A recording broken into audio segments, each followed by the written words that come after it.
Good afternoon, ladies and gentlemen, and welcome to Series E Guilty Gear Strive. My name is Yeso. I will be your host today. As always, happy to be back from a wonderful holiday break. I hope you all enjoyed your holidays and are excited to be back here with Series E. We have a couple of awesome days of Apex Legends action behind us, and now we're ready to get into the FGC and return with some Guilty Gear Strive. Now, for those of you that are new and don't quite know what Series E is or how it works, I can explain it for you. Okay, Series E is a professional esports open circuit that absolutely anyone can join across multiple different titles. We've got Apex Legends, Guilty Gear Strive, and soon to come with Halo Infinite. Now, the way things work is players come and compete in our open qualifiers, and the best of the best qualify for Series E. Now, what that means for them is they sign a contract, they get drafted by one of our partner brands, and they get to make a monthly salary. On top of that, they compete weekly for points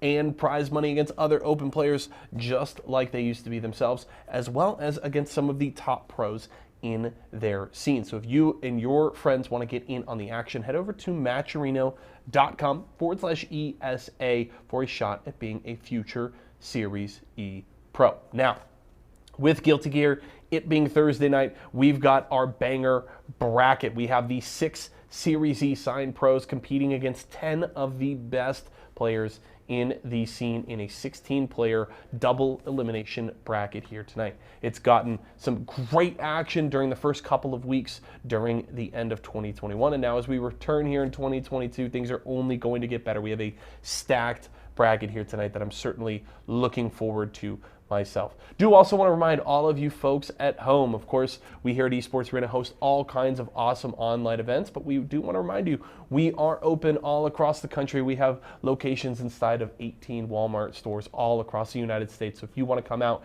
and play with us, whether it's Guilty Gear Strive, Apex Legends, Halo Infinite, and more, you can do so right now. If you want to find an esports arena location near you, just use !locations in Twitch chat right now, and you can come and hang out with us very soon. We look forward to seeing you. But the nice thing is we're just about ready to go, folks. We're ready to get into the action here. As I mentioned, 16 players, a double elim bracket. The action's going to be incredible. We also have a couple of awesome casters on the show for you here to break down all of the action. I'll be returning in between matches to talk about what we saw, but for right now, let's get into the fun. Let's kick off week number 3 of Series E Guilty Gear Strive.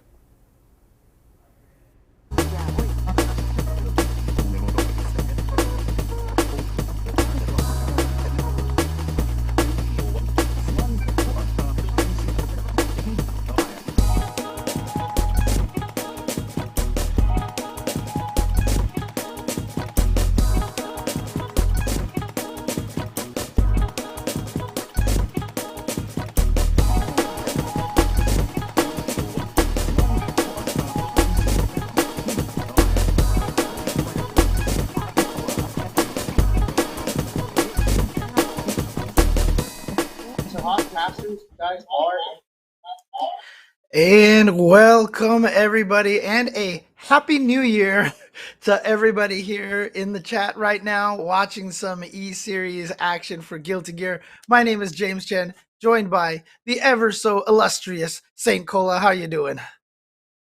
Oh, I'm doing good when you introduce me like that. And just like that, we are back with the Series E coming through with that Guilty Gear Strive. We know y'all been striving ever since the new year, and it's new year, new me, new combos, new counters, and I can't wait to see who's going to take it this week.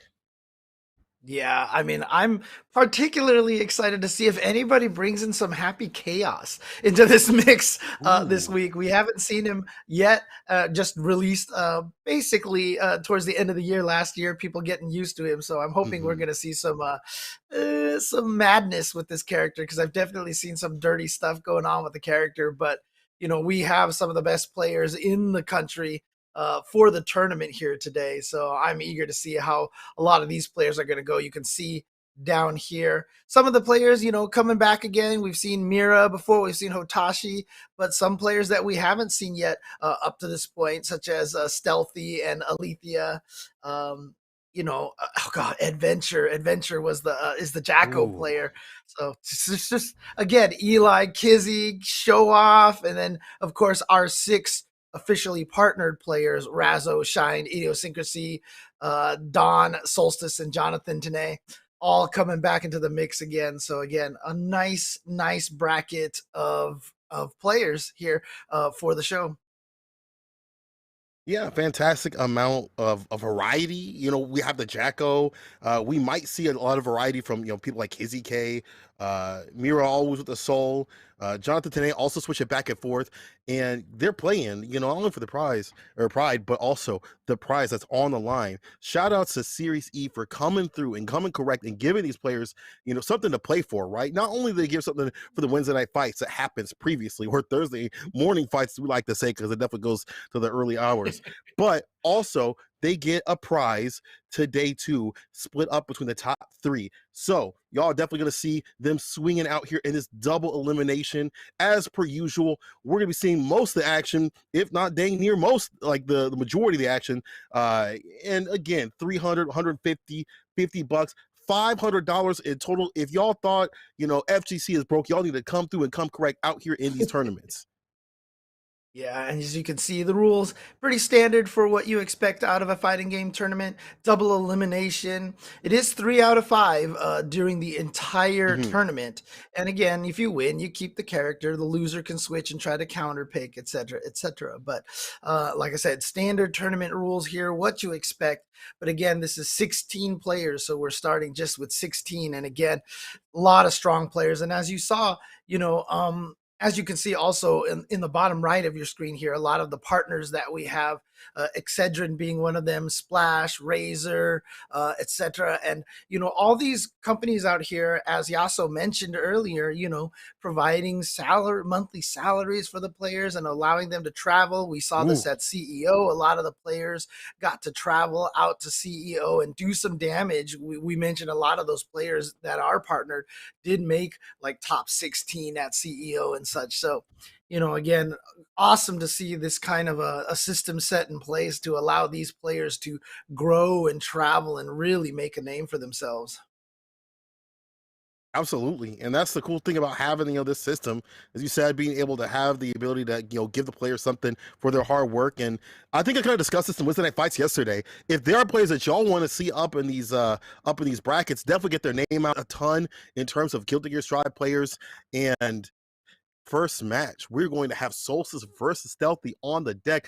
I love watching Stealthy work because they're one of my favorite Axel players because they're so aggressive, right? A lot of Axel players, I think when the character came out, they were like, I'll do the lane play and things like that. Nerfs kind of hit a little bit. I don't want to say that hard, but, you know, Jump S definitely got decked. Yeah, nerfs. But, you know, I feel like you have to play a lot more active and aggressive if you're an Axel player. You have to play dang near every range. Obviously, Axel isn't the best in the West when it comes to playing at, you know, close range and things like that, but you do have to vary up your approach. But Stealthy's taking a fantastic, you know, approach to all that, being able to stay solid and make top spots continuously.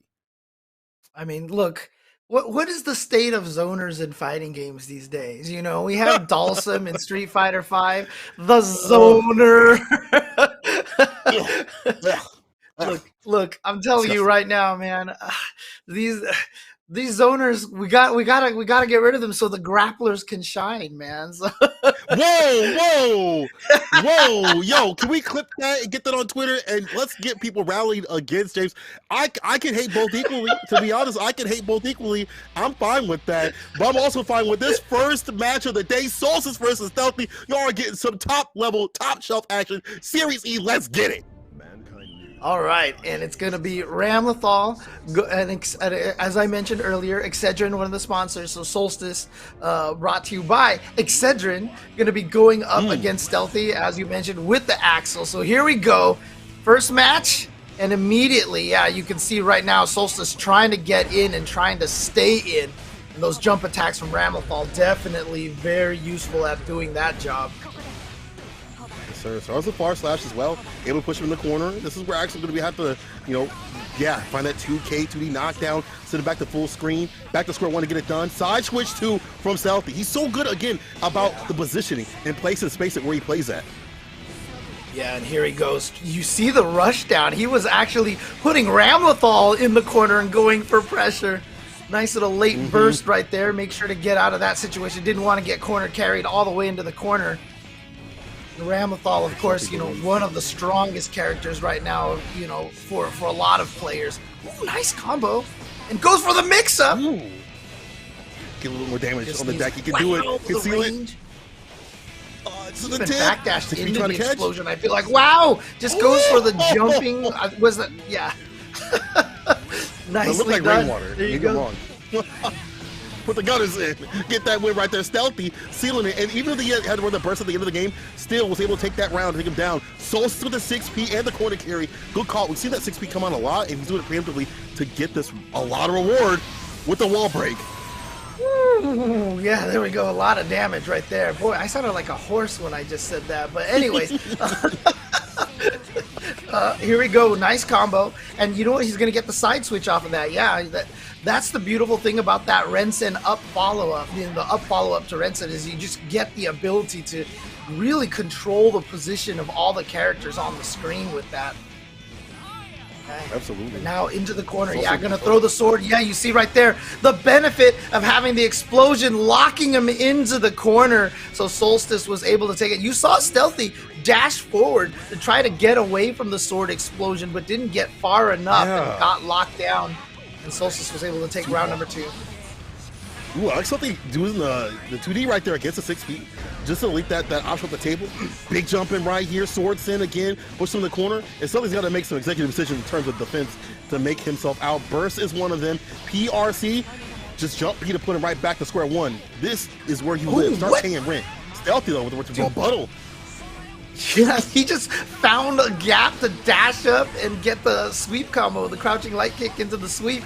And here we go. Back into the corner, though. He's gotten out a couple of times. Let's see if he can make this escape again. If not, this could spell the end of it. We're Stealthy in this round, because look at this. He's still locked down. There it is, but the 6P from Solstice catching him, and that's enough to kill. What? James, I know you're surprised sometimes about when it kills, but I'll tell you one thing. That is Ram lethal. It's in the name. She is a lethal. That's her game, all right? That is Ram lethal, okay? Big girl damage. Yeah, and of course, you know, we talk about this a lot, but, you know, one of the biggest factors in this game, in Guilty Gear in general, is the guts system. And, you know, the higher your guts rating, the less damage you take. And then, you know, when you lose a bunch of life, your guts kicks in. Axel doesn't have much guts, so he's taking damage all over the place, as we saw at the end of that round there. He's a pretty big coward, you know. If he has a bug in his bathroom, he's asking you to come in there and squash it. Solstice squash him against the wall, make him fall right through. This is real bad because Solstice got the meter to come through. BRC for the lockdown and the jump piece too as well. FD for no distance. Look at that 5K and the stagger step in some of these normals too with the record pressure. Yeah, and he is trying to use that faultless defense, but so many tools that Ramlethal has keeps him moving forward, especially that flip. And yeah, forcing him to spend all of his meter. Again, here's the chip. And now look at this. He's at risk gauge maximum. How much faultless defensing can you do? Not much, and there it is. Ow!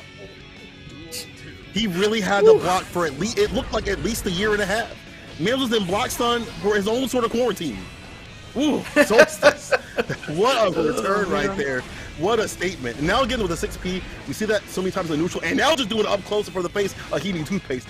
Fantastic. In the pressure sequence once again. Solstice about to land that win. Yo, good. Was his down button stuck? Hold on, Solstice. Was your down button stuck? Did you have a little problem with your, I know maybe you were trying to get that super out, but sometimes you do just a little extra pump just for a little bit of spice that ain't so nice. Solstice, hold up now. It's two quarter circle forwards. Sometimes you want to throw in an extra quarter circle forward, maybe a couple of extras in there just to make sure. But, you know, again, the damage output from Ramlethal against Axel. And you talked about it, you know, Axel, you know, Stealthy can play at different ranges. And he can play at close up, but it's not what he wants to do, especially against a character like Ramlethal. When he gets you, when she gets you trapped in the corner like that, it is so hard to escape from that character, especially for, you know, a character like Axel who doesn't have a lot of defensive tools.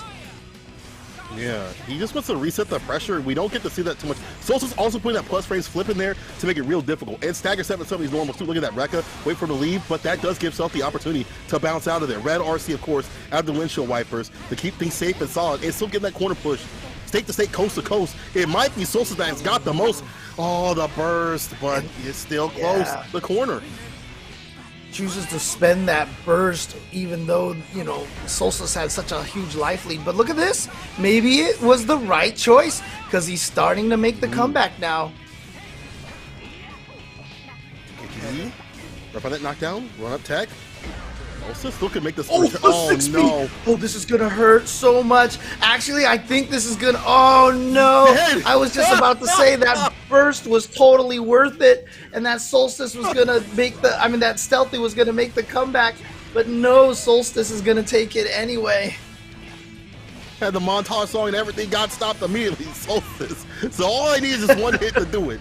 One hit. And a little bit of distance. And look at she just gets so much corner carry and push and things like that. Again, FD won't always save you. And close to the finish, Solstice gonna build up dang near another bar after this positive situation. Oh, God, baits out the burst. Got him with the dust. Activated the RC. Knew the burst was coming. Baits it out. Punishes it. And just like that, Solstice is going to move forward in a quick 3-0 here. And again, Excedrin Solstice, you can see why he's one of the players that was picked up by, you know, our partners. And here he is advancing forward in the first round. Yeah, Solstice gonna hand over some of them Excedrin over there because he definitely gave Stealthy a headache. That was ridiculous. That is Solstice. I feel like they've always been. We talk about how aggressive Stealthy is, but Solstice has always been an aggressive player. It's just the fact that they had gaps that allow people to get out of their situations, and that's happening less and less. More and more, I watch them Wednesday night fights and other tournaments and things like that. That's why we see them land these victories and keep it nice and solid. And speaking of solid, we're gonna have more solid action continue on Diaphone versus the Bean, someone I've been rooting for to come through. After yesterday, they put on a fantastic performance with Chip, making the character look like he's not been nerfed at all. And to be honest, I'm so happy to see them come through with this character. That's rare, and also just the way that they play is so with punishy, so aggressive, but still like looking for these footsie type of battles. Yeah, and sorry, I have a guest here. Little baby for commentary. I wish I can't pet him. I can't pet him. We're too far. But yeah, again, you know, Chip, a character that was such a pain for a lot of players, did get nerfed a little bit, still has a lot of juice in there. So I'm excited to see what Bean can bring. But Diaphone, definitely just, you know, he's been on such a tear in Guilty Gear. I mean, let's face it, Diaphone's been on a tear for a lot of games during this pandemic, really building up his name in so many different games. And excited to see, you know, obviously one of the strongest players here right now in Guilty Gear Strive as well, doing super well at CEO, doing super well in the past couple of weeks for for Series E here. And so you'll see how far he can go today. Rebel Kumite as well, you know, top placer right there. Yeah. Just got second only to Gobu of all people, which is no small feat, and was the last chance qualifier there as well. So if we're talking about strong competitors, best in the business is definitely Diaphone. And some of that is from them breaking down every game that they play, and they don't only break down their character, they break down other characters. Shouts to Diaphone, by the way. If you haven't, check out their stream. I got to share a little bit because Diaphone definitely the homie. Please check out their streams and their YouTube content is ridiculous. But some of that content is like they break down the characters so they understand the characters. They understand how to fight them. Diaphone is studious and will bring the beat down to whoever he has to fight. But Bean is on something different. No lean right here. Bean, no lean out here. He is definitely. Did you see that? The 5K already with the whip push round start? Did I lie to y'all? Yeah, and again, this is definitely going to be an all offense, no defense match here because both of these characters just want to rush you down as much as possible. You can see Bean gets the RC, but you know, Diaphone with the burst to try to stay out of there. Okay, not a true combo, but still able to connect off of the stagger. And there we go, the instant air. Whoa, I think he was trying to bait the burst out there. Didn't happen, but Diaphone still manages to get the jumping heavy afterwards to take that round. Always having the plan A, B, C, and D. Everything on the log. Fast fall with the FD though from being in the plus frames. Didn't even actually get plus frames. He actually got the hit with the Gamma Blade. Side switch with it. My man with the A&1 combos. Red RC, hidden leaf village explosion. Bam. And he's up front of that face again. Diaphone actually found a good time to press, but big DP though from Bean. Does it again! Back to back, exactly. And you know, I mean, I did say that there was not going to be much defense here. That is one of the most powerful defenses to have, though, is a good DP like that. And that is something that Chip has that Eno is missing. So obviously, oh, nice. Chip able to keep the pressure and also stave off some pressure with those DPs. You know, the best defense is offense, maybe. That's the Chip MO right there. I mean, you don't have to block if you're hitting enough buttons, and you only pay $60 to be pressing. Oh, what the hit for the super scissors to the wall. This is good for Diaphone. Gets the okay situation. Backdash got 2D. Toxicity. Oh my God. Bean has to run the burst to stay solid though. Where did all of Bean's life go? But actually, he's going to be able to take it anyway. That one, 5-second sequence off of that super, that Diaphone just bust out of nowhere. I mean, he was getting comboed. And Diaphone's like, I'm going to super here just in case he drops the combo or tries to reset pressure. And he was right on that situation. And then in 5 seconds, Chip lost 80% of his health.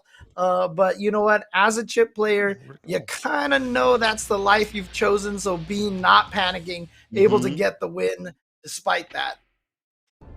That's absolutely the case. Like, if you play this character, you know what you signed up for. It was in the job description. It says job requirements must understand that you are dying in 2 hits, definitely when there's bar at the bottom, no matter what the character is. So that's why Bean, again, doesn't have to be lean in terms of putting on the pressure. Does find the back to a defensive style and now running the offense. Plus frames again, Blade forcing out the burst, but he's already in. About to find that win. Would love to get that wall break, and will definitely do so after the Alpha Blade. Far on both sides. We're going to see for the menus. Yeah, and he's going to be having that positive meter bonus. You see he has the availability for the RC there. Diaphone tries... Oh, he tried to punish it before it got to the explosion because obviously it's safe if you block that. So he was trying to hit it beforehand, didn't quite get it. But here we go, just staggering the 5K one after the other and did catch Diaphone trying to do something in between. So the simple 5K into the sweep was able to take it. I love the fact that he's he never feels out of it. Like, he's never dissuaded. Like, oh, cool, I got hit by that super. No big deal. I'm not dead just yet. Again, he knows what he signed up for. Finds a punish on the drill, and this will get the corner carry. Yeah, but iPhone had to run the burst, but this man's looking like the worst. 6K Red RC. That's the victory. Beam with a perfect KO. Dude, I love the way that Bean has been played. He is just fearless. You saw Eno throw out the musical note. If you had let her get that out and then you blocked that musical note, now it's time for Eno to shine. And so as soon as he saw Eno launching the note, he was like, you know what? There's some startup on that. I'm just going to run up and hit her and delete the note before she has a chance to do anything. Nicely done by Bean and going up 2-0 just like that. It's preventative health, you know. An apple a day keeps the away. You don't want to have to deal with that. Close your ears and listen. Don't hand him the aux. You good to go. Bean with a fantastic run against Diaphone, and again, as we have pointed out, so great about not being discouraged by bad things that happen to Strive. This is a consistent thing that happens in all levels. Like, sometimes you'll get hit, you'll see the counter, you'll lose most of your life, but it's the fact that Bean does not back down is why he is taking round after round. As soon as I say that, why am I commentating cursing today? Always have to watch. I mentioned the DPs as a good defensive option, but you always got to watch out for those safe jumps there. But there you go. You see Bean again with that DP, but he is going to take massive damage now. Here we go. Time for Bean to shine. Frames, Gamma Blade, dash up throw. Another throw. Do it again. Do it again, Bean. No, actually, it's the overhead. That was the last thing I was thinking of too. I definitely got as well. Oh man, nicely done, Bean with a massive comeback, and he's gonna try to start our day off with a couple of back-to-back 3-0s against Diaphone. Nonetheless, can he do this? Nice 6P though. She's got one of the best 6Ps in the business. Deals low profiles really well. You don't get much on hit in terms of Oki situations. You can a dash up, but fantastic way to anti right there. Dive on the lead, but we've seen how this operates before. He says, I want more. Give me all of your help. Dash up 5K. 2D goes to alpha play cancel right there this time. YRC defense hold from Diaphone. Yeah, he did the YRC, but then Bean hit a button afterwards. Anyway, nice dodge of the command throw and good punish, and then catches Bean with the stroke the big tree. Diaphone's not out of this just yet. Clinging on to life. Yeah, he's trying. He's working out here. 9 to 5 plus overtime, going to you every hour. And part of the problem is, like, just does not have the defense. We talk about the defense that Bean has with the DP. Doesn't have that. She does spin bar for YRC. She holds a lot of these mixes and things like that. It's mix or be mixed in their areas. That's why you see the backdash right there, rotating some of the defensive options. But you're right back in the corner. Baits out the purse. Put it in the bag. Put everything else in the bag. Your wallet, your keys, your car. Everything in the bag is Bean. Takes the purse. But take all this health, too. But yeah, now Diaphone now it's gonna get big damage here. Goes for the low option, doesn't go for the instant air dash. Misses with the second 6H, was a little too far away. Gonna get slowed down by the BRC so Bean can actually get it for the throw, and goes for the 6K, the overhead option again to close out yet another round. And there it is, Bean with a 3-0 over Diaphone. And this is our third week. And in the previous 2 weeks, and now already here, we have seen upsets happen all over. But is this an upset? It's probably not really an upset, but, players to the level of Punk, to Diaphone, getting sent to loser's bracket in the first round just shows how frightening the competition is here at Series E.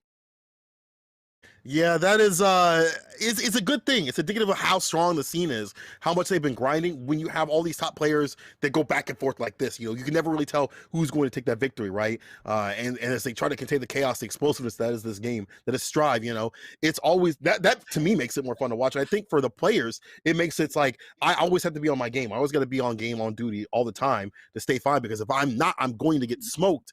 And already, if you're going down someone like Bean, you're not gonna be feeling bad. It's like, well, this dude actually, he took out an NLBC. He's been top 8 most tournaments. Actually, yesterday he was one of the ones that fight. So, him taking down Diaphone is like, it's surprising, but it's not, Right.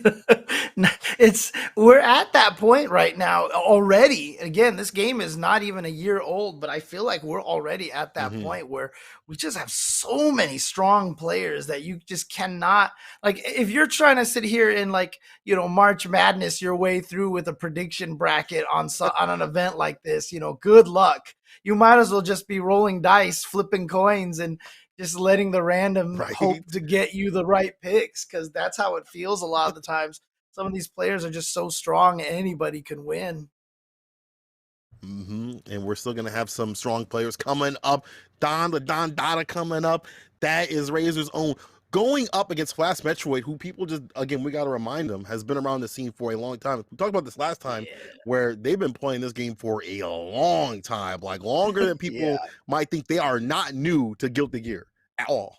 Yeah, and again, one of the strongest performances by a U.S. player at EVO during the period of time of Guilty Gear XX, when it was clear that Japan had the domination of that game over the Western players. And Flash performing really well in the team tournament at EVO. But look at this, interestingly enough, Flash, had been playing a lot of Axel, but now is going with Kai. This is actually surprising to me. I thought it was going to be sticking with the Axel, but switching characters here. I think wants to have a decent secondary for the other character. Did pull this out in Arc Revo Central, so at the very end did get the win though against Daze, but still it looked real clean. But Don's looking mad clean right here. Corner push, super, yes sir. Won't kill, but it will put him in an Oki situation. Positive tension and dang near the kitchen sink. Backdash gets got, and there's the toxicity off that chemical love. Yeah, you see that, Flash trying to get away with a nice little backdash, but the, reset into another instant dash into Slash right there, catching the backdash perfectly, and Dawn is just running right through Flash right now. Flash probably doesn't want to play Axel against Eno because of this kind of pressure, but it seems like it's not faring any better. And I think Dawn knew that Flash was getting a little frustrated and was expecting that DP. Just jumped and just blocked, and there it was. And you remember, you can air block anything in this game. So there you go. Dawn with a quick game number 1. And Don's been fighting a lot of Kai players, was it fights, other tournaments, things like that. So I'm sure that they're accustomed to the typical Kai play. But again, Flash still fresh with a Kai, still sticking with it. Could switch if need be, but we did see some dash situations. Probably see the 6P just wasn't timed right. If they can get going with that, Flash can get going with that, the 2-8, something like that, any sort of anti-air options. Maybe we'll see something different, but a big whiff. Don doesn't get the punish though. Still floating on. Don was so confident in this match. Yeah, and the way that round ended with the air block versus the DP is going to make Flash, a little bit more wary to just kind of go for DPs after knockdown situations. But I like the dash 5P, just the standing punch right there to catch and interrupt the instant air dashes. But there's that standing slash from Eno, covering a lot of good space, and just now stroke the big tree pressure into instant overhead. This is the offensive sequence he's looking for. Man, nobody is respecting the YRC. Nobody's respecting YRCs today, man. What the heck? Not even a bit. Not even a bit. That'll do it. Don already with another clean round. Taking him down. Flash starting to get the bearings, though. I like the back catches from Flash every so often, but it's just Don having a very fantastic.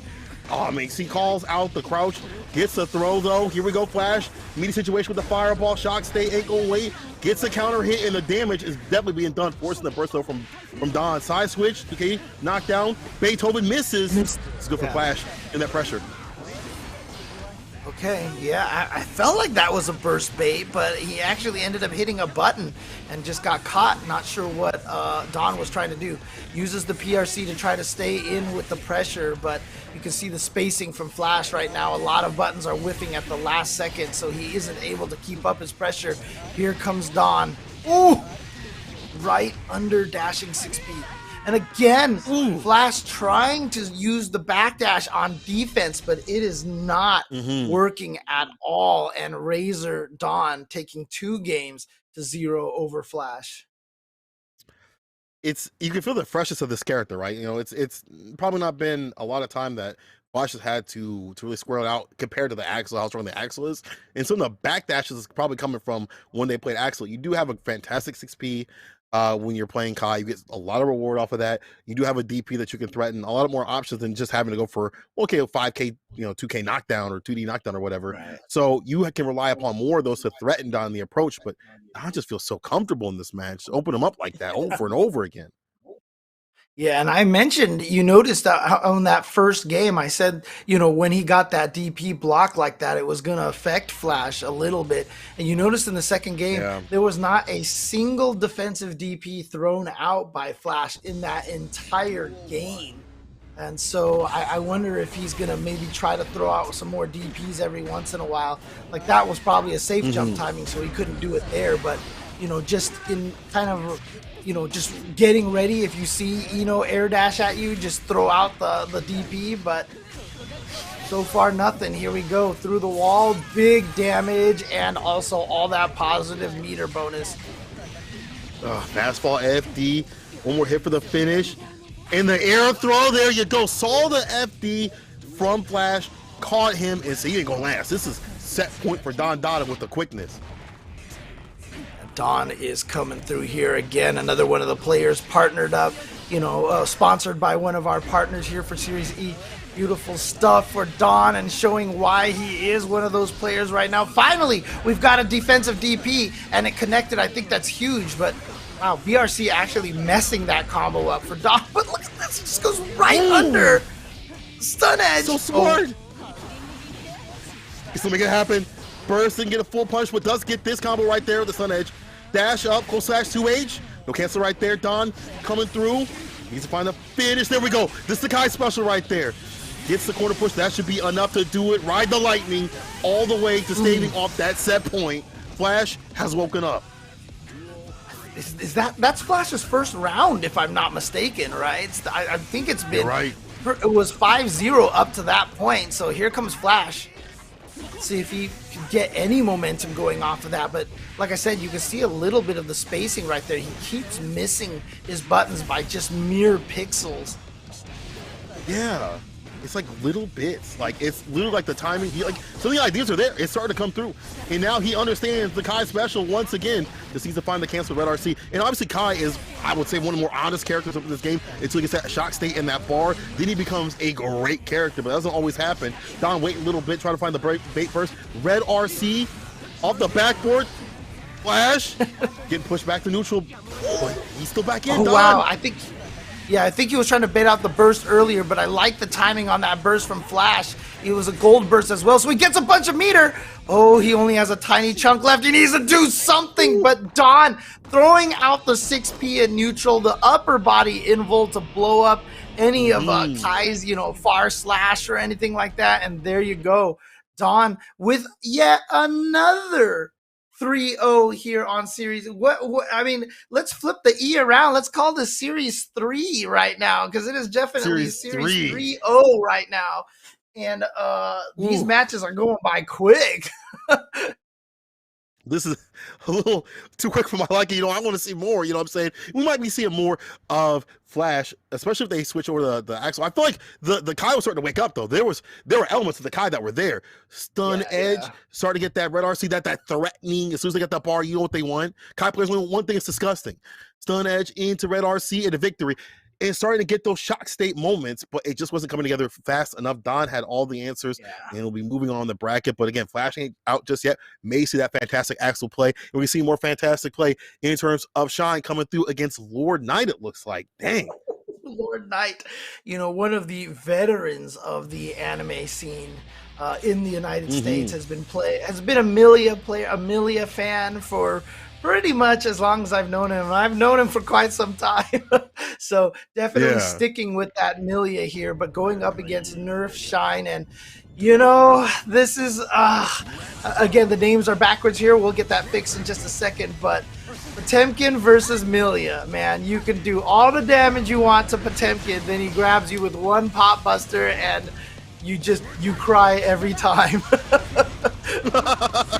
Not even a pop player. You get looped a little bit, you just wait for that right moment. You're the pop player. You like, oh, thank you. Thank you for this match. But Lord Knight definitely still needs to study another competitor out here that does a lot of homework in terms of content and understanding these characters and things like that. And probably one of the most positive Milia players in the business. So, they can definitely do the damage. Here we go. Pressure now from Shine getting in there. And again, our Series E sponsored players are all on a roll here so far. We've seen 2 of them win. Let's see if Shine can get into that, continue forward on the winner side as well.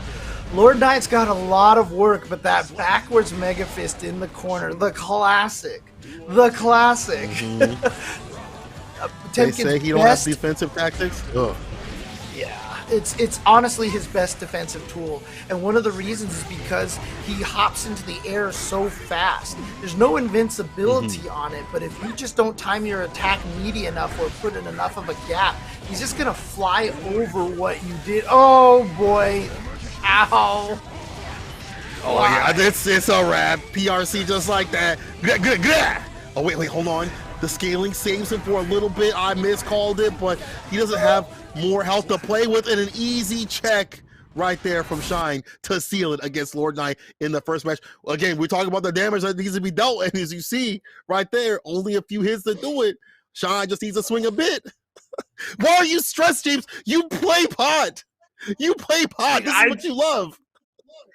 I'm trying to be unbiased here, Cola. That's my job. I'm supposed to be unbiased.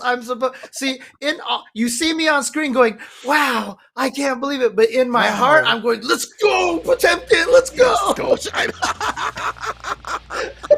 It's like, yes, get him. Man. I'm like seeing the pop buster, and I'm just like, like getting all hyped. But see, on the outside, I have to be like, "Oh no, here comes the big damage." You're professional, James. I respect that. Oh man, yeah. I mean, look, the truth of the matter is, Milia can mix Potemkin up really, really badly. But if you're familiar with fighting against Milia and you can defend long enough, that's all it takes, right? You defend long enough, then find your hit, and then you'll win. because the damage that you can do. However, and Millia has to get you with like at least 7 mix-ups, and then Potemkin hits you twice and you die, right? I mean, that's the name of this particular matchup. Yeah, we're definitely looking for these knockdown situations if you're Lord Knight, 2K2D knockdown, things like that. And the quarter push too. That's where Pot is going to really suffer. But he is not suffering right now. The burst had to be run to stay out of the worst right there. Air to air with the bounce off the flower, staying solid and Shine, you know, trying to get back in. Lord Knight in that distance, but you see how like he does not want to get close. He knows what has happened. He's already seen it. He's already felt it. Not in his match. But here's the knockdown. Meaty Garuda. Yeah, using the faultless defense to get the big giant chip damage from those Garudas. Here we go, Lord Knight with the chance here. Gonna go for the empty low instead of the instant overhead. What a backdash by Shine in the corner. Wow. And you got red, and you got dead. Oh. It's a wrap. 2H just like that. Yo, Shine has no remorse. I feel like if you're playing bot, you have no remorse for what happens on this screen, what happens to the other players. But the defense up from Shine, like I was going to talk about how bad the defense is for this character. He has great innate defense as a player. The backdashes have been perfect. Yes. You know, he's found great anti-airs and things like that, and he stays out of bad situations that could come. He understands what the win condition is of the character. He just stays away from it. That's why you see FD right there for the pushback, forcing Shine to forcing Lord Knight to be like, how do I approach this without getting got? Right, and you know, I talked about Millia's mix-up. She has a virtually unblockable mix-up. You know, it's kind of like a guessing situation. But Shine has barely been opened up by a single mix-up from Lord Knight. And that, like you said, is just more of an indication of his human defense, not the character defense. And look at this. He's just... You can't open this guy up. What the heck? Okay, here we go. Opportunity... Oh, never mind. So the 5P? What Shine? Never mind. Just even with that low amount of help, doesn't break down at all. Like he doesn't. Protagonist power up. He's a protagonist of so like every time I watch him, Wednesday Night Fights, people are rooting for him. He's like got the protagonist power behind him, got the anime theme song behind him. Everyone's like, let's go, Shine, let's go. I can't believe people are rooting for a pot player. I love you, Shine, but still, you're ridiculous. But also, again, that innate defense is fantastic. Like it's been like everything that he's done as in terms of staying away from this character at play in terms of knockdown and the mix, things like that, has not happened. Like Lord Knight's combos have kind of come through for damage, but has not been able to put the mix, and now we are seeing game point Shine. It's nerf for nothing, baby. And I see it, people in the chat like, wait, why are these two fighting in first round? Dude, every round is like this so far. It is a bloodbath here. Everybody is so good. Oh man. And yeah, I mean, is Shine really gonna do this? Is he gonna give us our 4th 3-0 to start off this tournament? Please don't. I want to see more he action. Come on now. For it. Oh, nice look at that, block, immediately out of there. PRC gonna give him the pressure.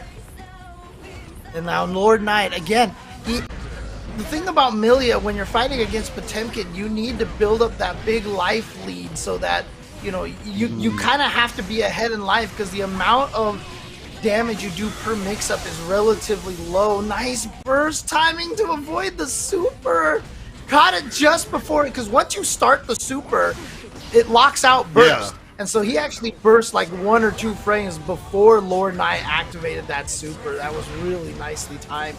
Oh. Ooh, trying to jump H that, trying to come through in the right sword away, but Shine came to play. Are you kidding me?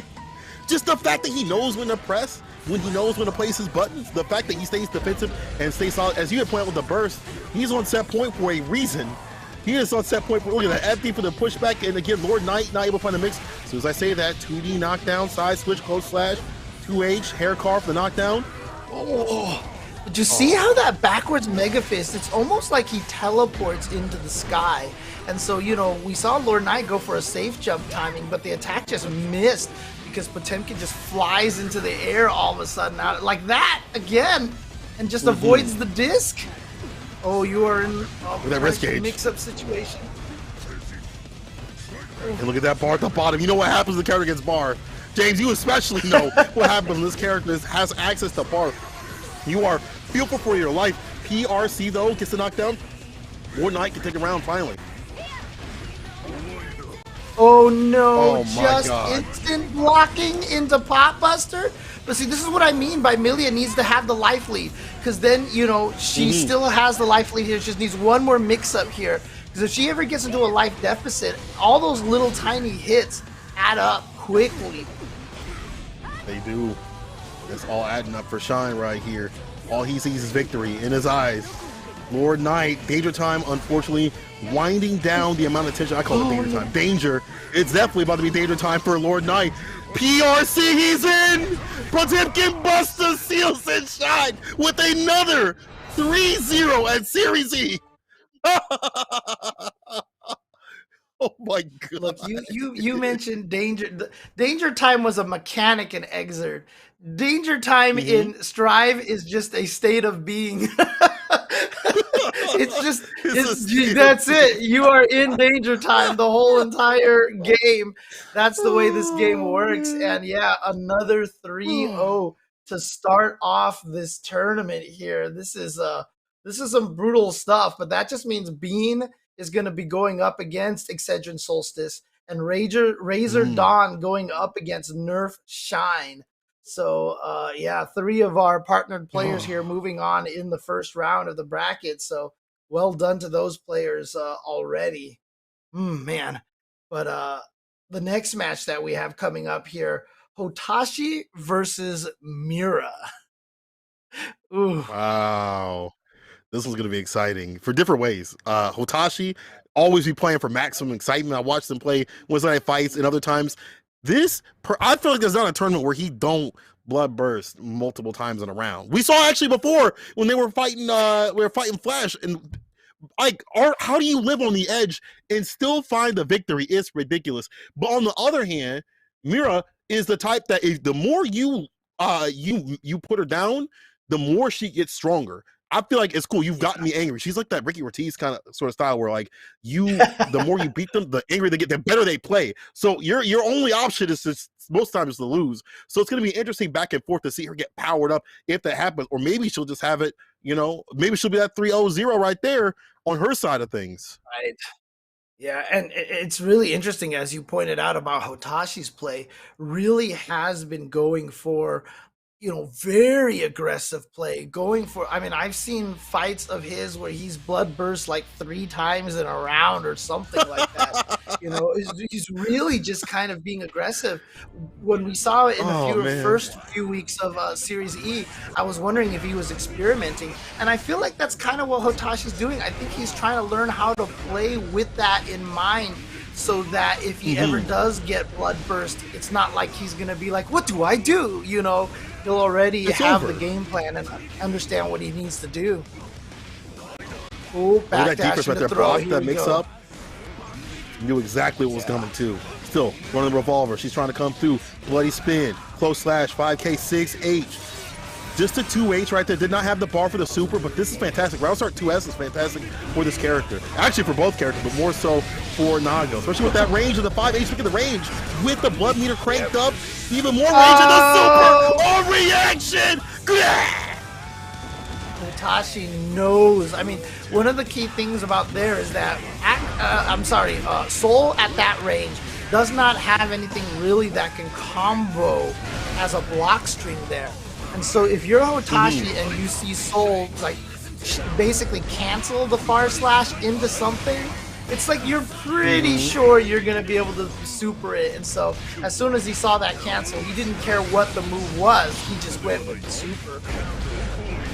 Very smart stuff right here. Trying to get a midnight sack and count black, but not today. You're on a diet.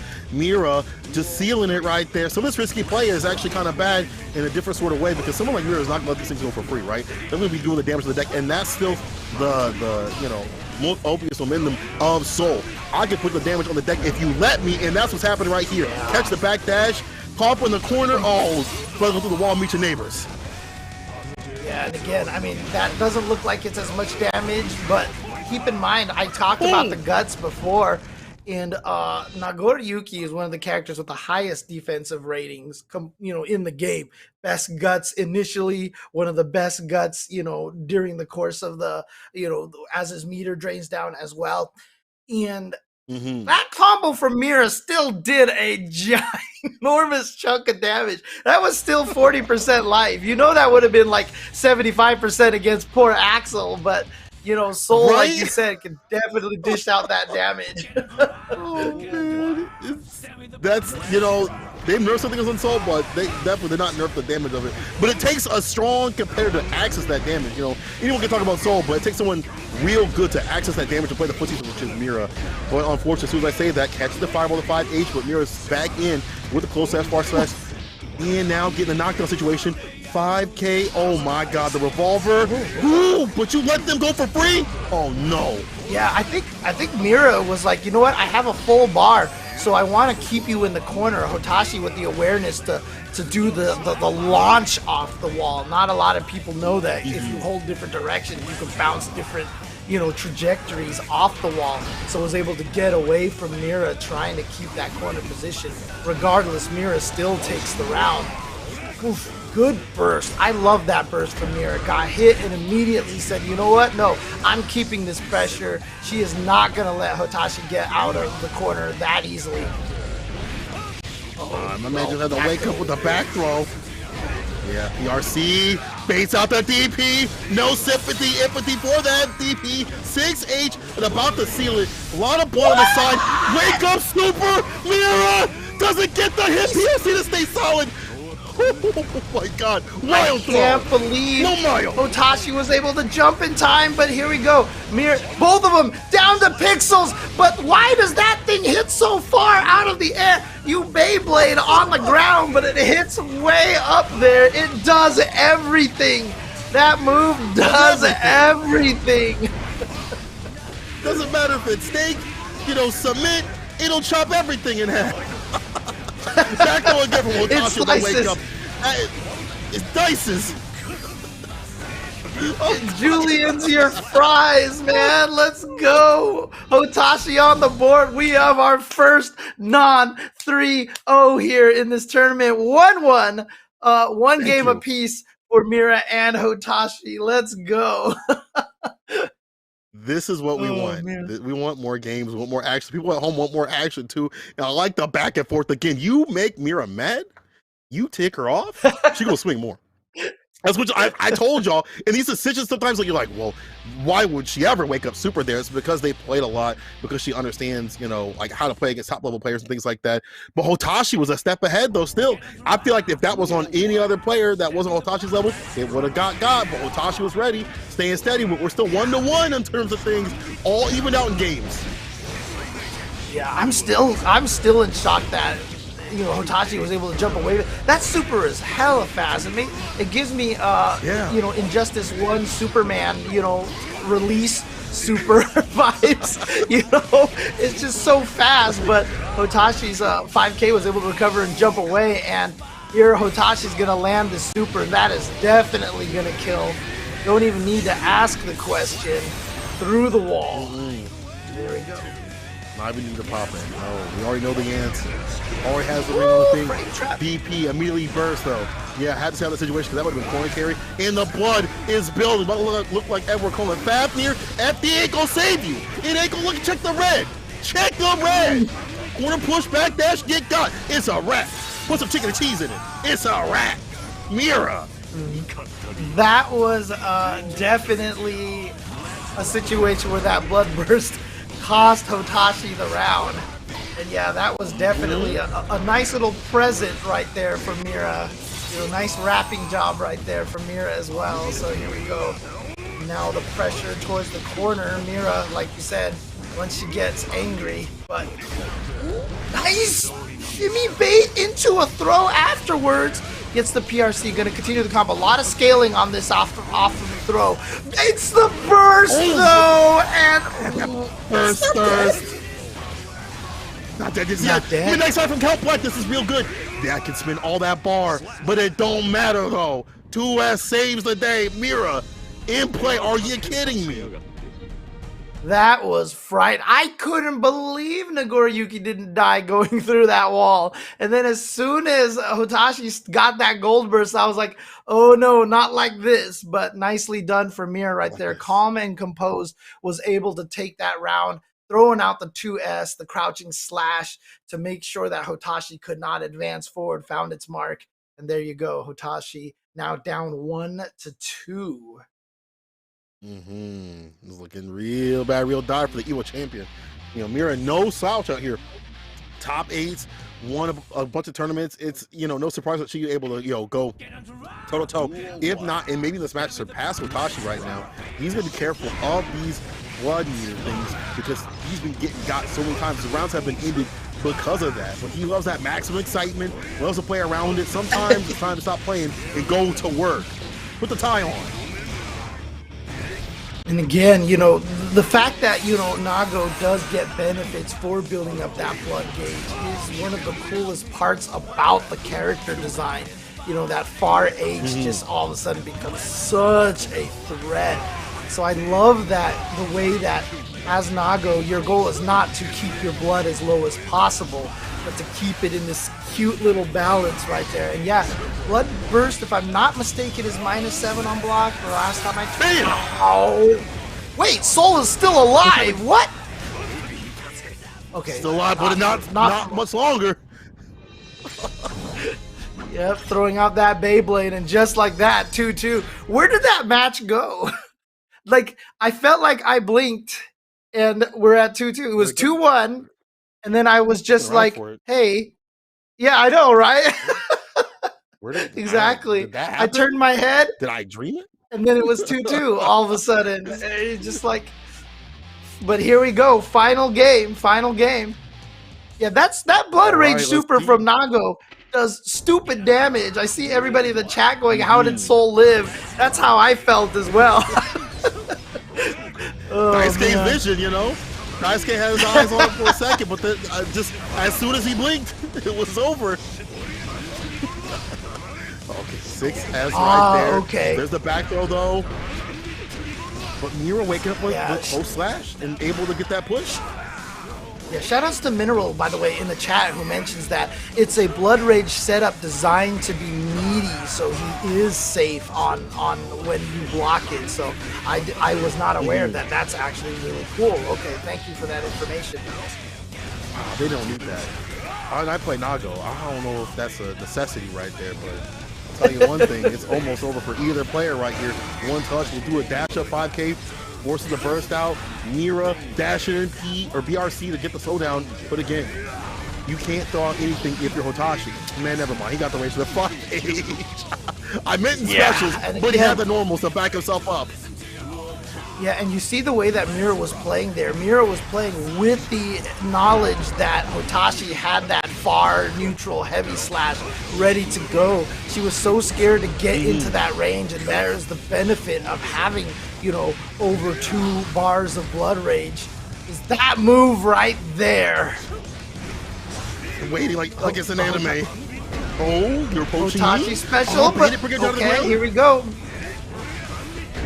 Yeah, doesn't have the level 2 5H anymore, so that's going to allow Mira to get in a little bit more. Catches the backdash, and then the reset into the wild throw. Not enough meter for the YRC, though, or for the red RC, I should say. I was on with the clone. Red RC, 2S. Takes it over with the Bringer. Oh, we're down to the final game, final round. Here we go. Who's going to advance? You know that was desperation right there. Soul be like, Bandit Bringer! Bandit Bringer! Oh no! 6H though, in the super! This is not going to kill, but it will hurt very hard. Okay for this character. You get the bar back up. There's so many things Hotashi can do. Dash up, command grab. Dash up 3D. Just tries to walk up 2S. Doesn't want to do anything too risky, but the 5H will seal it with a perfect KO in this 3-2 situation. There you go, Hotashi. Moist his own. Wet and wild. What a match. That was a match right there between Hotashi and Mira. Both players doing what they did. I mean, the previous round, it looked like Hotashi had that same kind of life lead and it was done. Mira was able to make that comeback, but Hotashi, that final round said, no, this ends right here, right now. I'm going to get the perfect. And as you mentioned, he had so many options after the wall break, but instead chose to play it very calm. He didn't do anything after the wall break. He just kind of walked back. and then just played the neutral, had the 2 bars of blood gauge, so he had access to that far neutral heavy slash, and that's what sealed the deal. So nicely played by Hotashi. I love that decision at the end to just be like, no, you know what? I'm going to play super defensive footsies Nago. I just need 1 hit, and that was it. Absolutely. And if you like Nago, you get to see more, because we got more in store. Idiosyncrasy coming up against Adventure, who has been taking adventure through these brackets, not only through Wednesday night fights, but also through the Series E. Listen, Adventure, can I talk to you personally? Can we eye to eye? You need to stop downplaying yourself in these comment sections. Always like, oh, I don't know if I can do this, and just start smoking people. Took down Hotashi. Hotashi had to get the run back yesterday. But man, oh man, that character, the way you make that character look, Arxis is coming for you. They coming for you. The way you playing that character make her look dang near broken. So great with the setups and things like that, and the pressure and willing to slug it out, which you don't see from a lot of Jacko players, because the neutral's okay, but he knows how to play though. Do you not know the option selector here? You always have to come in and be like, well, I'm not sure if I can take this. I mean, that's just all it is. Yeah. You're trying to put your opponents onto a mindset of ease right here, dude. This is strategy, The strategy, Ed, is that what's going on? You see what's going on? I see you. Adventure in the chat even saying he doesn't want to bring nerfs to his character. It's all a strategy. He's playing the true meta game, Cola. This is the strategy. Yes, I'm OSC. You know what? I don't know if that works with Arxis. They might actually nerf your character, or might actually buff him. I'm not sure. It's a gamble.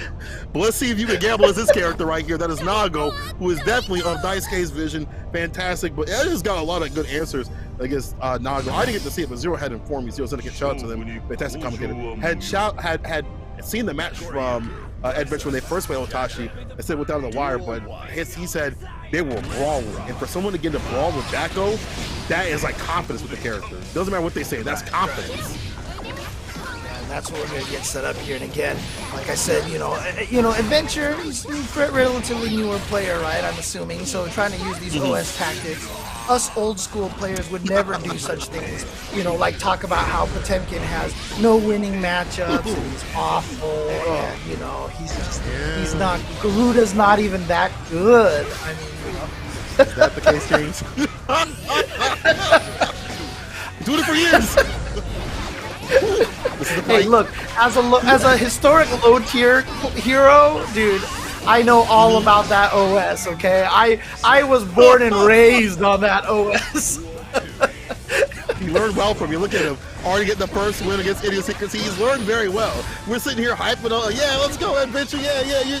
You're a low tier hero out here, but the pressure he's putting on, like, as soon as he sends out the minions, he's chasing right behind him. And I feel like a lot of people, at least in the early days of Jacko, had just kind of sat back and waited. But then you have this character swatting away the minions, 5H, 2H, things like that. But Adventure is willing to go right behind and deal with that situation. It puts him in the sarcophagus. Yeah, and again, Jacko was one of those characters that when she dropped as DLC, I busted her out in training mode and I messed with her and I just was like, I don't know what to do with this character. And funny enough, when I came to that conclusion, I was like, I cannot wait until someone figures out what to do with this character, because you can tell that character was going to be a problem, and Adventure is bringing that to light here with the first game. Just like once she gets started, she is a I don't know what you're supposed to do. Honestly, I don't know what you're supposed to do. It's so oppressive. It does take a lot of work from the Jacko side. Like, it looks like it's easy. It looks like just Adventure just tossing out mints and things like that. But the space and place where he has to put these things at, where he's got to position the minions, if they get hit, it might ruin a whole setup. And some of this is predicated on what normals, what specials that he uses to place the minions. But these round start 2Ds also get the knockdown for an easy setup situation. Once again, finds a link in the dust. Tries to run the dust again, 5K though, but no bloody spin though. If you're Idiosyncrasy, there we go. Bloody clone definitely helps out that situation. Yeah, here we go. Corner pressure now. Look, Nago can apply a lot of pressure too, and I love that 2H. to prevent you know, Adventure from getting anything started. And here we go. Gonna get the super. Gonna be huge amount of damage. Shouldn't kill. Should be very close though. Yep, there you go. Just a tiny chunk of life left. But again, once Jacko gets going, everything is miserable. But the jump dust from Idiot. What a button choice. You don't see a lot of Nagos just throw that out in neutral as air to air like that, but it aims way up there. So what a decision. Yeah, usually see that as like a combo filler, and idiosyncrasy with the poke out, but we're right back to square one to get it done. Adventure running the super to get that wall break situation for the character and to build up that bar. We see how good tension is, especially when you put him in the corner, because then you're hoping for FB to save you.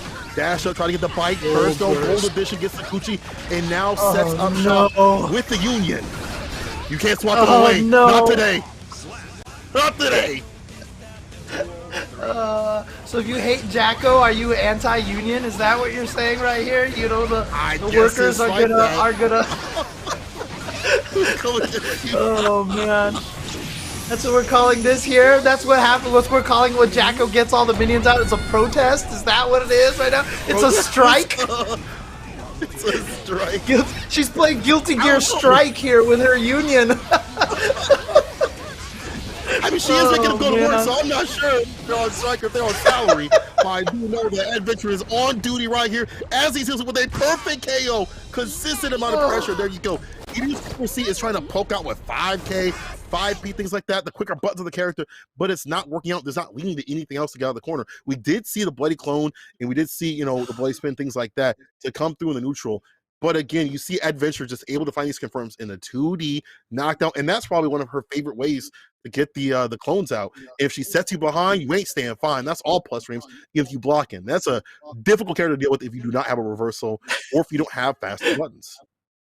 Oh man. Ooh. So Adventure here trying to get us back on track with these 3 O's. And again, just as a reminder, all of our partnered players have advanced in the first round, but Idiosyncrasy, Splash Idiosyncrasy, at the danger of being the first one to be sent to the loser's bracket right away. But again, this is going up against Adventure's Jacko, and it's just so scary because, you know, while Nago is obviously a scary character, you know, doesn't have any invincible moves, doesn't have very easy ways to get out of this corner pressure. And here we go. You are just locked down. Like, where is the gap? Like, if you haven't fought a lot of Jackos, and that's one of the tricky things about having a character as complex as Jacko is the only person you're going to be able to practice against this kind of a Jacko is Idiosyncrasy. I mean, is Adventure, I'm sorry, is Adventure. He's the only player you're going to get this kind of practice against. So it's not like your buddy's going to bust out Jacko and help you practice this match, you know? Yeah, not like one that is like as neutral based, especially too. I feel like a lot of Jackals, again, love that long range play, but Adventure slugging it out like just in the parking lot of a Waffle House and finds the opening right here. It's dang near clear. This is a wrap, just like that. Runs the dust. It's a one-touch situation. Adventure gonna build that bar. Idiosyncrasy on the back foot, but does find a way through with the far slash records. Dash up, fight, BRC. Let's find the finish. BRC right back at though. Oh, play spin, 6H. This could be it. Idiosyncrasy can make it happen. Yeah, this could be the comeback right here. No wall splat just yet. And just played very defensive, but there's that 2H again. And there you go. It is Idiosyncrasy not waffling around at the end of that round. Takes it and is still alive. Okay. Oh, there we go. Spring off the wall. Nicely done by Adventure. Get that space, and here we go. Minions are a-coming. The pressure is starting. Oh, boy. Now you got to deal with this. And we got the super activated. Goes for the speed. So it's just going to be tossing out, chucking minions. We're going on strike. The protest is starting right now. Oh, baits out the burst. Takes the burst. Oh, he's still stuck in the corner. Wire receiving the defense. He's going to find a way out. On his own with the clone. Wire right back at him. Do that pressure again. And this is where you win. Gold burst. It's a gold burst. Gold burst is how I win the dust to do it. Red RC and Adventure with another 3-0. This is how I win. You know, I just want In the future, if Adventure ever writes an autobiography about his Guilty Gear play, he'd better name that book Despicable Me right now, because he is doing work with those minions. Man, he is doing work with those minions, and he is going up Oh my 3-0 God, and is going to advance to the next round. Nicely done for oh my Adventure. Whew. God. That Oh, man. you would have put those two characters on the screen and said who's going to win. I would have listen, I would have been like, yeah, Nago, yeah. But Adventure, continue their adventure through the bracket. Dude, you Oh took the man, words right out of my Thunder. mouth, man. Just, oh, well, Oh, that happened. Because that's exactly what I was as, thinking, man. Holy as crap. Adventure. Holy crap. And it's not over, James. We still got more top level Guilty Gear Strive action. Jonathan Tanay with the big T coming through against Apology Man, the man who warms his milk, the man who eats the cereal wrong, but plays the game so right. Look, I mean, are you? Look, I'm just gonna say I've definitely microwaved my milk for cereal before, a long time ago as a kid when it was cold and it was winter and stuff. Have people actually just never done this? Because I know people give Apology Man a lot of flack for that one, but I could say that I've done it Chat, before. let I us don't know. do it anymore, but it's happened, and like people like it's just I. No. If I wanted something more, I would eat oatmeal. You know what I'm saying? No. I would just eat oatmeal. What do you mean? What do you mean? See? Get him, chat. Get him. But Oh maybe that man! powers Oh up through the man! mixes and things like that, you know? Dude, even our producers are freaking out about microwave milk. All right. Well, thank you guys. I had a enjoyable run here at Series E. I Get him. think my camera's about to be shut off. I'm about to be muted, and there is. Oh my. Oh man! I'm sorry, James. Listen, I'll go down with the ship. I'll go down with the ship. You know, I do put the milk in first and then the cereal. I do that. I'll go down with you. I'll Oh, go you down with do? you. Okay. Okay. See, I'll see, go down with you. that to I'll me, go down with you. that's more blasphemous, I think, than the Oh warming milk. no! I was on your side, and you were gonna say, "Oh, how is that more blasphemous?" Nah, no way, no way. All right. No, never mind. Okay, let's. Okay, the producers can delete that portion of out of the VOD. Both of us are big fans of cold milk. Into the bowl Mhm. after the cereal. We're both completely Yes. normal people here. Absolutely. I'll tell you what's not normal though. Apology Man and his mixes, and I feel like he has been graced by God when he plays Foss. His RNG has been fantastic lately. We saw him at Red Bull Kumite doing a lot of work. Like it's weird because he's got this style of like he knows how to play with the items, but he knows how to play this neutral. I feel like a lot of Foss players fall into like one category a lot more. Like RF loves to play with like with his fisticuffs, right? Which is wild to me because Foss doesn't have the best buttons. And Nagate loves to have the items, and he has all these different sets and things like that. Like Apology Man, to me, at least when I watch him play, feels like he can go to both sides a little bit, but he never falls into one directly. He's like just square in the middle. And Rebel Kumite is what I really felt like he found like a really good point in his style. And maybe part of that's from playing other games like Dragon Ball, stuff like that. But his Foss is nothing to sniff at. Don't know if he's switched since then though. I'm gonna be real with you. I don't know if he's Can't come from Happy imagine. I can't Chaos Man or imagine that he whatever. has.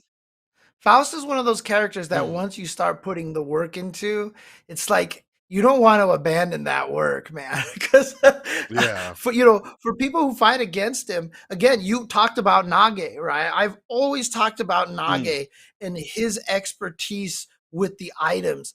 The way that he uses items is ridiculous because he practices every item. Whenever he has a sequence and he cancels into the item throw or just knockdown into item throw, he's not doing it on improvisation a lot of the times. He knows exactly the situation that it's presented to him so that he knows if I do this, the bomb's going to explode at this timing. If I do this, the hammer will hit this way. like in Exer, if I do this and it does the black hole, I know that if this other item was thrown beforehand, this is the sequence. Like he is the absolute best at that. And, you know, as you mentioned, Apology Man trying to learn a lot of that as well. And that is one of the keys to Faust. So it takes a lot of work to become really, really strong, honestly. It Sunken takes cost and the fallacy. reward. I mean, maybe one of these days. I mean, it's not like they haven't buffed the character. It's not like Foss is bad. It's just the fact that other characters are better in some of these areas. And you know, the RNG has gotten better for Foss.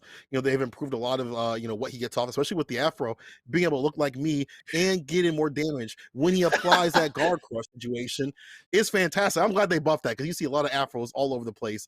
It's always great to see that on every character in the game. But you definitely see a lot more of like the RNG benefit the character. Trumpet still sucks, but you know, it's just like the other characters are able to just to hit you like with Leo with back turn for 70% or whatever. As a Foss player, you're relying upon your reaction to the items, and your normals aren't the best, so you have to place them better than the rest. Like you have to put this here and there, and if you whiff, you're gonna get hit and it's gonna hurt. Dude, I'm telling you, man, that afro buff to, you know, throwing your head from the air with the afro on is like my favorite buff, like maybe of all time. Like what a cool, It is creative, what a cool, I mean, not only do they make it more powerful, it bounces, and if it explodes, it guard breaks you. Like they just were like, nah, we're gonna make this only a good thing for Faust, and I love it. And I do see someone, Ten-Toed Sloth in the chat saying this is a roommate fight. Are these two roommates? Oh wow, really?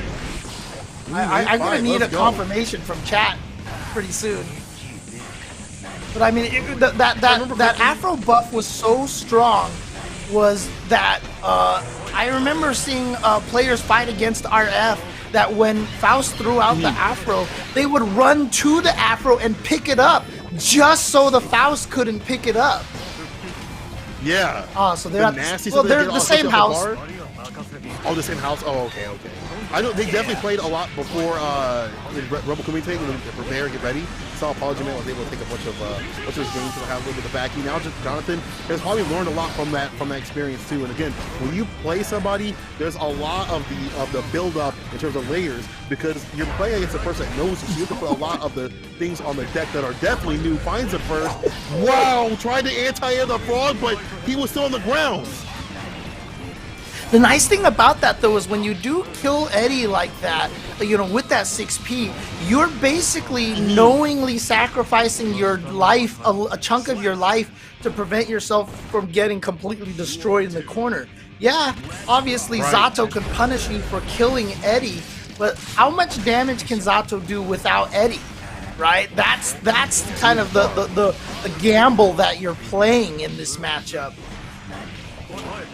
And it does, you know, it's good for this character in terms of like, you know, the normals, long reach into just overextended, clip Eddie before he even comes out, tries to find the overhead, still has the distance. You see the bomb being thrown out from the area situation, and that tons of fun coming through to, you know, knock him down. Super situation, clap your hands for the applause, Pierce for the corner push, 2P again in the super situation with that lockdown, but Eddie needed right back. That was a beautiful sequence from Jonathan today. He just threw out the sword right away. Oh, we've got the PRC super tech right there from Apology Man, trying to get himself out of that situation. But again, that situation for Jonathan today, you know, using the sword and getting all the way into the corner benefited him well, but Apology Man survived it so well, and here comes Apology Man still with a gigantic life lead. That 2P also to lead the Eddie off the table. He's so adapted, you know, dealing with Eddie, knows what comes from that character. You all seen the dash up throw against the opposed, runs the burst. He is in the lead, so I don't mind that burst. He's got bar Final Fantasy coming through with the meteors. Dash up, throw, gobble up like Thanksgiving, and seals it. Dang, Apology Man aggressive. Yeah, killing him even with Afro and all. He just ate the whole thing up, dude. It's like cotton candy right there. And Apology Man taking that first game.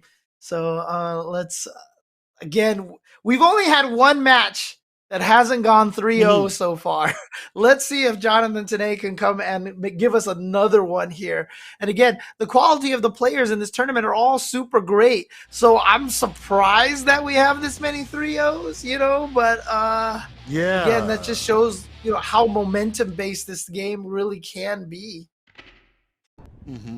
Especially the knowledge that you see from the players that are making the 3-0s as well, right? There's reasons why there's 3-0s. You can see it in the play, like, you know, yeah, you're fighting someone super strong, but the knowledge that's being on display is like very clear cut and why they're gaining these 3-0s right here.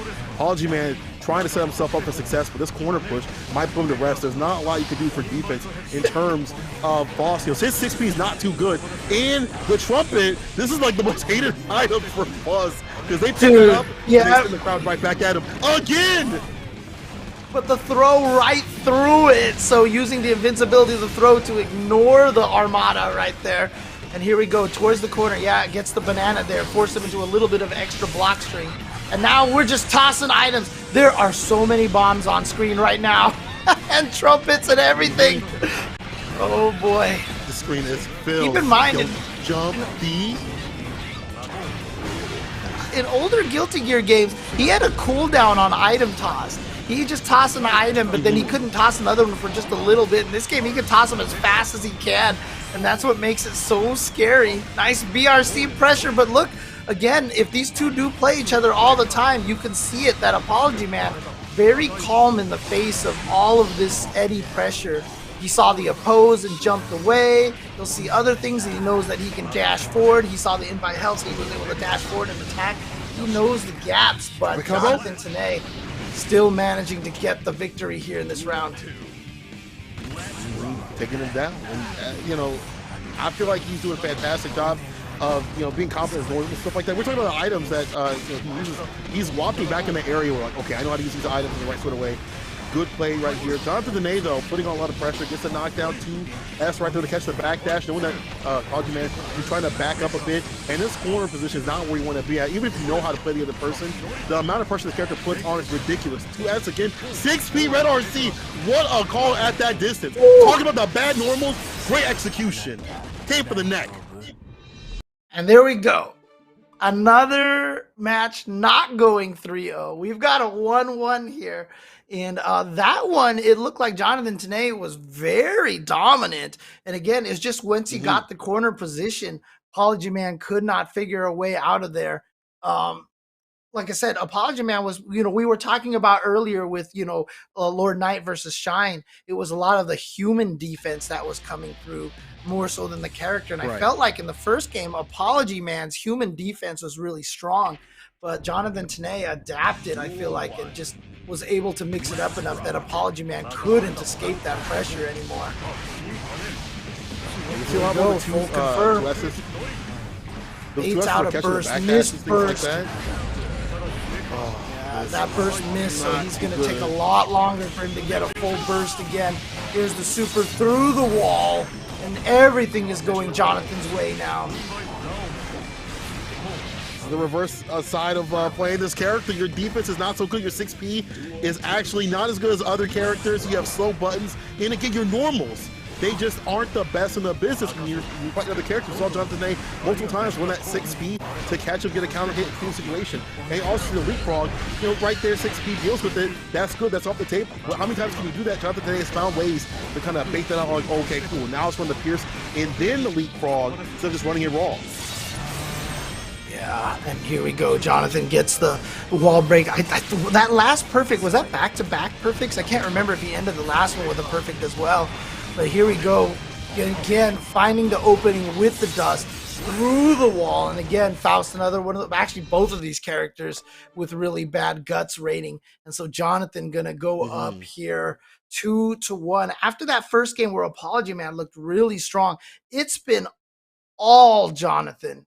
It's been all Jonathan since then.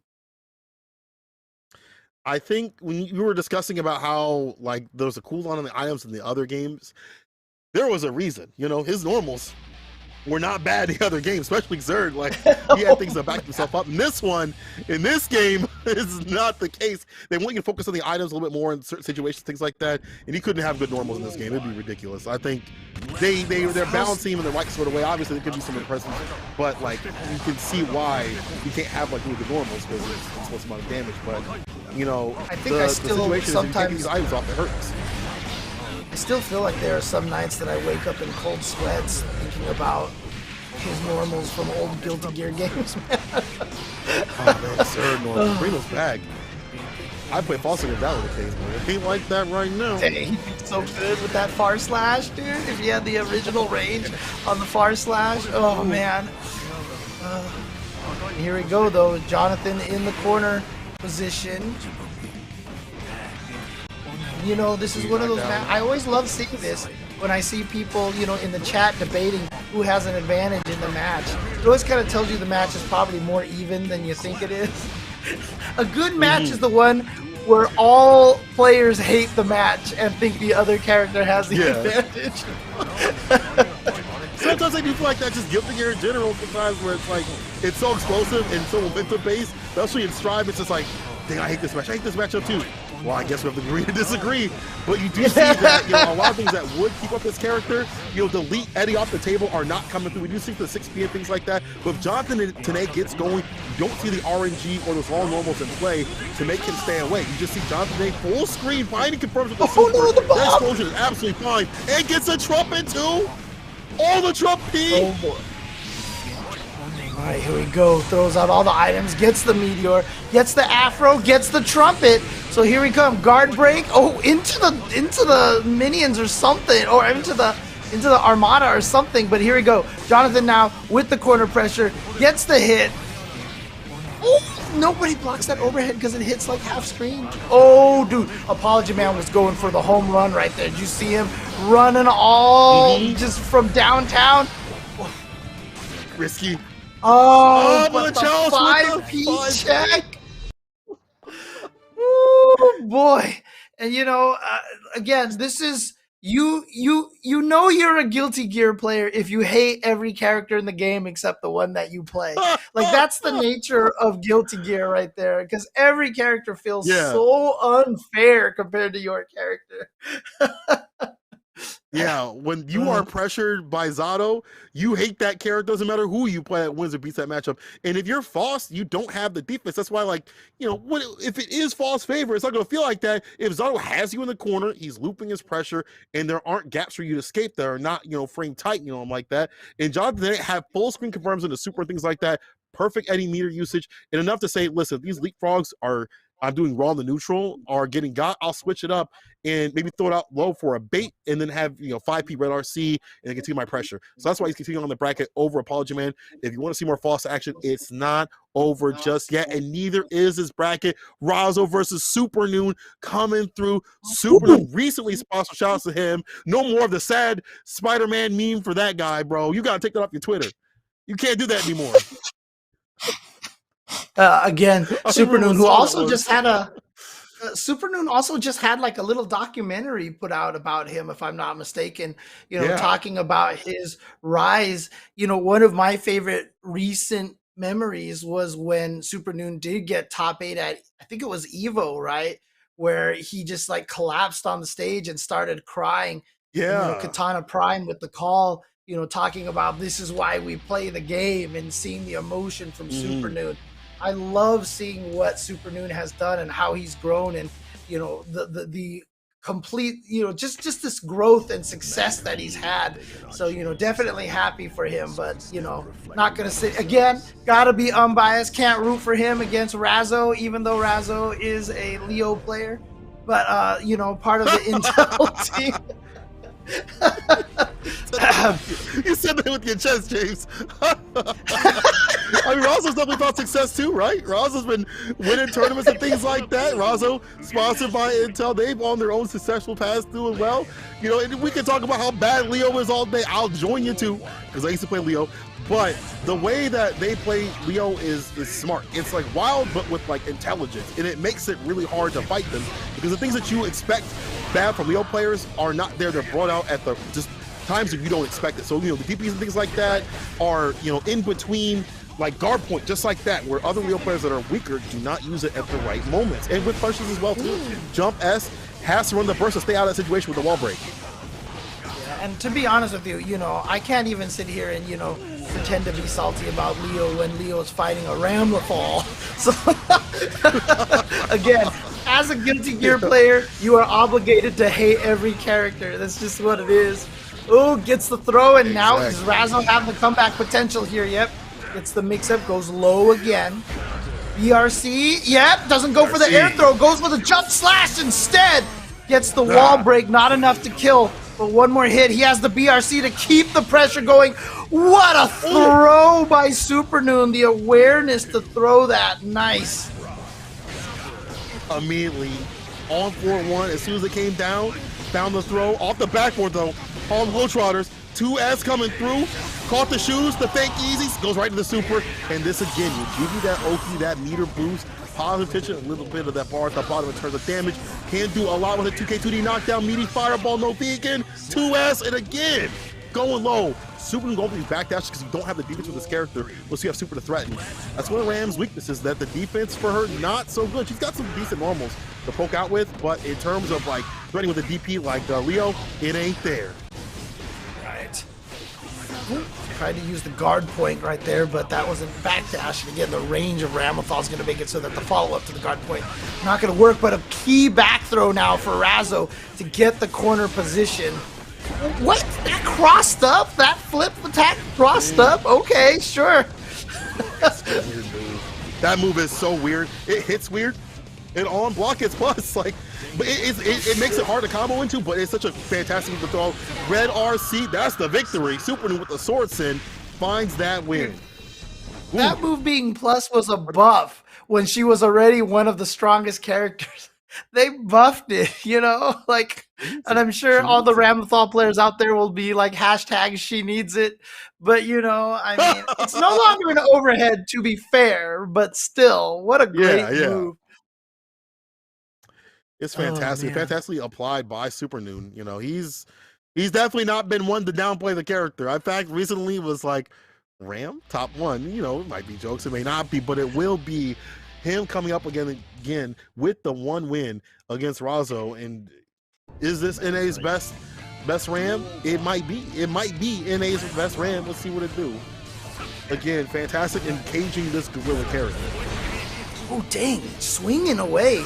After blocking that air attack, stopping Razo from dashing in.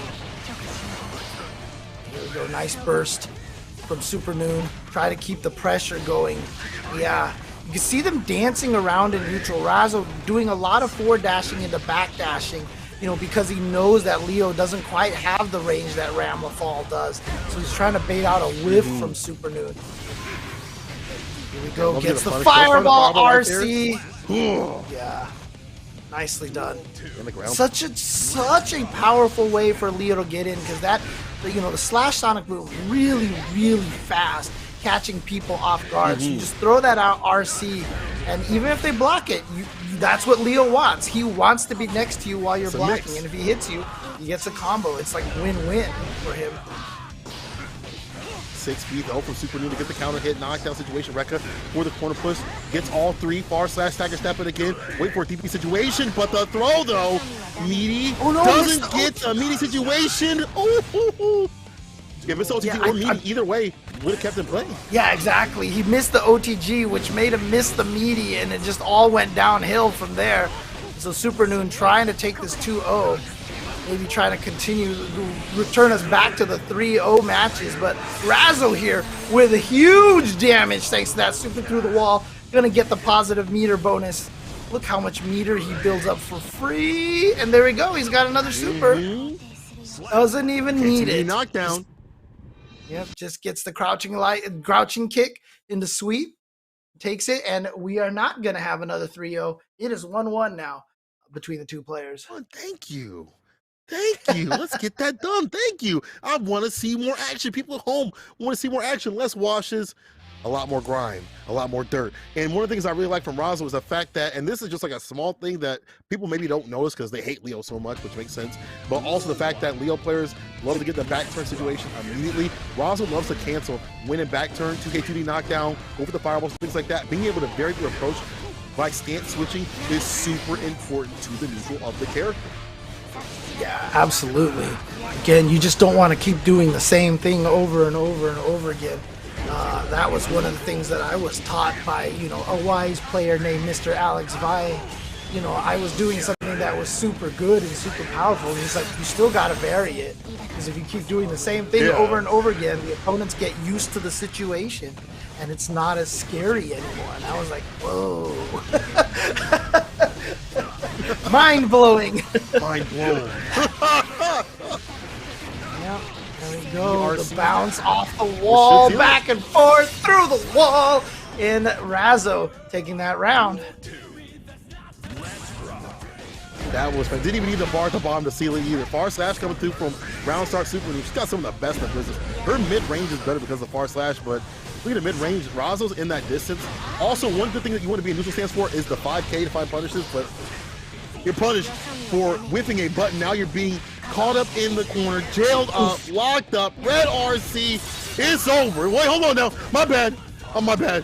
I see the bar to bomb. Didn't have enough to find the finish. I curse everybody that I'm on stream with, Cola. You know this, right? Every single time. Is it gonna kill? Oh my goodness. Look at this. The mid-screen mix. Tried to backdash away. Interesting. Not sure why, but he's still gonna get the hit and the pressure going. Trying to catch him with the 6P. Nice escape by Supernoon out of the corner here. Razo still trying to complete this comeback. Not gonna happen. The far slash from Supernoon ties it up, and we are now 1 round apiece here to find out who's gonna go up 2-1 in this pivotal game. Every game round and round. I like that Supernoon was just like, that's the thing about this character, how strong he is. You were so afraid till he's dead, even with 1 HP. You gotta be super afraid, right? You're Supernoon. No side switch over, just gonna get the damage on the deck, the knockdown, dash up, throw though from Razo. That's a mix up from that character. Now caught up in the corner, runs a super Razo to get that bar back, and then some with the boost. Let's see, you dash up to get to the knockdown, go for the throw. Supernoon caught up in the corner, trying to fight out, knows back against the wall is where you fall with this character. 6P PRC. Has to run the burst. Yeah, nice. But good block on the dust right there. And now Supernoon fighting for his life. Very little health. Not in the corner position as well. He's got to get that corner to be able to get the damage. Oh no, he crouched too early. Whenever you see flash kick into RC for Leo, a lot of times he can get 2 punches in there before he lands. I believe what I saw correctly, if I saw that correctly, Supernoon did block the first one, then crouched and got hit by the second one. Now, obviously, the Leo player can mix it up, do 1 punch, just wait a little bit, but you might be able to fuzzy that. I'm not 100% sure. Not 100% sure. But it's a tough situation nonetheless, no matter what. Yeah, I mean, that's Leo's, that's his gameplay. A lot of people think about like the damage he puts out. He does put a lot of damage, but he loves to put you in bad situations. He loves to put you in mix-up situations. That's why you see the burst immediately from Supernoon. He doesn't want to take a run-through off that knockdown situation. He wants to be able to put the mix on them, Put the mix on them to get the win. Sword send, 5K. Back to what timing from Razo to catch him coming in. He has gotten so much play out of just the back throw back into the corner. Razo is just so good at finding that moment to find the gap and get the throw. And we see this in so many modern fighting games where the corner position is so valuable. You could be winning a whole match, then get back thrown and the position switches, and then all of a sudden you just melt. Ooh, he's got meter for the super. Doesn't have a chance to spend it though, so he's not going to kill him here. But he's got RC meter, so does Razo, but a throw. And Supernoon going to take that round again, not letting him go for the cross-up. Preventative health, you want to stay away from the cross-up situation. Hard knockdown this DP, yeah, you can't prevent that though. You get hit, you deserve it. 2 age, cross-up again, right back through, off the back turn K, finds the reset. Backed off, did not want to back throw though, against the super for the defense. 6P, it's for the super situation. Razo, this one's for you, Morph. Oh boy, That one I didn't think was going to kill, but it definitely did. Oh my goodness. Oh, but again, the range right now from Supernoon taking advantage of that far standing slash. Look at this. It's all the damage Razzo has taken this round has been from far slash into heavy slash. Okay. Won't be deterred though. Supernoon definitely trying to win this in the neutral here. Won't throw the sword. He knows he needs to have all of his swords for those buttons. Here we go. Yep, just goes into the Daru instead of throwing any swords or anything like that. Knew it wasn't going to combo for that range. Out of the corner, nicely done. Using the flip into the PRC, but look at that. Jump Dust getting Razzle right back in the corner. Oh no, he didn't finish. Time to shine right here. Can make the return over C. Needs anything at this point, and that last hit will do it. Razzo taking down Supernoon 3-1. Man, oh man, Razzo just always aggressive with it, and also staying mid-distance with the 6P. That was kind of the I would say probably one of the best buttons to be using that neutral right there to interrupt the far slash before it even comes through. Mid-range, you know she's gonna throw far slash, 6P. Get it off your chest, you know, put him to rest. And that with everything with the aggression seals it. Yeah, that little neutral mix-up is definitely a lot more pronounced in Strive than it has been in previous games, where the far slashes reach really far and the 6Ps really are designed to just kind of beat those. Obviously, it happened a lot in the older games as well, but I feel like it's just such a fundamental part of the footsies now in Strive that, you know, if you're not aware of that, if you're not trying to throw out 6Ps against Soul far slash or Kai far slash or Ramathal or Leo far slashes, then you know you're making a mistake. So, but yeah, there you go. You mess it up. Yeah, you mess it up. You're also messing up if you're not listening to analysts. Yes. Oh, let's just sit over to the CSI department. Let them see what has been occurring on these matches. Let's go. What an entertaining first round there of the bracket. James, Cola, guys, great job there. That was a lot of fun, and looking forward to hearing more throughout the night. But we may have to change the name from round 1 to round 3-0 because we saw, I believe, 5 of them total in those first 8 matchups, and it was a very interesting run there. And one thing, kind of jumping out to me, you heard James talk about it. We've seen a lot of upsets. Very specifically, there seems to be a bit of a first seed curse in these Thursday night Series E events. Coming into tonight, number 1 seeds were a collective 1 and 4 during the first 2 weeks. And obviously we see Diaphone go down 0-3 in the first round here. And while Diaphone did end up winning his first losers matchup, so that brings the total record to 2 and 5 for first seeds. So far in these Thursday night events, it's been a rough go for a lot of those first seeds. So very interesting little trend we've gotten to see there so far. But I will update you guys on just kind of how the bracket has shaken out so far. Obviously, we're looking forward to round 2 on the winner's side. What we will see there is Bean versus Solstice. That should be a fun one. Obviously, getting to see our first chip in our Thursday tournament has been awesome. And Bean showed up big time against Diaphone in round 1, big 3-0 upset. I guess, Cola and James were talking about, maybe it's not as much of an upset as it would seem, but at least from a bracket perspective, it is an upset. So Bean looking really good there and matching up with Solstice should be an interesting one. We'll get Dawn up against Shine. That should be a fun matchup. Hotashi and Adventure. That one's a good one. Obviously love to see the Jacko, and Adventure continues to impress on that front. And then Jonathan Tene up against Razzo. So those are your slate of winner's side matchups for round 2. Looking forward to those as well. And of course, Diaphone winning against Stealthy on the loser side stays alive. Will face off against the loser of Jonathan Tene and Razzo. So a lot of things to look forward to there. But very exciting shape up for the tournament here tonight that I'm very much looking forward to. Do want to remind you guys, of course, we here at Esports Arena put on all these digital events, and we're super excited and proud of them and all these online tournaments, but we are open in locations, all across the country. We are in 18 different Walmart stores all across the United States. So if you want to come out and compete and hang out with us, maybe play some Smash, Guilty Gear, Apex, Halo Infinite, and more, you can do so. Just use exclamation point locations in Twitch chat right now to find an esports arena near you. We are going to go to a quick break right now, but when we come back, James and Cola will be getting you ready for all of the round 2 action in the winner's bracket. Don't go anywhere.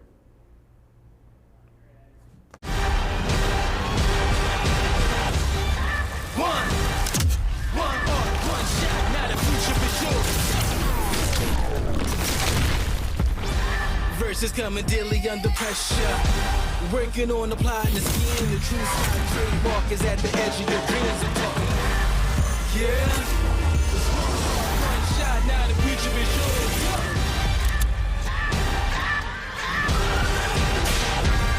I'm turning dreams into reality. In the lab with the formula and chemistry.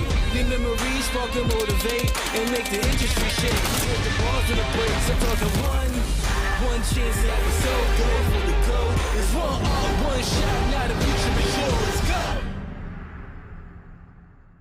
It's refreshing, refreshingly sweet, but without sugar, 0 calorie treat. They're all our top fresh flavored splash. It's fruit freshin'. Etc. I'm fading. One bad headache can crash your entire game. Excedrin relieves headaches fast. Excedrin, game over for headaches.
Series E Guilty Gear Strive. We knew y'all were striving some more beautiful Guilty Gear action. We got it for you right here with your boy Say Cola joined with James Chin, the legend himself, on the mic. All right, how you feeling, brother?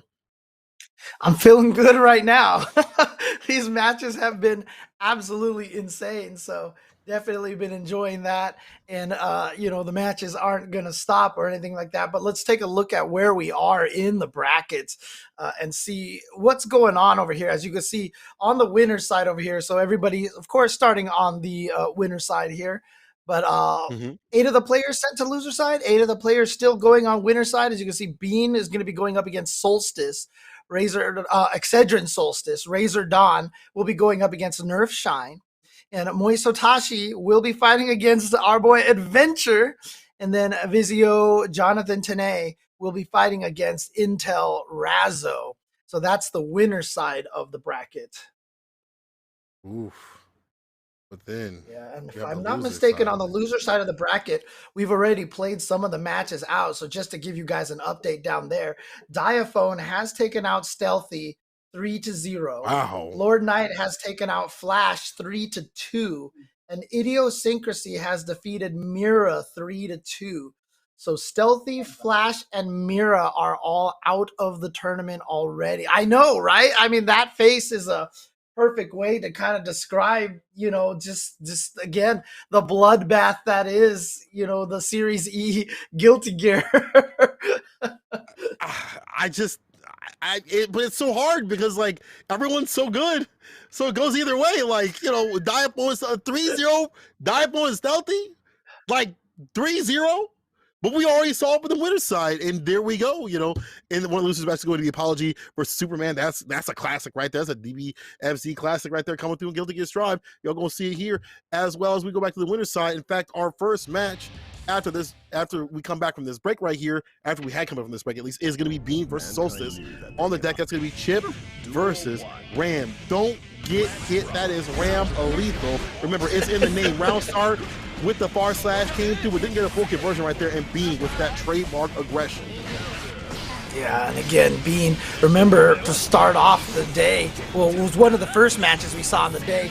Was it Bean's Diaphone 3-0, I think it was? No, he took out, no, it was. Oh, yeah, it was? Oh. Yeah, there it was. Yes, it was Diaphone. So, again, just how strong he is and how scary he is with Solstice here taking round number 1. So hold up, y'all need to talk about me for a second. I'm kind of the king out here, and I'm the one staying solid with this character. Still out of 6 Ps in the neutral, and a lot of that deletion of the health that comes from hitting this character at any point. Again, you got to put on that pressure, no lean, and keep the meaty situation. 6H right there is going to get the bar back just like that. He's got some ways to open up, but also the round start 5S. Bar S, I should say. Yeah, even though he's at the negative situation, hitting the buttons right away. Here we go. Here's that corner pressure again, and you can see Solstice Bean getting out of the corner with, Chip's extra movement of having the triple jump.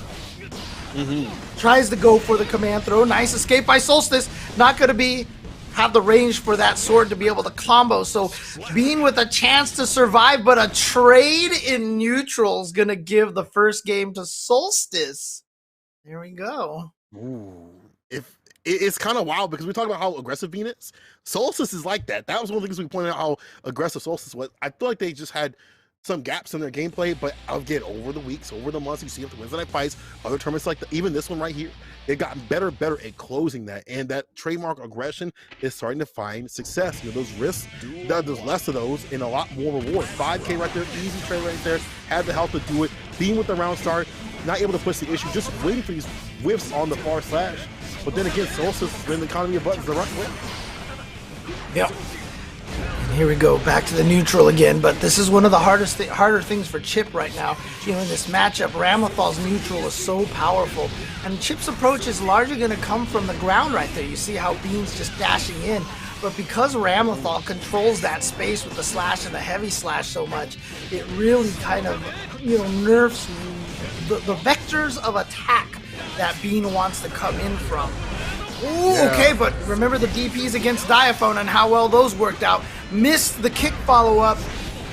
Oh, but here we go. Gets another hit in, and with the RC is going to be able to complete it. Yeah, Bean getting over the aggression. That 6P has been doing a lot of damage. That's going to delete the dive kick too as well.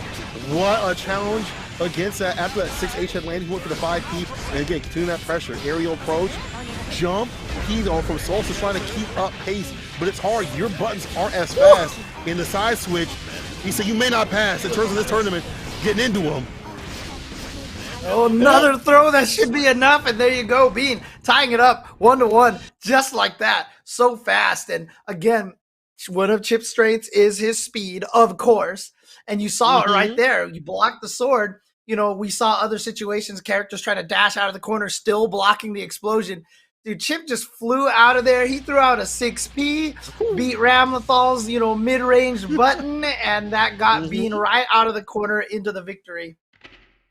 But it takes that good defensive timing, and, you know, that's what Bean has, because you make a mistake, it doesn't matter. It's a wrap, right? Even some of these DPs have also been risky, but Bean has taken them off the table for a little bit, choosing to do other defensive options, finding a lot of success, trying to put this man to rest. Side switch up for Solstice. Takes out the DP. Okay, yeah. Had to burst there, otherwise that was going to be a huge amount of damage. Okay. Yep, gets the anti-air. Here we go. Go to the corner. You are going through the wall, and you are dying because you are Chip. And, you know, Yipes always said, you know, Pringles, right? You take damage, you break easily. That's what a Chip does, man. So he's definitely dead in that situation. All right. Yeah, he did not take too much. Far slash, heavy slash right there. Again, that far slash has been painful, but Bean using the 6P and other moves to kind of whip punish or just come through correct. 6K for the overhead situation. 5P, 6H again. Yes, sir. That's the easiest way to send to the wall, make him fall. And Bean playing that neutral. Look at that 5K. Name of the game with him. That 5K stutter stepping. That 6K round finisher for Bean has been doing some work. That's how he finished two rounds or games off against Diaphone. We see it over here against Solstice now, but Solstice has the corner position, has the damage. Look at this, gets the knockdown, tries to keep the pressure going, but Bean out. RC. Oh, I thought that hit. Trying to stay solid. If it would have hit, he would have been dang near dead because he went against the wall. Yeah. But here we go, Bean though. He's these opportunities. If you let Bean escape, he ain't gonna wait. He will be pressing buttons. He's back at it. And Bean's got bar. You see him stacking separate. After these records, not spinning the bar just yet for the red RC or anything like that. Will PRC after any of these whiffs too. Just wait for the right moment. Solstice running out of bar to FD, and now he's in front of that base. 6K again. That's the win, Bean. I said, man, he is closing out so many rounds with that. And you know, if the crazy part about this now is if you're Solstice and you're like, man, I got killed by that 6K again. I saw him do that earlier in the tournament. I'm going to be wary for it. And you know what? That means Bean's just going to switch to dash up 2K. Yep. Like 100%. He knows probably as well as anybody else that Solstice is now aware of the 6K. So he's going to use that to his advantage now. Dash up 5Ks have been absolute money. Cancel right into 2D. Runs the burst though. Solstice has a lot of bar to work with. Does not cancel with the trade right there. Does get the counter hit. Burst though. Beats it out. What an option from Solstice. And what a reward. He's dead. There's no time. He's just dead. He's dead, Jim. He's dead, Jim. Chip is not surviving any of these corner combos from Ramlethal. The amount of damage he gets, especially with the double sword super like that. Oh, and look at this damage that he's eating here. Oh my god, he's dead, Jim! I told you he's not surviving any of these combos in the corner. Oh no. Do you think Chip players, when they get hit like twice, they just set down the controller and they're like, all right, you was nice, you good. All right, next game, next round. Like, they're just like, all right, cool, like, you win, like, you set it down, and like, all right. Now we're 2-2 though, but that's what happens. Just get up and go microwave some dinner, you know? Combos aren't even done, they're like, I'm out. But again, we said it the first time we saw Bean on stream. You picked Chip. You know what you signed up for. You knew what you were getting into. I say, let him crash. He dies. The super and the Oki. Stagger simply so these 2K 2Ds not 2Ds. Look at that knockdown. ERC. Get that recovery, but Solstice is out of the corner. Not just by the pressure. Hey, I had to run the burst because you know what's going to happen if you get hit. It is going to be a wrap. Trying to find a whip punish, but just like that, Solstice swinging some of these buttons. Only has one sword, brings it back. Okay, 6K. Oh, he did it again. He did it again. Every single time. I was not thinking about it. I was not expecting it at that moment as well. Man, that 6K RC to end the round has been like that is pay dirt right there for Bean. His own personal bread and butter. This is his own one. You know, he's at Bean in the neutral right there, stagger stepping when he dashes in. Because Solstice has been trying to use 5K to stop him. So nice BRC back. Tried to keep the pressure going with the flip, but it was too far away to connect. Not going to get whip punish, though. Yep, not going to let you dash out for free. Here we go, the mix-up. Oh, no! The jump dust was actually in time. Dash him again. This time blocks it out. Oh, Swordston does it wrong. So cover the corner, though. FD, Red RC. Woo. Another Alpha Blade. Up again. Okay, burst to try to build it and also give them time to get his sword back as well. And that's why he wanted the sword back, to have access to those neutral normals. We're here, final game, final round between Bean and Solstice. Let's go. Red corner push. Gets that break, wall break, gonna get that bar. We know what Bean loves to do. Dash up 6K could come through. Round start with it, /5H again. That's the Ram special with the side of fries. Oh, but no bar to cancel, didn't have the bar. Bean coming through with a little bit of a punish and a lot of corner carry. 5K. No super though from Bean. Wants to save the bar. He's gonna get a lot from that positive tension. BRC, 6P. I love the idea of using the BRC after the transition to take control of the neutral. Gets the sweep. Didn't RC it. And look at that. Stop the 6K this time. Whip push 6P. Oh man, Bean. Wait. Oh! First! Oh, Red RC, late Red RC, dash up tag though. Bean tech that. Oh my god, it's a dash up do it again from B. Dash and get the win. B, I can't even talk. This dude is ridiculous. The dash ups have been ridiculous. Dash up 6K. Dash up throw. Dash up. I'll do whatever I want though. That's B. No lean, all protein. Get into the ween. Oh man, nicely done by Bean, and he is going to advance forward. You said he won Wednesday Night Fights yesterday, and so is he? If memory serves correctly, yeah.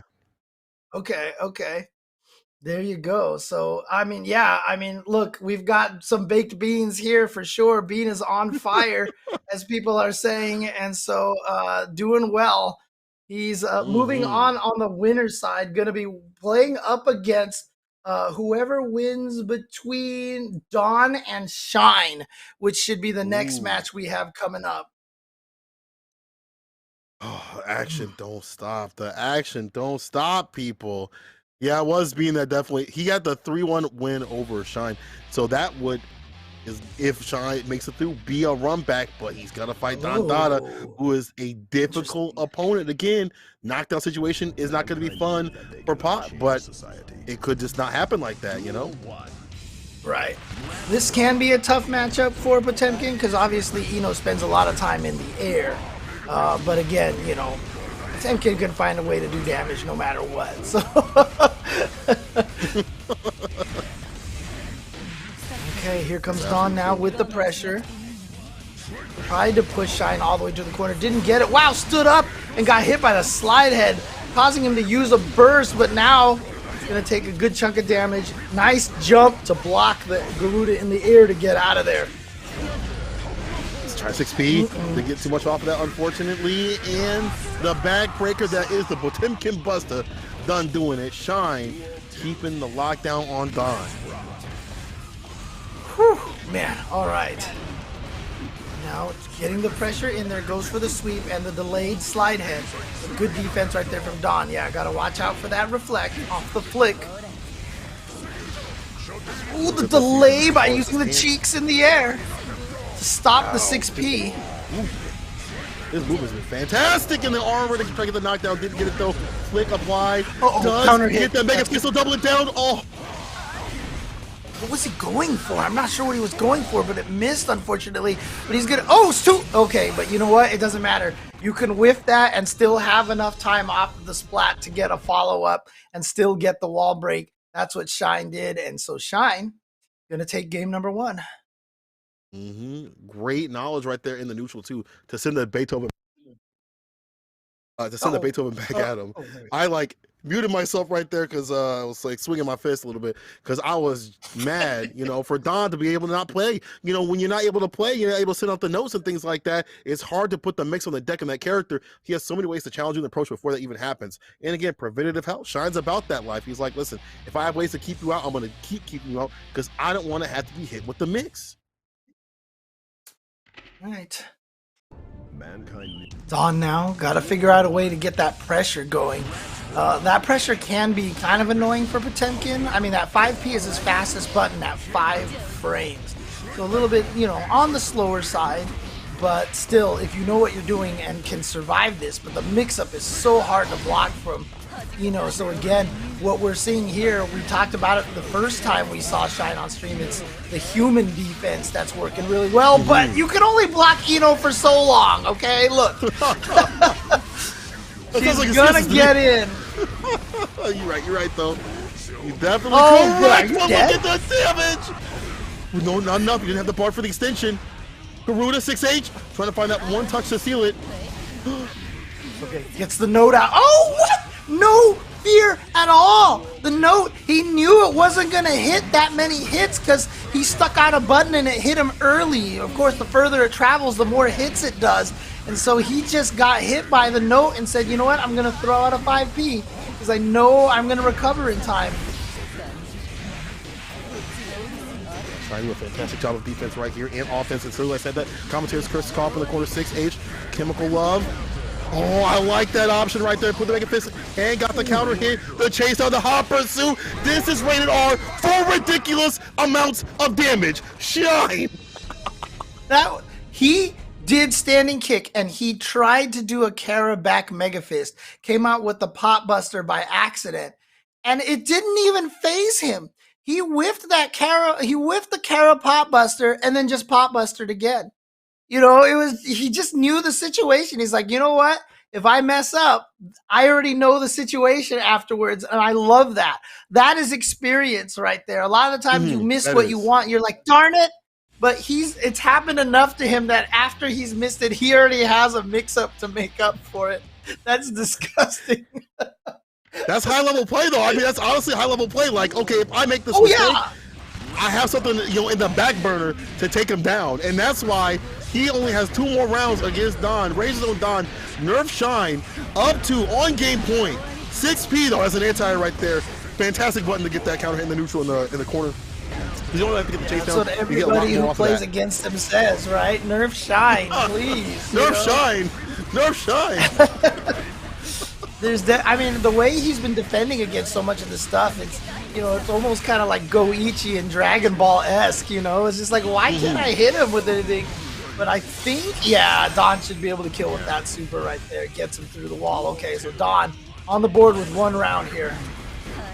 Yeah, those corner mix-ups is exactly what you want. That 6P coming through, especially on counter hit in the corners. We get a counter hit, put the fist together, now make a fist though in the corner. Now gotta be careful, finds a slight punish. 5P, that don't connect in the combo. Oh my god though. Grips him off the top shelf. His 5P defense against Eno is ridiculous. Oh yeah, you can slide under there, but he didn't make it. No! You just ended up eating so much damage as a result. Okay, here we go. Time now for Don for the comeback. Can we get this to happen? He goes for the empty low twice in a row. Bar slash through the wall. He has so much meter now. Spend that bar, baby. Yeah, you see the BRC. Oh, he got the counter hit. The PRC to chase down into the full punish. Too, with that PRC, he saw the backdash and he knew he had enough time to do instant dash into the punish to hit the end of the backdash and get a maximum damage combo. Nicely done. That's wild that he had the awareness to find that follow-up. I think a lot of people would have dropped out, not know the side that they were on. Don definitely knew. That's why he is the Don Donna, and he's still in it. Game point right here for Shine still, but Don is fighting back. We are seeing what happens when you are caught in the corner, and that innate defense doesn't always come through. You saw the deficiency of the character, and falls to the Beethoven right there. He's listening to all the tracks just like that, the burst throw from Shine to get the distance, but you can't be put up in the corner. Not anymore. It gets in there with the counter hit. And through the wall, boom, right there. Missed the first hit, doesn't matter. Still a ton of damage here. And we go straight for the pressure. Too far away for the throw. Oh no. And I think Shine was trying to bait out a burst. Here we go, pressure. Oh, command grab. How much death is that? Not quite dead. Not quite dead. There's a lot of scaling here. A lot of scaling. The super to beat the Buster. He went for it. Shine didn't believe. He didn't believe Don was gonna go for the wake up super. You wouldn't do that. You wouldn't do that, right? There's no way. There's no way you wake up. You're gonna die there. There's no way. There's no way. Bro, the super Don staying alive, staying up set point, and trying to find a jump. He didn't get it, but does get the base open. And again, the knockout situation going low. Runs the burst off. Oh, I love that. That was such a nice sequence from Don. Getting over the sweep with the punish, then resetting, and here we go. Yeah, no wall splat. Forces you to stay on the ground here. That's the beautiful thing about what Eno can do. A lot of the situations where people get hit against the wall, they can bounce off of it, as we've seen. But that particular setup causes the slide down, and then they land on the floor on their ass, and then they just can't flip away, and they're just susceptible to more mix-ups. So I love that decision by Don to keep that corner pressure, and they are tied now 2-2. It is you're seeing the back and forth in terms of the strengths of the characters and the weaknesses too. Shine, if he gets going, he finds his reads. Don is history. Don, however, if he gets him caught in the corner, we see the mixes and the resets. Oh god, damn! Check that red. Look at that. Oh, the Garuda. No. Oh, the burst on the table, but you're caught in the corner. You might as well be dead. No bar to FD. Does find a way out of the corner. Life will find a way. Okay, here we go. Don, attention. Oh god, just got counter hit. Not quite enough to kill. Don needs to get something going, but just gonna do the can right there. Shine now 1 round away. What's the skid marks on him? Try to get the throw. Didn't go though. Burst from Shine. I like this one because it puts Don in the corner, forces him to come out, and you know that's what Shine wants. Put him in the corner and make him suffer. But Don's already out of there, resetting the pressure, after get some distance, and a little bit of that armor, and a lot of love coming from this character in a second here. Again, a knockout situation. Who has Big Fist though? Catches them. Oh no! Oh, no! He's got bar! He's got bar, James. He's got him caught in the corner. The dust to do it. Damn! Shine! With the protagonist power up. And Shine surviving that comeback attempt from Dawn. He's going to move on, and there's a reason why he is ranked so high right now in our seeding. Shine absolutely just frightening with Potemkin, and just this, I mean, you grab. Look, I tell you, man, I was a grappler player ever since the original Street Fighter 2. I used to play some Zangief back in the day.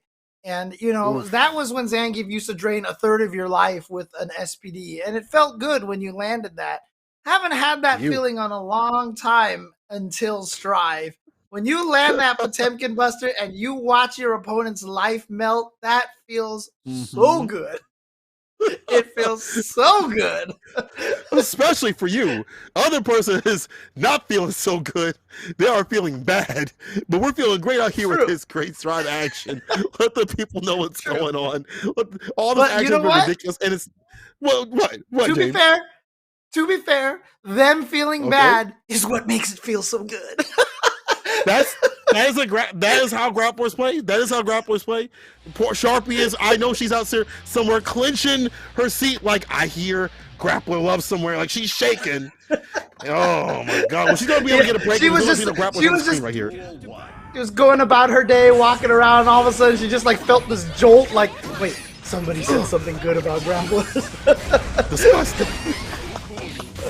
Well, she can take solace. There's no grapples on this screen right here. You know, this is command though with this character though, but Moise Hotashi up against Adventure. This is a run back. They're actually 1-1 in terms of recent games. Yesterday it was Adventure that took the first one and sent Hotashi back down. The losers and was the night fights, and then Hotashi got the run back against Adventure. Let's see who's gonna take it. The 1-1 right here. Adventure gonna get it done. Check the health that is sapped away, and Sakaba gets in play. That's a good decision right there. Nicely done. And even after the blood burst occurred, I noticed Adventure didn't like hit Nagoriyuki literally as fast as he could. He almost kind of waited a couple of extra frames just to let the blood drain a little bit further, which I like that decision. But yeah, Hotashi definitely going with the care not for the blood burst. Home run! It's a suggestion. The blood burst is a suggestion by the game. If you want to play this way, that's the way Hotashi be playing. Hey, don't act like that when I play the character, I'll tell you that, but the way he plays around it is fantastic, and he is cutting up Adventure. 2S5H red RT? You check the damage that's done from this character? Yeah, I mean, the past few tournaments that I've watched Hotashi play in, you know, I've been wondering, he'd been popping the blood rage a lot, and I was really confused about that. But now, clearly, it is a very intentional strategy that he is implementing. He's willing to be super aggressive, let it pop, get huge damage if he manages to get the hit. If not, he loses 50%. Oh well, keep going. It's a really interesting style of play, but it's so unique and it seems to work a lot. I like the variance. I mean, you don't really see many other Nago players, you know, play around it like that. But the fact he's comfortable, no matter what deficiency his character has, is what makes him such a strong player already. You know, like he's like, if that happens, it's a-okay. Adventure got to stay away from getting hit by any of these normals and applying all this pressure. We saw how he dealt with idiosyncrasy, and how he kept the pressure on. We do the same thing, but Hotashi though could find a way out of this. Maybe not this round. He's going down. Adventure getting a lot of bar. You see what you do with it. Here we go. Corner position again. Yep, you're just gonna sit there, and I love the YRC decision. That's one of the most powerful tools to have against Jacko. Is just you have to, if you use the YRC or a burst and you hit her or she blocks, she loses her minions. That's very, very important. Entire Beyblade! I can only laugh. It does everything, man. It cleans your clothes, it chops your food for you, it cooks for you. Took my dog out for a walk. Everything. Does everything. I'm dying, and so is Hotashi's caught up in the corner. This is good for Adventure. You know, I think going back to neutral actually isn't too bad. You can set up shot, but that's if Hotashi lets. He runs a burst. It's gonna do 2-8 red RC 2H again for the win. That's a home run, and it's done. Yeah. So Hotashi now trying to maybe put an end to our adventure time over here. but Ed is definitely going to keep trying to do whatever he can to stay in this. But, you know, you said they're 1-1, and Adventure won the first one. You have no doubt that Hotashi probably went and watched the match and studied it and tried to figure out exactly what happened, figure out where the gaps are. That's what strong players do. Sure. He's staying away from the 2D. You see the 5H come against the 2D situation and the 2H against the jump B from Adventure. When you try to throw out the projectiles, he stops you. You try to get the knockdowns, he stops you. And the damage is on the deck with this character. Every hit has connected. Hotashi with a 2-0, man, this is more than revenge. This is personal. Yeah, and again, Nago just with the crazy damage output, especially when he 6Hs you OTG. Like I still remember all the old Guilty Gear games where everything that was an OTG did like pixels of damage. So every time I see, you know, knock down Beyblade into 6H and 6H just drains this ginormous chunk off of your life, it's always still surprising to me. It always catches me off guard. It is, it's ridiculous just how much the character gets off these situations and the extension that he gets off these situations too. But someone like Hotashi is able to put that together. And again, dealing with the 2D, a raw on the neutral like that, Adventure cannot throw that out. We've seen Hotashi have an answer and then some. He has answers for days. I didn't know that was on the test. We want to put him to rest. Misses the bite, put all right, the anti-air close slash, missed the DP. Adventure has to go for these 2Ds. Like, he's got to have these knockdown situations so he can apply the damage and the pressure that comes from the minions. Just trying to get all that bonus credit, man. Putting extra answers in there that you don't even need, man. Wasn't on the test. I don't care. I don't care. I put in a lot more work. He's showing his work. He's showing his work. Oh, man. Meanwhile, everybody else is just trying to get partial credit, man. They're trying their hardest. Just trying to stay in class. Just trying to pass. I don't know if Adventure gonna pass right now. He might be going down to losers. He might have one more chance to dance with all this bar. We'll be able to use it with the butter, even be on the pan to cook with. Side switch. Oh, nope. Not close enough to get that 2D to combo. Doesn't matter. Gets the throw. Here's the pressure. Super through the wall. Is this going to kill? Yes! Oh, it will. Adventure. He's still alive. He's still alive. He can still make the magic happen. He just has to switch the options. I think people are like, well, why is he hit, or why is, you know, he's still getting hit with these 2 H's? It's because you need that 2D, and it actually can low profile. This is the timing from Hotashi has been fantastic, but Adventure, putting him in the corner, will build up that bar, go far if he can put Hotashi in the corner and run that neutral, but round start with it again, Hotashi. Yeah. No fear at all, just comes right in with the Beyblade and staves off that entire super activation from Adventure as well, and unable to use the benefit of the faster meter gain. And Hotashi, burst! Oh, he's probably dead off of this, because all he has to, there you go. And there's the downside of that risky play, giving Adventure the game. Really unfortunate timing for Hotashi, but again, this is the game that Hotashi plays. He's not going to be the one that's going to beat himself up for that. He's just going to be like, miscalculation, let's move on and keep going. That's right. You know, man's definitely got his, I think his stream is up right now, so you know he's got the air horns and stuff like that, all like the sound effects going, stuff like that to pump himself up. But I'll tell you one thing, as you said before, like, this gameplay does come at a cost, and if you're the other person, you've got to make sure that they pay in full, tax included. So if they run the blood burst, you got to be the worst. You got to be out there finding the full punish right there. Hotashi, though, can get more stable and not let that happen. You have to deal with that sort of Hotashi.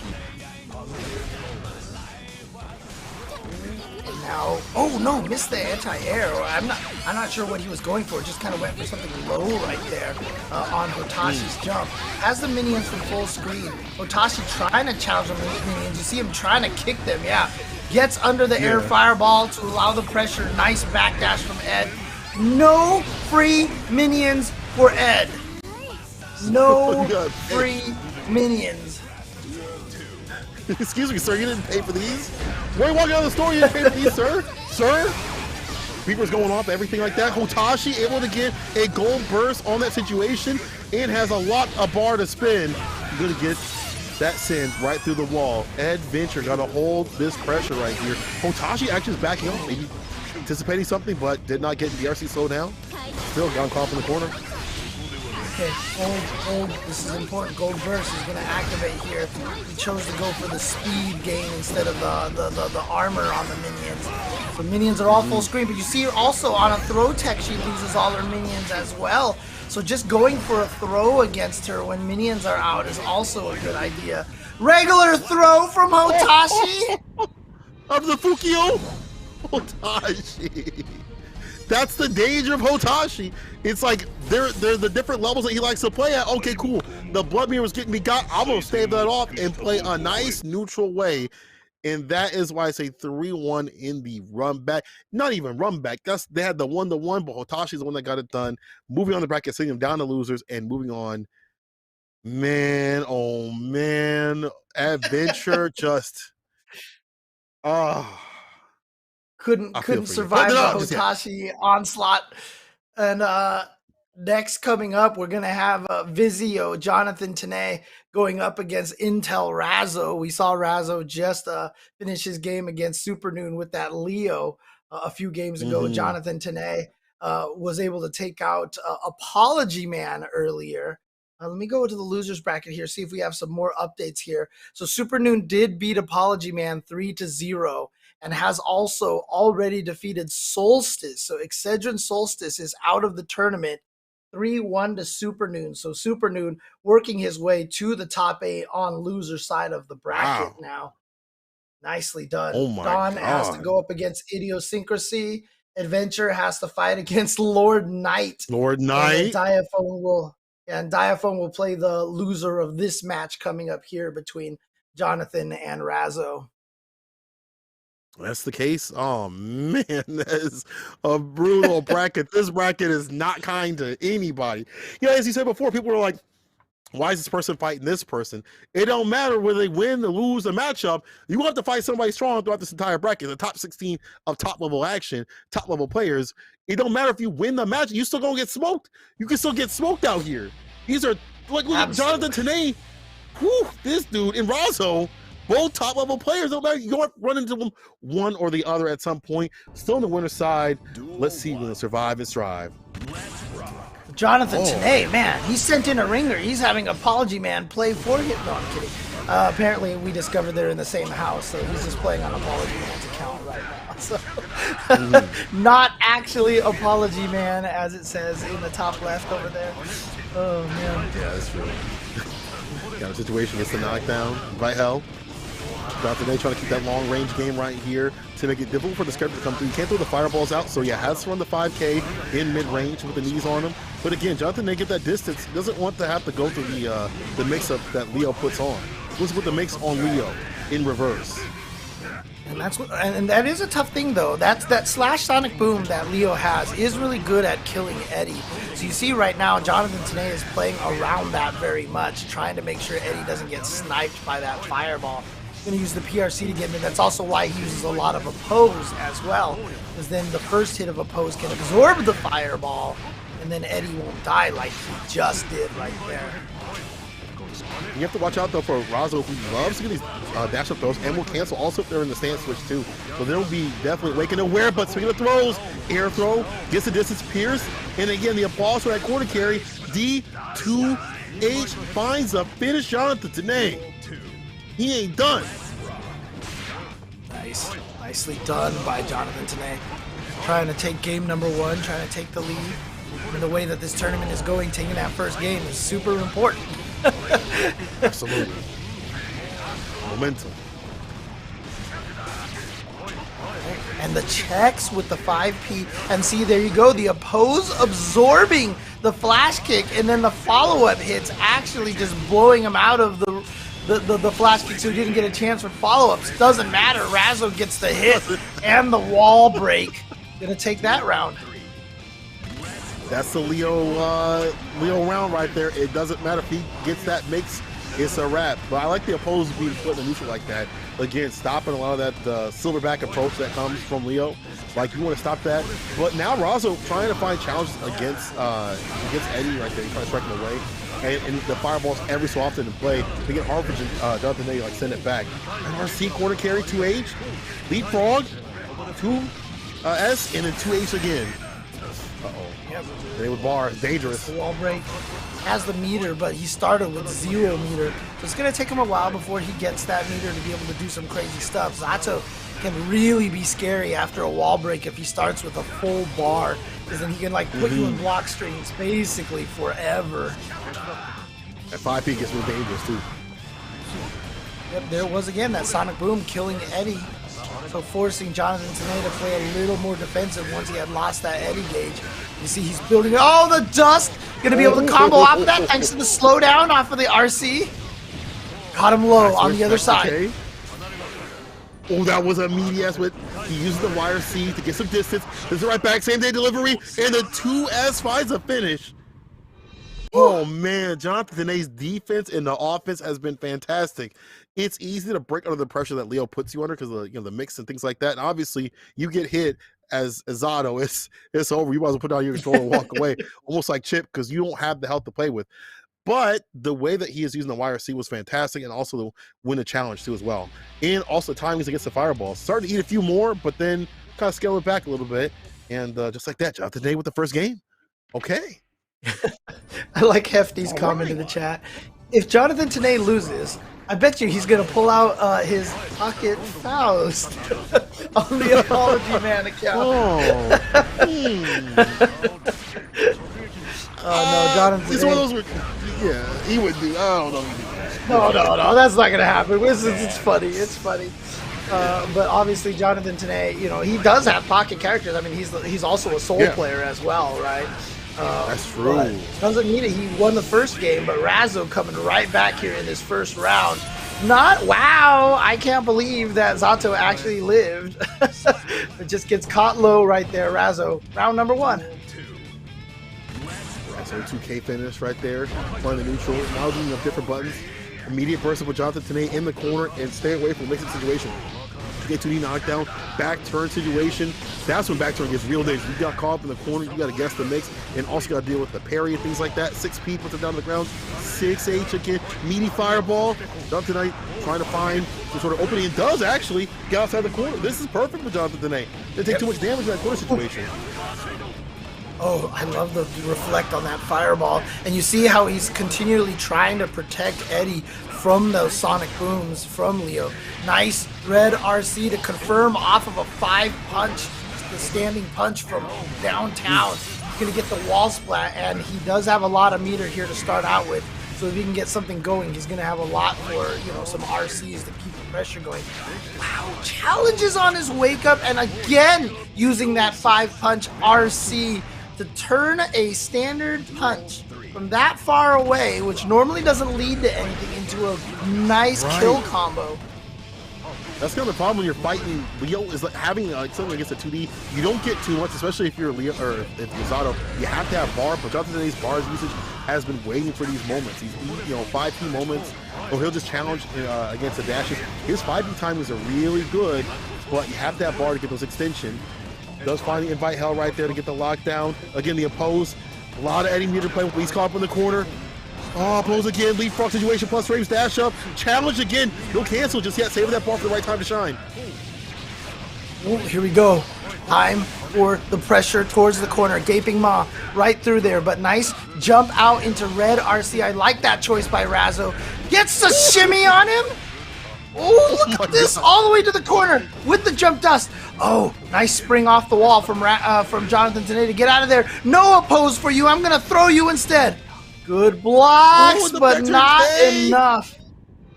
Oh, man. Back turn K. Oh, that's the thing. It's like you think you're out of the situation, but you're not ever out of the situation. He's never done talking to you, dog. You think you're out of the fight. He said, I got one more thing to say to you. And then he puts you in the mix, and that'll do it right there. Roswell sealing it. And it's just like, you think you're out of it. Like, oh, the wall break or whatever, that'd be great. But I like that Roswell was ready, prepared for the tech right there. Oh man, I'm Razo. just gonna echo. I'm gonna echo what Professor Peach said in the chat, man. What a dope tournament! So many good players. That's right. So thank you everybody for watching this and watching some of this high-level action. Definitely let people know that this is going on every week, man. Every Thursday, some high-level Guilty Gear action for you guys. What a whip punch from that far slash right there. Using the 5K, get that advancing movement, and you get a full combo. And now you see Jonathan Tene breaking down, even with the wake-up situation, gets put back to sleep. You ever miss a combo and you still continue your pressure? That's Leo in the corner. You can see the kind of conditioning that Razo has created. He was back turning, he did standing slash, and Jonathan Tene was expecting him maybe to go slash into heavy slash or something like that, but he just did standing slash, then standing slash, then standing slash, just like 3 times in a row from back turn. It's so scary because you're just scared he's gonna do something afterwards. That's good conditioning on the part. Oh, there it is again, that 5 punch into the Roman cancel. It's such a powerful tool for Jonathan Tene. Here we go, command throw and corner position. Backs away, opposing play, leapfrog cancel right there, far slash again, opposed situation. Dust opens him up. PRC. Oh man, this is not looking too good right here for Razo. Get that bar back again for Jonathan Tene, and they're willing to go for the challenge with the 5P again. I have not seen so many 5Ps from this character. I'm gonna be real with you. That is a risky button to throw out, especially when you got a big boy character like Leo swinging out them heavies and slashes, things like that. But I love this. Look at this. He's just over and over again. Just clapping hands. All the applause. He installed the clapper onto Leo and he clapped and turned him off, dude. There it is. He's gone. Clap loops in the corner. He was just trying to get him to spend all of his meter there from the faultless defense. Oh my god, that was ridiculous. This full screen pressure that Jonathan Tene has been real good. We saw him land a super full screen, and now with the applause, 2D comes through. Trying to find the mix. Wasn't able to get that run through though. 6H. Where's the cancel? Backdash gets got. Mix overhead. Busts the dome. Chrissy in the cranium. Jump H also doing the job too as well. Oh, nice timing on that fireball. Wait, he went for the shark there, did he? Oh, he was still able to block in time. I thought he might have got hit out of the dash. Oh, coming down to the wire here. Out of there, out of there. 5P. It's challenging with 5P. Far slash. If I help. Knocked down with the Pierce. The fireball to eliminate Eddie off the screen for a little bit, but is refusing to come through the neutral. That's how afraid they are of Jonathan Tene with the leapfrog in play, but Jonathan Tene threatening with the 5P of all buttons. How have you ever been so scared of a 5P without bar from Zato than Jonathan Tene? Even Leo players are afraid. That, using the gaping maw, the frog, to jump over the fireball. I said how much Leo players use that slash fireball to kill Eddie. And Jonathan Tene with the wherewithal to literally jump over the fireball with the frog for the kill is so galaxy brained. That was amazing. Fantastic. But Razo right back in him though. Able to get that reset pressure. And already back in again, even after that push in the burst. Did not matter. Jonathan Tene will fall right now. That DP.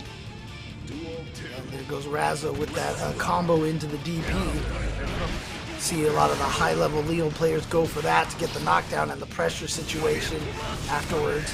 Obviously a little harder to do because you got to start charging right away when you do the 5K into it. I think you're doing slash, I think? I'm not sure. Heavy slash is the knockdown one.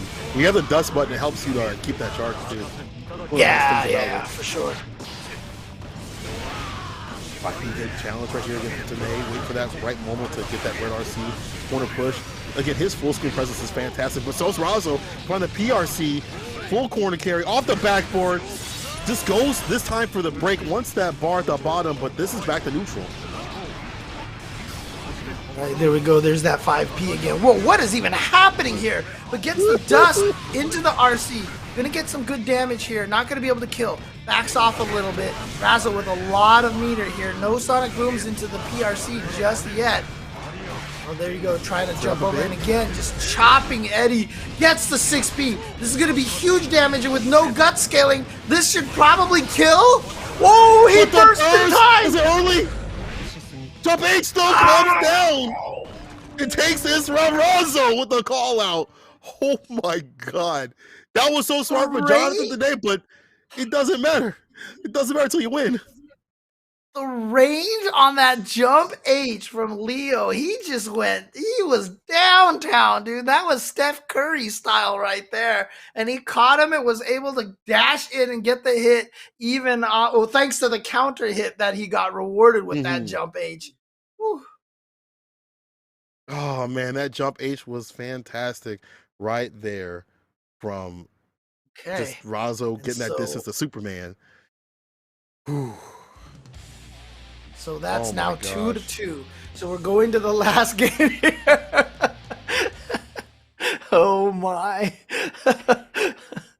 Razo, Jonathan Tanay, of course. Once again, as a reminder, sponsored by Vizio and Intel, respectively, as you can see on their names. Shout outs to our partners here who are sponsoring these players, giving them a little bit of a monthly salary and letting them travel to events. I'm sure they're going to show up at a Frosty Faustings coming near you.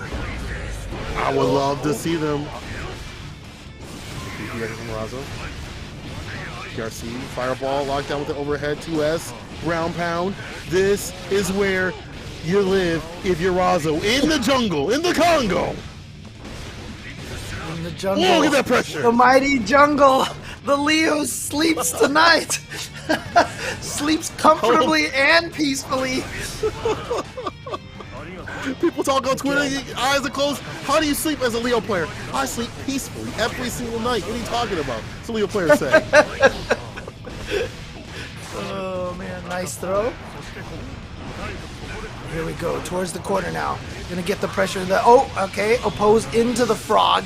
Sword to get through the wall. Gonna get the meter build, but he's starting at 0 meter right now, so not gonna have anything available to him just yet. But look at this, gets the hit again, mix up, wall break, and guess what now?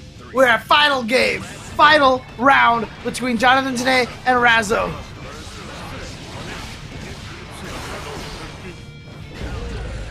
Counter hit, okay. Opportunity for Razo, but no, drops the combo. And now, yeah, you can see the oppose right there, just threatening with the oppose. Now flying in the air. Yeah, knew the 6P was coming. Ends up blocking that. And here comes Razo. Trade! And Razo gets in with the sweep. He's going to be able to keep the combo going. Forces the burst out of Jonathan Tanay. He needs to find a way out of the corner. Is this going to get the punish on the slash? It is in time. Okay, and now going with more pressure. Yep, and jumping over the fireball once again. That's so sick. Just needs to do one more damage. Baits out the flash kick. Razo taking it over Jonathan Tanay once again with that beautiful leapfrog over the fireball, and then the finish right there after baiting out the flash kick, the desperation uppercut from Razo punished. And yeah, there we go. And there we go. And Jonathan Tanay is going to take it over Razo, and he's going to move on to go up against Hotashi. That match was so intense that St. Cola has been scared stiff right now. He is just, look at him right now. You're so intense right now, Cola. You can't even process what just happened there. Like, it shut him off. Like he crashed, dude. But shout outs to Jonathan today. Going to be moving on. Well done to him. He's going to be going up against Hotashi. And on the loser side of the bracket, looks like Dawn has taken out Idiosyncrasy and then was able to take out Supernoon 3-0 as well. So Dawn is into the round 4 of losers bracket. Adventure was able to defeat Lord Knight 3-0.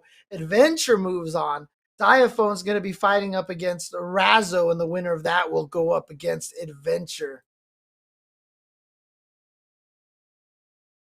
See how still I can sit.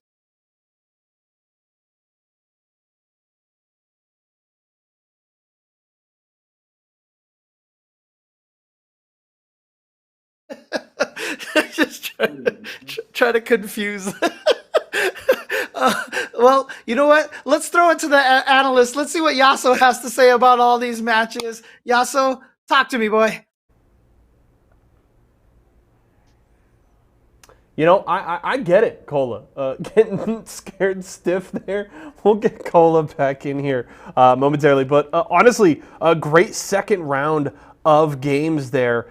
And Bean showing up strong, taking out Solstice, keeping that run going. Obviously, we're excited to get to see a chip in the bracket for the first time. And especially because Bean is delivering the way that you would hope. Bean coming off of winning WNF last night, carrying that momentum here into tonight's bracket, showing up really strong and taking out two really damn good players. So Bean now, of course, up into the winners semifinals, will face off against Shine, who took a 3-2 win against Dawn, and that was a very, very tight set. Honestly, pretty much the entire round two here on the winner side has been incredibly close, but Shine continues to show that great mastery of the Potemkin and takes out Dawn on that side. So Dawn drops down to losers.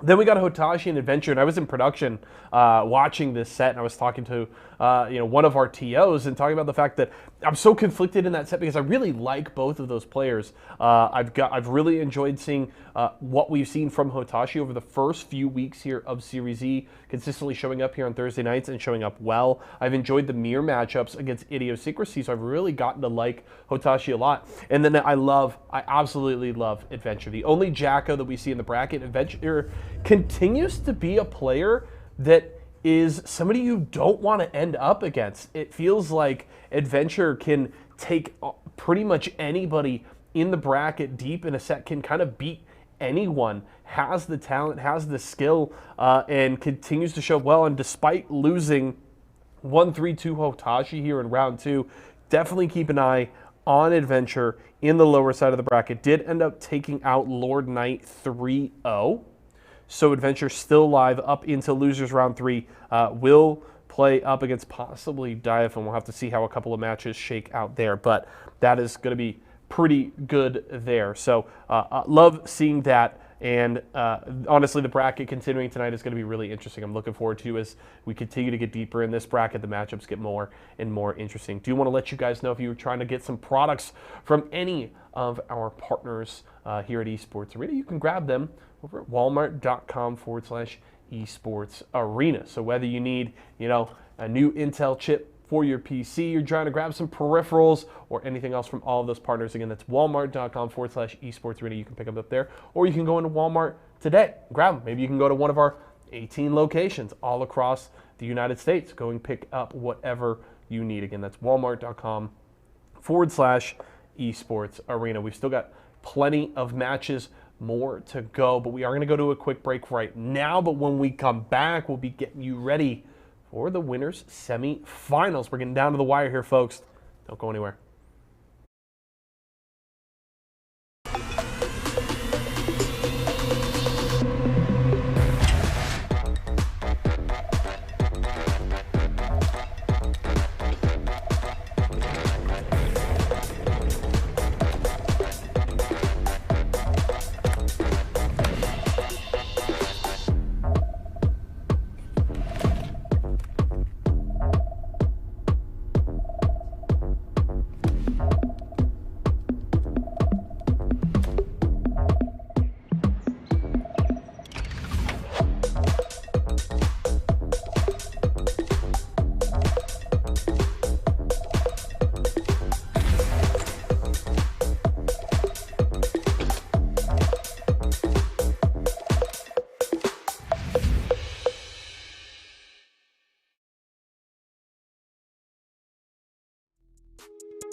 Masters. You guys are up, man. And welcome back, everybody. Hey, look, we've thought out Sankola. He can move again. So, yeah. Yay! He was talking about this in chat. He said that I guess lines are frozen in Chicago or something. And I looked it up. It's 10 degrees in Chicago right now. Oh, my. That's the case. It is very, very cold out here, and it is very ridiculous out here. And I was like, what am I not talking? And then it turns out, all the lines are frozen, RCN and all this stuff like that. And I'm like, well, great. So we're back. I'm back, and we're back with more Guilty Gear Strive action. What had happened when I was? What happened? What happened? I've been freezing over here in SoCal recently. It's like 53 degrees out here, dude. Man, Freezing. 53. I can barely. Dude, 10 degrees is ridiculous, man. Holy crap! But yep, here we go back in it. It's gonna be Hotashi going up against Jonathan Tanay.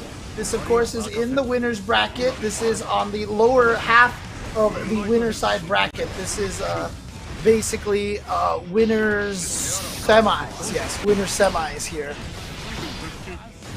All right, let's see what happens. These people have probably played each other a lot in Wednesday night fights, and probably even online a lot. You see each other in Celestial, like, oh, okay, let me run the set right here.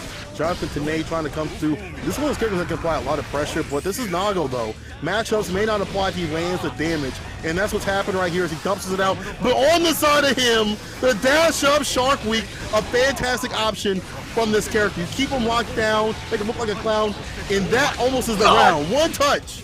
Never mind, it's over. Oh, man. So there you go.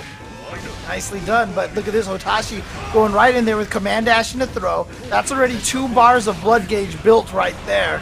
So he's probably going to want to do another one just to get to about 2.5 so he has access to that far 5H.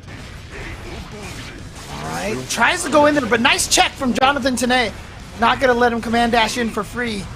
And there you see that 5H right there reaching halfway across the screen. Yep. Oh, but it was a pose, so he couldn't chop Eddie. That just absorbed it, and he kept going. Did he catch him on the dash? No, it's too far away. Back down to the ground. Yep. He landed on the spike. Yeah, back dash, try to build a little bit of distance. Again, okay, this time he did chop Eddie. That's major. Time for Hotashi to try to get in there before Eddie gauge fills up. Nope, there it is. Eddie's back.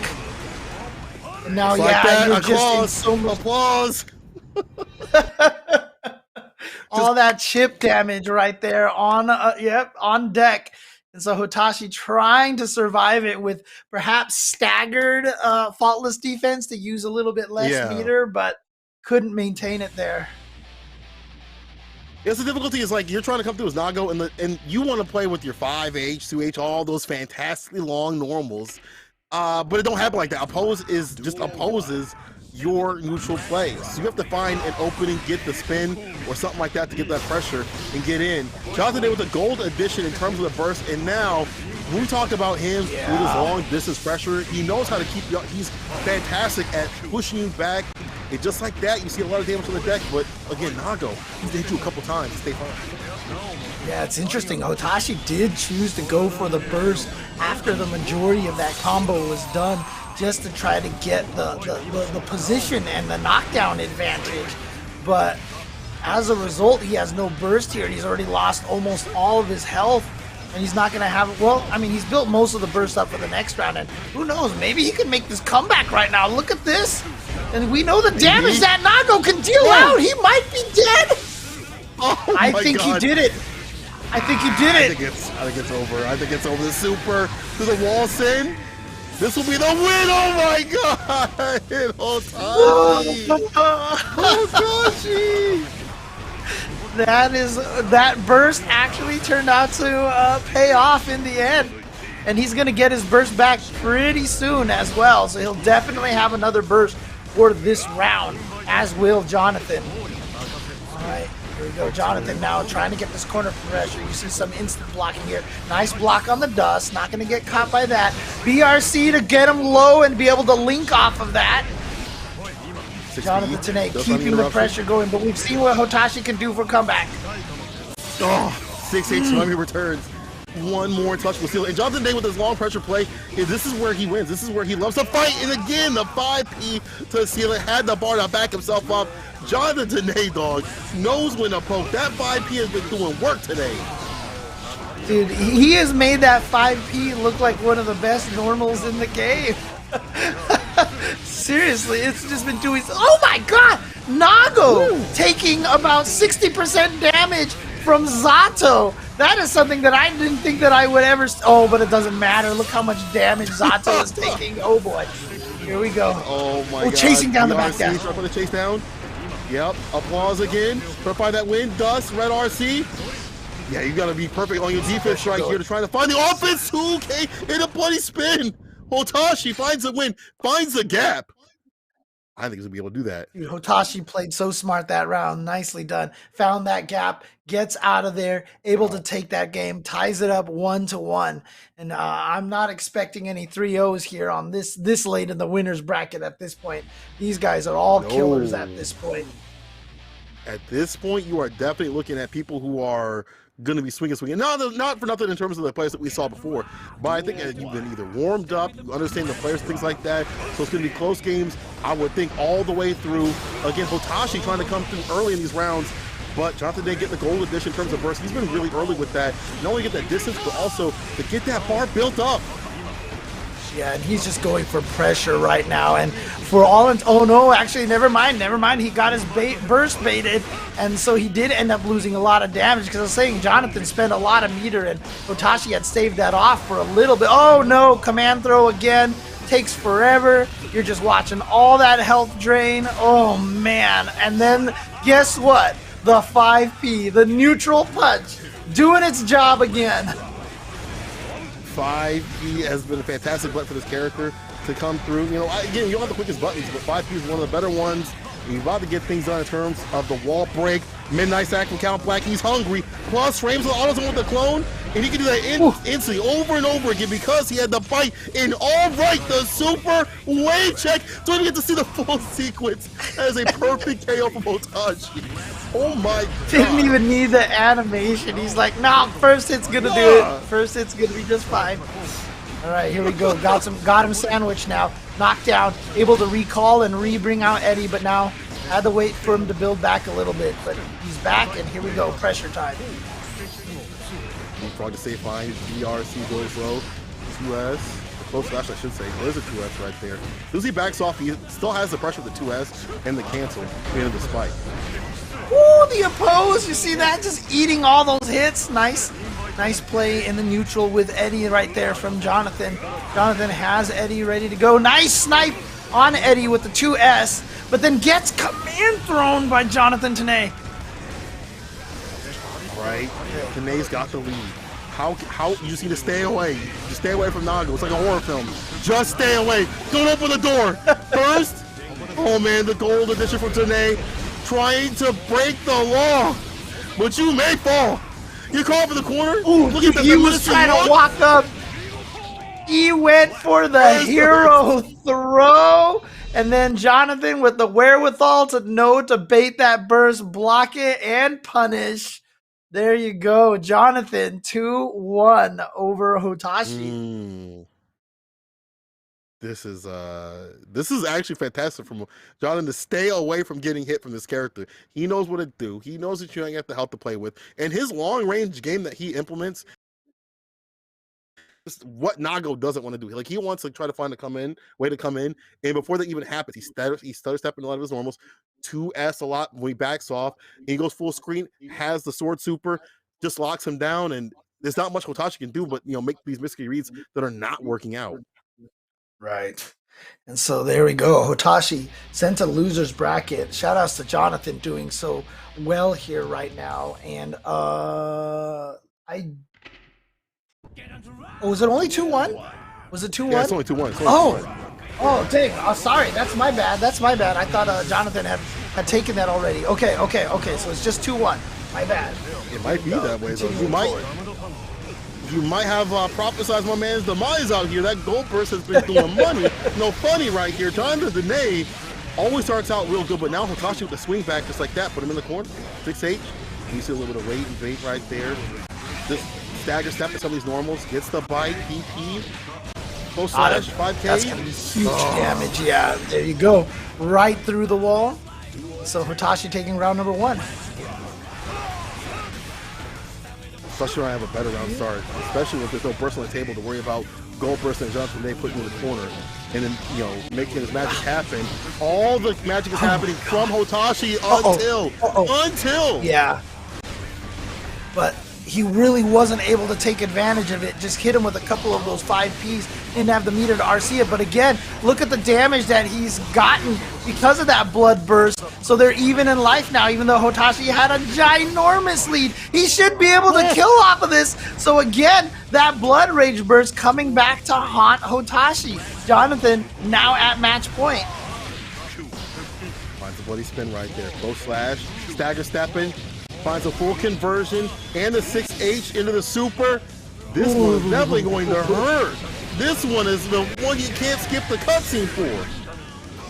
That is a lot of damage on the table right there, and Hotashi's still working on a perfect, and I think he got it there, so he is going to tie it up 2-2 off of that, like 75% damage combo, and then a perfect. So it is 2-2 now. So again, Hotashi's like, oh, you're talking like I'm in loser's bracket already, James? No, not gonna happen here. I'm still in it. I'm still I want to like talk like he's popping off, but he's always such a soft spoken kind of person. So it's not gonna happen. It's just gonna be like, I tell you what, James. I tell you what. I'm still in this game. I'm still in this game. As someone had said about Nephew, you could probably say the same thing with Tachi.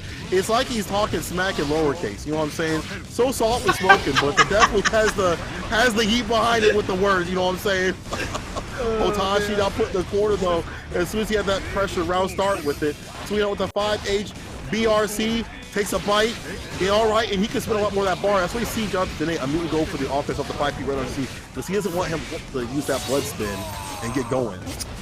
That's good damage off of a 5P starter against a character with such high guts, man. I gotta say. Okay, PRC to stay alive. Oh, he landed and got the command throw. Yo, do you see him? He's just staring him down. He's just staring him down. Woo. Menacingly, Hotashi, 5K round start, finds a punch on the far slash, and puts him against the wall, even before 10 seconds have elapsed, just like that. Hotashi just doing a fantastic job of, getting these better round starts, but here we go, Jonathan today with the super, to the wall. You go for that sword super from across the screen, starts everything, gonna keep going, we've seen this sequence before, sneaks in with the command grab through the oppose. But here we go. Wake up, super! Did he catch him? No! Jump PRC though to keep himself alive. Also with the clone, but immediately presses at the right time with the 6P. Back to square one, Hotashi. Trying to go for the command throw, but Hotashi jumping out the side. Trade, but the backdash and the throw for Hotashi. Really important situation here. Now he has the corner position. Jonathan breaks the law. PRC, nice tech, and Hotashi is gonna take it. He called the cops. He's not gonna let Jonathan Snake keep breaking the law like that. And Hotashi moving on to winners finals. Ooh, you do the crime, you do the time. Hotashi taking it. That is it's hard to figure out how to maneuver in that matchup, especially if you're early with that character. Like, it's like, how do I fight something that keeps putting a pose in the neutral? How do I swing through? And you see Hotashi having A, better round starts, B, fantastic defense, and C, just the ability to cash out when need be, right? Fantastic burst, bar usage and things like that, and was able to land the bites off the Fukios, threatening a dash up throw or bite, mix up situation. Even those 5Ps couldn't save Jonathan today all damn day. So now, Jonathan in losers, the alternate timeline has happened. Yeah, and again, it's just, man, nicely done by Hotashi. Again, this is just kind of an indication of how our talent is. Like, actually, no, I forgot in week 2 how far Hotashi made it back through losers bracket. He made it like almost all the way, right?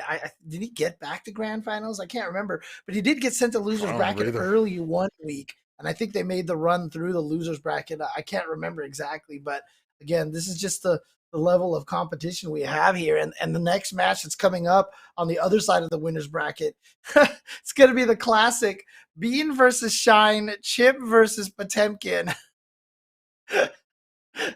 The match in which Chip will hit Potemkin 800 times and then Potemkin hits Chip once and then the game ends. Right? So it's like in Dark Souls, it's a you died screen immediately, you know, like as soon as you get hit, it's just you died. The combo's still going. It's going to gray, going to darkness, and you died. So Bean has to avoid that. Easier said than done. The neutral play from Shine has been fantastic, especially on defense. We keep highlighting that because it's so important. Yeah. He's so great about when he challenges with 5P, backdash, back Mega Fistol, which is super cheap, but he's still able to put that in the right kind of way. He needs it. Hashtag he needs it. Arxus, can we talk? Arxus, can we talk? We make that a lot more punishable. Maybe Dice Kid's vision, it's okay. We'll see for what happens in the next patch. But for now, it's gonna be Shine going up against Bean. But Bean has been definitely on a tear. Obviously was in that fight. I won an NLBC lately. That was stacked. It wasn't like nobody was playing. We have a lot of strong competitors every single week for NLBC or Wednesday night fight. So every time Bean be coming through, it's not like there's just a bunch of people who don't play the game playing it. It's like strong competitors. So he's taking Chip to the highest level. And someone said in the chat, he's probably the best in a Chip. Like he's got the results to prove it. Oh yeah. I mean, how many other Chip players are there? I'm just trying to think right now. Like I know Kenso probably still. Does Kenso still play Chip? I mean, obviously Kenso's the big ninja guy, so I feel like he's gonna play Chip no matter what. So requirement. Yeah, he's required by law, by contract to play Chips. But Potemkin. There's a lot of Potemkins out there. You've got quite a few people to practice against out there with Potemkin. Oh man. You do, but you don't have ones as neutral base as Shine though. Like you can find a pot player, but to find one that is so well in the neutral, because usually it's like it's you guess or be guessed out here. It's so different with Shine because there's so many moments where he's setting up for something that's gonna happen later on the round.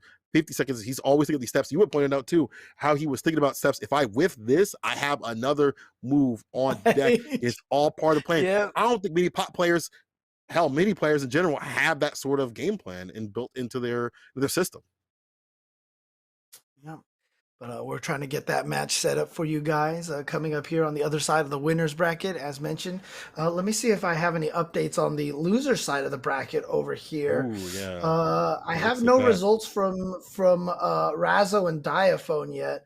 Let me refresh the page and see if that actually updates anything here. No, still nothing yet from that side. So the losers bracket, we're still in the same situation with Dawn going up against Super Noon. And then I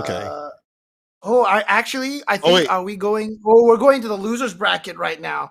Okay, so there's probably a situation with some of the players. We'll get to their matches as soon as we can, but we're jumping all the way to the future, basically to losers round 4, and we're going to get Jonathan Tanay, who just lost the Hotashi, going up against Razor Dawn, who did defeat Super Noon and Idiosyncrasy to get to this point in the losers bracket. So we're going straight to Jonathan Tanay going up against Razor Dawn. That's gonna be a fun match. Can you keep this character out? You love that long range game, but if she gets in, she's gonna put the mix on him. So that's gonna be difficult. But as you said before, we're gonna have a lot more action. I hope you guys and gals are enjoying this. We'll be tweeting out, let the people know. If you love what you see, make sure you clip everything too, and show the world.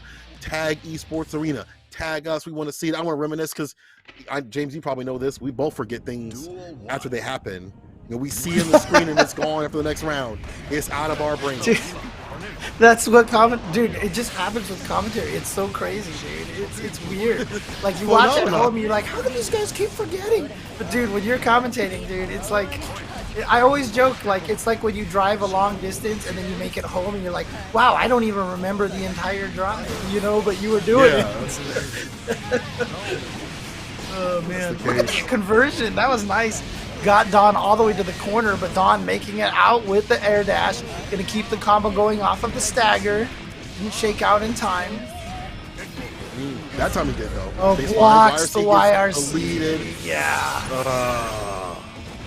Yeah, Dawn broke out of the corner one time, and and then Jonathan Tanay died. That was it. Like, he had full life, and then Don just said, nope, done. Oh, but the opposed doing its job here. Look at this. Just alley-ooping to yourself. You know, you've got slam dunk contests here with Zato. The back and forth off the backboard. Oh, you see him PRC right underneath the toxicity of the chemical love anti-air 2H. Oh my God, Jonathan Tanay, you're so smart with it. He went under chemical love 3 times in a row. He did dash, crouching, slash twice in a row, and then all of a sudden just did the PRC to get under and with a big punish. Nice. You see that 5P right again from Jonathan Tanay doing work. I swear all the Zato players watching this are going to be like, that's a good button. They're going to try to use 5P and they're going to die. It's just, Jonathan Tanay finds the right moments to use it. He's so smart with it. Yeah, and the fact that he knows when to use it with bar, we'll see if it happens right here. Jonathan is down in health and he is down in rounds. One more touch if Don has it his way, and as he does so, another block wire seat, another punish from the Don Donna himself. Don. Yeah, so Don doing a good job right there, baiting out the YRCs, kind of doing a, I don't want to call it a safe jump, but obviously doing moves that once YRC'd, he can recover and block in time. And then, of course, YRC is like minus 16 on block or something in counter hit state. So do whatever you want, and Zato will die. Yup.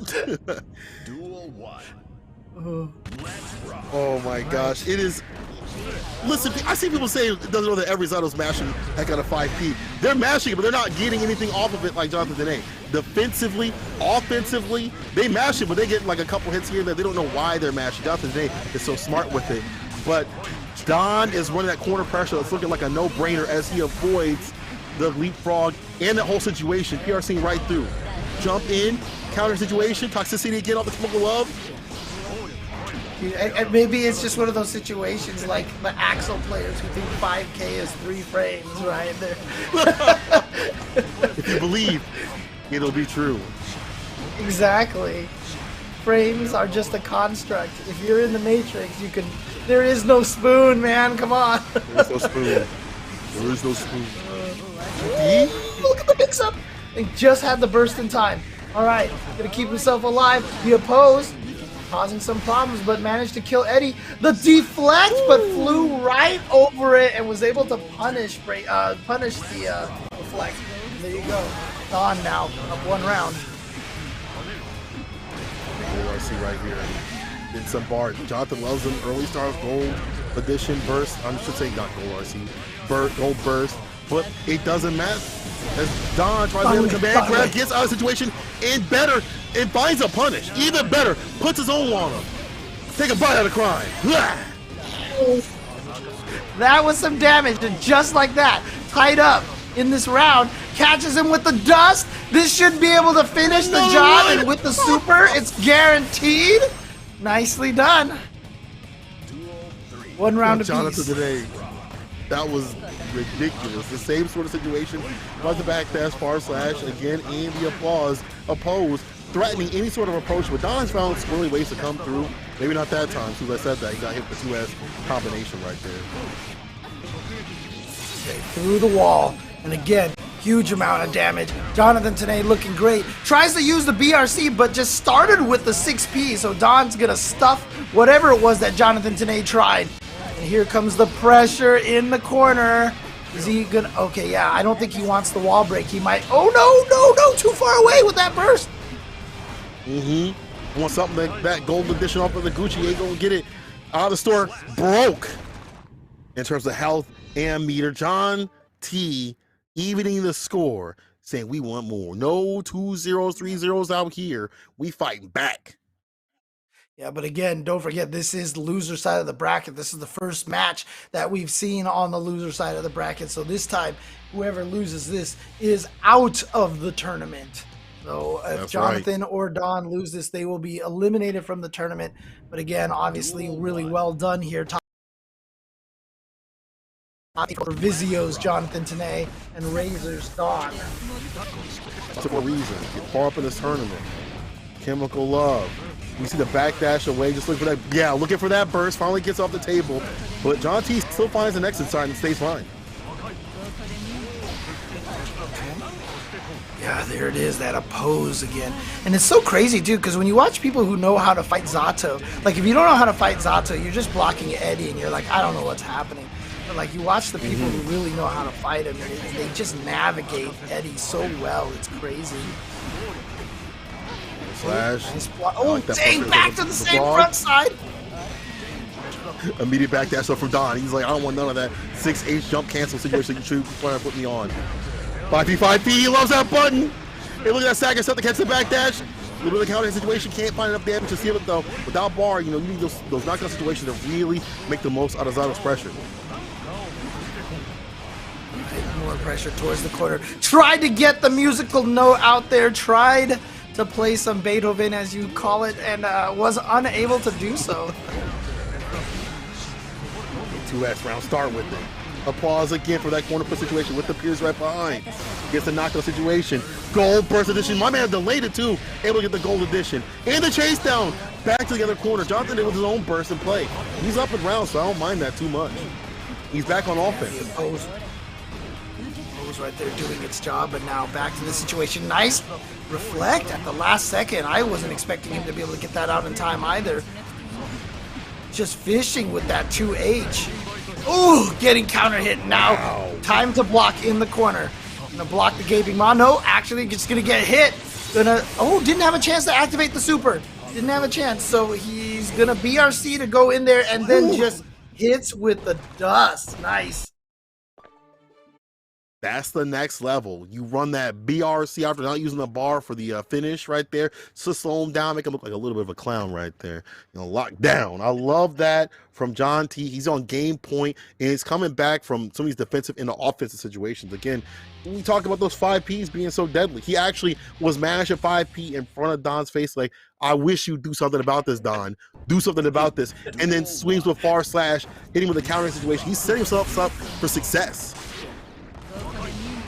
Again, using that 5P, but using the burst now to push Don all the way back out. Needs to escape. The 6P right there from Jonathan is now going to get that corner position, but I like Don fighting his way out and manages to do so with the stroke the big tree as well. Dust. Red RC. Oh yeah, that's it right there. Yeah, you're dead. You're dead.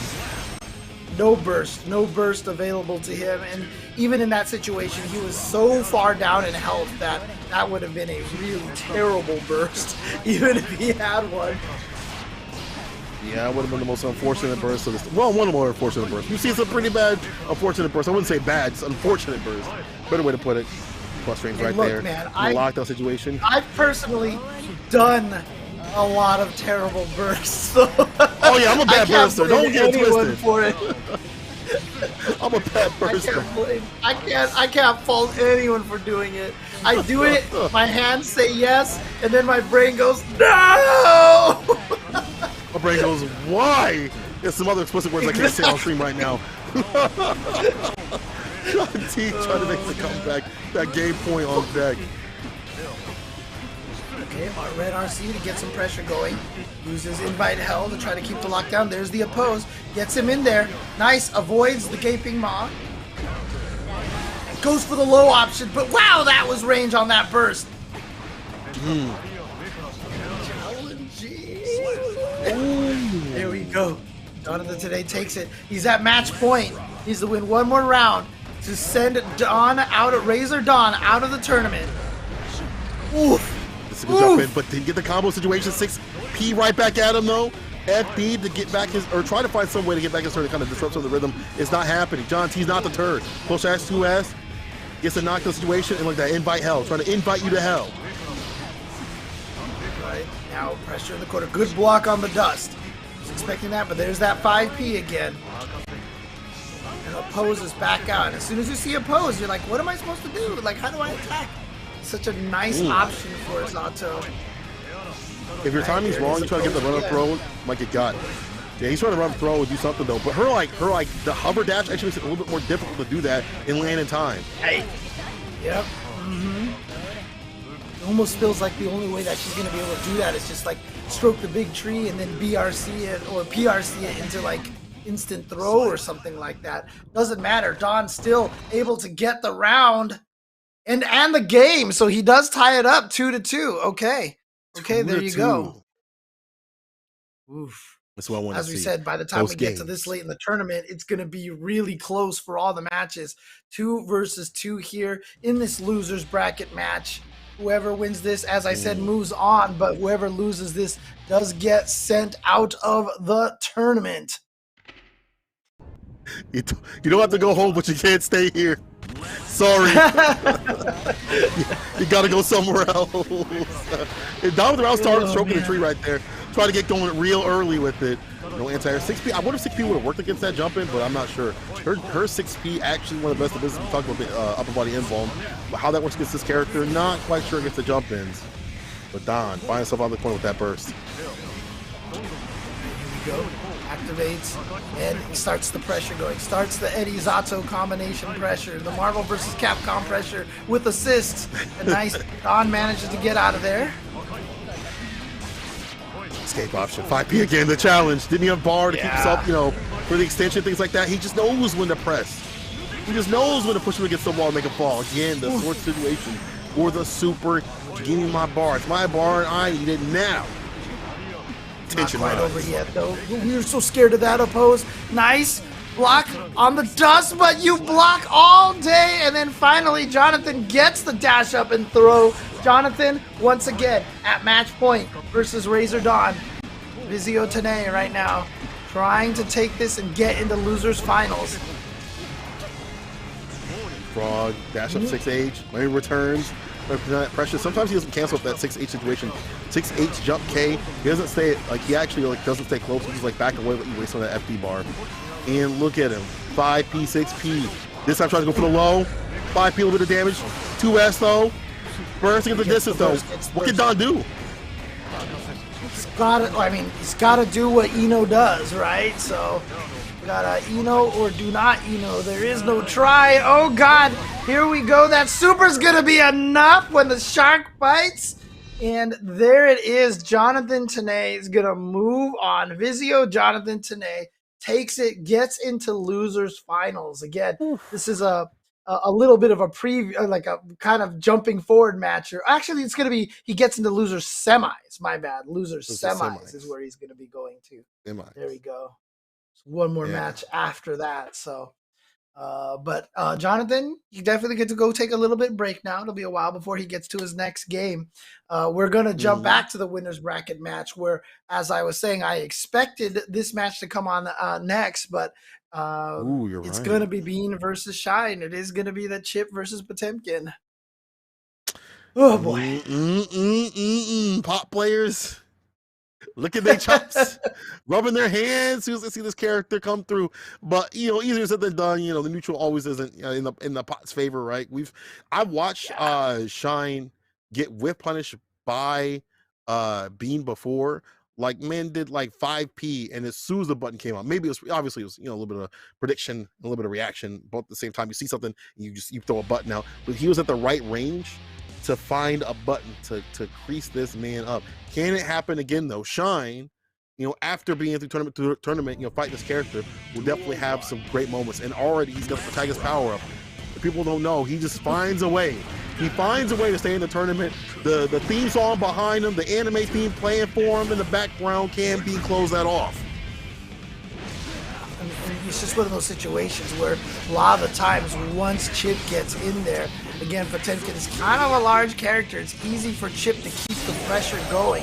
He's going to go for the wall break, so he's going to lose the corner, but now he has all that meter for a red RC to get in there. Just like that, and he's got another one, so he's going to PRC the 6K off of the backdash, and here's a throw. This is what you expect to see. Chip could run all over Potemkin, but then Potemkin gets one pop buster and you win. So that's absolutely. the matchup. just play perfect. Just play perfect. That's the matchup. Just play perfect. You look at even that trade did a lot of damage. Even that trade normal right there did a ton of fun right there. It's very damage. Shine. Gotta make the return over seat. Oh man. Okay. Chases down the backdash, forces the burst out of Shine. Now Bean once again, here we go, gets in there. You keep the pressure going. Try to do a reversal. Couldn't quite get it. But back Mega Fist in the corner. You can't air throw that in time. Okay. Dash up, counter hit situations. And timing for that 5S to hit. That 6K, we talked about how much work that does for Bean. Doing work again here in this game versus Shine.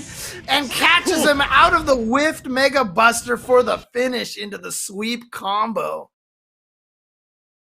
Now, people were talking up in the chat, like, what's their win record? Y'all definitely reminded me. I commentated this. I forgot because it was so early in the morning. But it was Bean that took down Shine for Wednesday Night Fights Finals. So this is another run back. That's the great thing about these E-Series tournaments. You get the run back. You get the you ain't gonna wait, till next Wednesday Night Fights and stuff like that, the next tournament when they enter. You get the next day is a potential for run backs. Just like that, we're seeing that to move on to winners finals. And that's just winners finals. That's not even grand finals. Right. Oh, catches the backdash again. Yeah, that's just the thing. Chip moves are really fast. A lot of times if you backdash him, he can still punish you even on the whiff. So not necessarily the best option. Sometimes you just gotta have to trust in your own defense and block. But then that's just playing into Chip's game. And I love the preemptive. I mean, he was hitting 5P like even before he started teleporting. Like he knew that was coming. That data you had downloaded from previous matches, but then again, Chip get into him, has to run the burst to outside the distance. Here's what we put up against the wall to have a possible reset, or the mixtape that could come through. Red RC, little wait for the burst, didn't happen though. Still has the conditioning though. Yeah, I think he wanted that burst. That burst. Uppercut or something. Dang, he PRC'd and still had time. Using the heavenly Potemkin Buster tech into PRC in the fast cancel pop buster. That is some fast hands, let me tell you right there. Beautiful stuff from Shine. Nah, I don't know if pots deserve anything. I don't know. That disgusting tech right there. But there we go. B right back at it. Again, but B's thing is like, I'm not going to be deterred what happens. Cool, you have a pot round, I'll still take you down. Red RC, corner push in the carry, meaty gamma play, 6H. Look at all that wall spray and the bar attention that you get from it too as well. Mega Fist in there. He's going to be able to get some hit. Look at this. Doesn't go for the pop buster. Instead goes for the corner carry. Catches him out of the air. Going to go through the wall though. This is actually not terrible for Bean because he gets away in the neutral. And Potemkin has a hard time putting pressure on characters after that transition.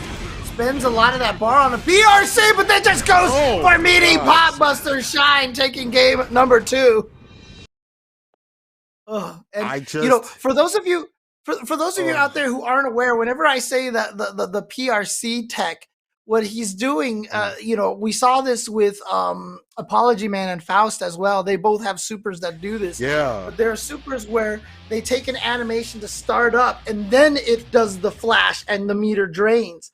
But the meter doesn't drain until that situation. So when Potemkin goes into Heavenly Potemkin Buster, he raises his arms and he's invincible that whole entire time. Because the meter hasn't drained, you could PRC before he drains the meter for that. So you just turn the Wake Up Invincible Super into a PRC fast cancel to pass through a lot of moves. That is so wild. The fact that you almost have it invuln if you have 2 bars, almost. And the fact that he knew to do that too. Shine. Not done just yet. I ain't hear no bell. You don't even need 2 bars. You just need the 1 bar. Because if you have 1 bar, the super doesn't drain the PRC. Doesn't drain the meter until he finishes the animation. And then you PRC it. It's kind of cheap. It's kind of cheap? It's hella cheap. That's what you're talking about. But see, my favorite thing is they haven't patched it out. I'm so glad because, I mean, honestly, so like chat says, everybody can kind of do it, but some of the characters, the window is really small. Faust has the biggest window with the flower super, and so I like the fact that Faust gets that kind of a little bit of a shenanigan in his favor. I think that's cool. Yeah, we got a lot of shenanigans right now, though. Already put my man Shine against the wall. 2K2D once again. That's a win. If we're talking about buttons being used quite a bit in this tournament, B loves his 5K, 2K. They lead into the 2Ds or the jump Ks too, as you see the counter situation. Quick buttons, and it sets up top for the dash-ins like this to get that win. That counter situation. Yeah, you're not going to armor through that. Chip is way too fast. Interesting. Not sure what B was trying to go for there. If that was a drop or something. Or maybe just a combo that doesn't work on heavy Potemkin. Here we go. No burst available for Shine. So he's going to get sent through the wall. Extra meter now for Bean. But Shine again. One pop buster. You can win. Not going to happen. No. You just get hit. That neutral is so scary for Potemkin to play because when Chip is across the screen, he's so fast he can whiff punish almost anything by doing like dash into slash. And so Potemkin's not going to throw out heavy punches and crouching slashes willy-nilly because Chip can just blow that up. And so Potemkin doesn't really have that super fast mid-range neutral button. And so it's so scary to fight neutral against Chip. Mankind knew that. Bean plays that fantastically too. Like that's because Shine plays neutral too, but Bean, that's where he loves to play. Like he's like, cool. If you want to play neutral, I'm out here with you. You want to play that step and wait. Till I get that dash in, I'm going to continue my pressure, push you to the corner. Look at that cancel right to the records to blow up the armor, multi-hit with it. 5K, 6H knockdown, dash up 5K. Reset situation on the backboard, the and one. Oh my God, this man got a Glock in his Rory. This dude is ridiculous. He is definitely styling on him. Oh my God, the 6K again. What was that? RC into fast cancel, 6K into RC. Oh man, that was disgusting. Dan's got his execution on deck. I'm appalled at what Bean is doing to Shine right now, to be honest. Second time that they have faced each other in 2 days. Again, the cancel situation to blow up the heavy splash right there. The volcanic splash. And this right here, again, is Bean going in red RC, stagger stepping, alpha blade, off the backboard, again, about to be the win. He's got the board. It's over. The super situation from Bean. This should seal it. Oh, no, James. Not quite. Oh God! Oh God! Oh God! Oh God! He's still alive. Take him to Watch heaven. how much life Chip is losing. Okay. One more pop buster and it's it. He went for it. You know he went for it.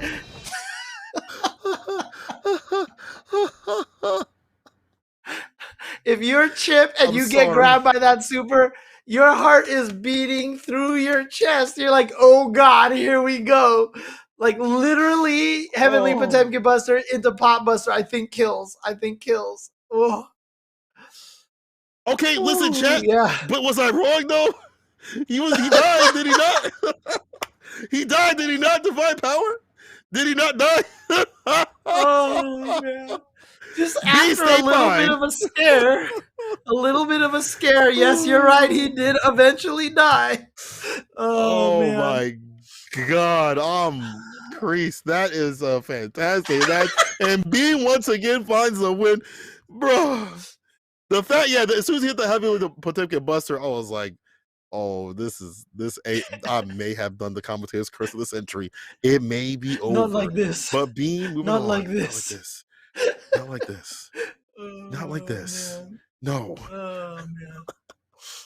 I love that match. That match is so fun. That match is, it's not fun for when you get hit though if you're Chip, but it's really fun to watch because it's like at some either you're gonna be melt or you're gonna put on 20 mixes and things like that and hope that the hands don't catch you. Dude, I mean, I will say, as a Potemkin player, I actually hate that match a lot. Again, that neutral is just so scary. And whenever you do that much damage off of a Pop Buster or a Heavenly Potemkin Buster, you feel like you deserve it, man. Yeah. You feel like you deserve it. I deserve this. I was supposed to have this, and I deserve this.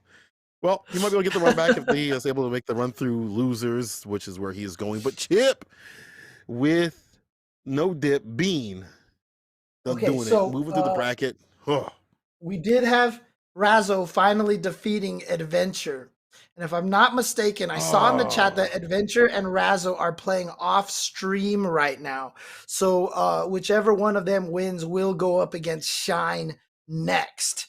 So that's basically, I'm not sure if we're going to wait for that or if we're just going to jump right into Hotashi versus Bean on stream right now. And that'll be winners finals. Oh, okay. Actually, before we get to the next match, let's go ahead and throw it over to Yeso and see what he has to say about these matches himself.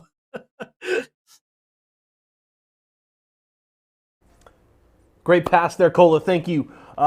Gentlemen, wow, okay.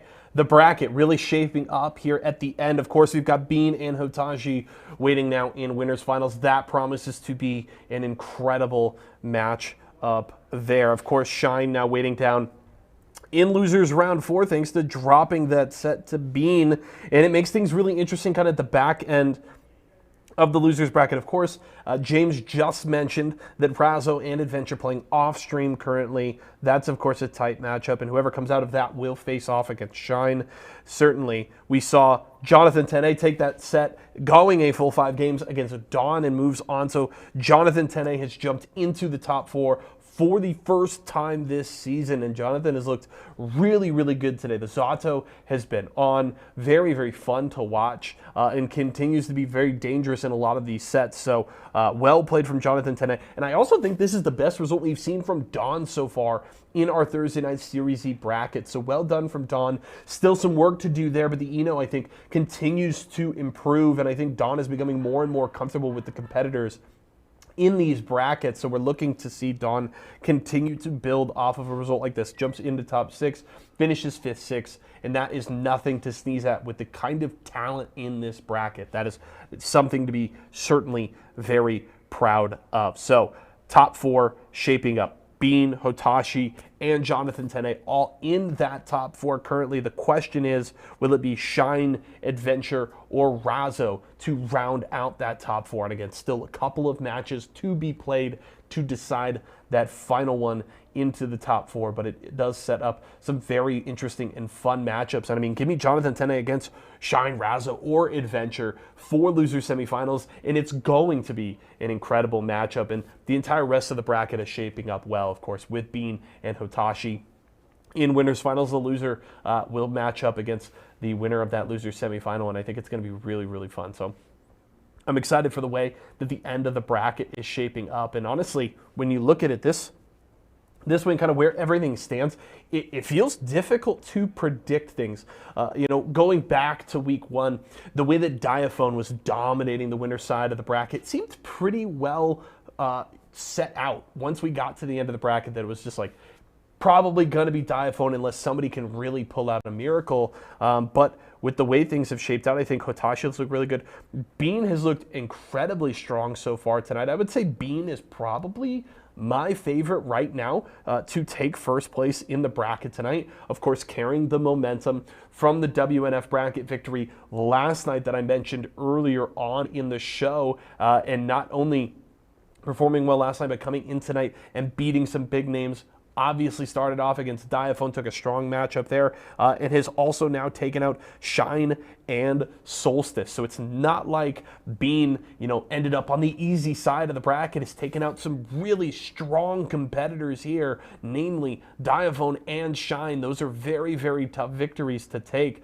So hats off there to Bean, and is got to be feeling really good, but things could certainly change going up against Hotashi. So I'm looking forward to that. I think that is going to answer a lot of questions for me on how the outlook is for Bean in the rest of the bracket here. But we are ready to go to a quick break before we get ready for these final few matchups. Do want to let you guys know, if you're looking to pick up some Esports Arena swag, maybe you want to grab one of our brand new Series E jerseys that the players are repping this season, you can go over to shop.esportsarena.com today, and if you use promo code SEASON4, that's season and then the number 4, you can get a discount on your order right now. So head over to shop.esportsarena.com, use promo code SEASON4 today. We are going to go to that quick break. When we come back, we will continue some more Series E Guilty Gear Strive. What's going on, ladies and gentlemen, and welcome to Eat, Speak, Compete. Eat, Speak, Compete. Yes. Name, incredible. Logo, even better. I'm your host, as always, Yeso, joined by my co-host, Luke Shimoni. Brew. There's a lot to unpack there. I don't even know where to start. If one of the North American teams doesn't win, their 2021 season is done. I got my fingers crossed. I think you got this. Let's turn more towards the competitive side. They finished strong. Like 35-2. They finished strong. They look. If the only intent is, hey, let's make this game as esports as possible, then sure, but that's never going to be what Nintendo does. And I'm very curious to see what kind of their first take on what a Valorant World Championship should look like. Dang. That's super fun sounding. Yeah, I think it's going to be awesome. That sounds super fun. I think that,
Welcome back, everybody, to Series E here, presented to you by Esports Arena. We've been going through some killer Guilty Gear Strive matchups. Of course, I'm joined by Mr. Sankola. You ready for the rest of these matches here? No, I'm not. They've been way too much in my heart. My neighbors be knowing. My neighbors already filing complaints and things like that. But they ain't gonna stop because this action ain't gonna stop because we're the top spot. Oh my God. If y'all have missed anything, please go back and check the VODs. Make sure you also catch up on Wednesday Night Fights too that happened previously. That's not the stories for today as well. But again, we have more Guilty Gear Strive action, and whether you like it or not, it ain't gonna stop. Bean versus Hotashi. Voices own Hotashi on the deck. Winners finals. Let's get it. Ooh, yeah, here we go. Winners finals, last two players on the winner side. Whoever wins this gets into grand finals. Bean, Wednesday Night Fights champion from yesterday. Hotashi, current reigning Evil Online North American champion. Definitely got the pedigree here, but man, can Nago dish out the damage on Chip? Oh, but got him out of the air. That was perfect. The fact that Bean jumped almost made it better. It's amazing timing right there to get that blood burst at the right time. Full slash 5K DP. Full slash again. 6-8. That's a lot of damage. Again, we saw that this character can't take too much. Bean knows how to play as a neutral, so if you throw out these far slash, you may get got. Now the dashing after these minor situations.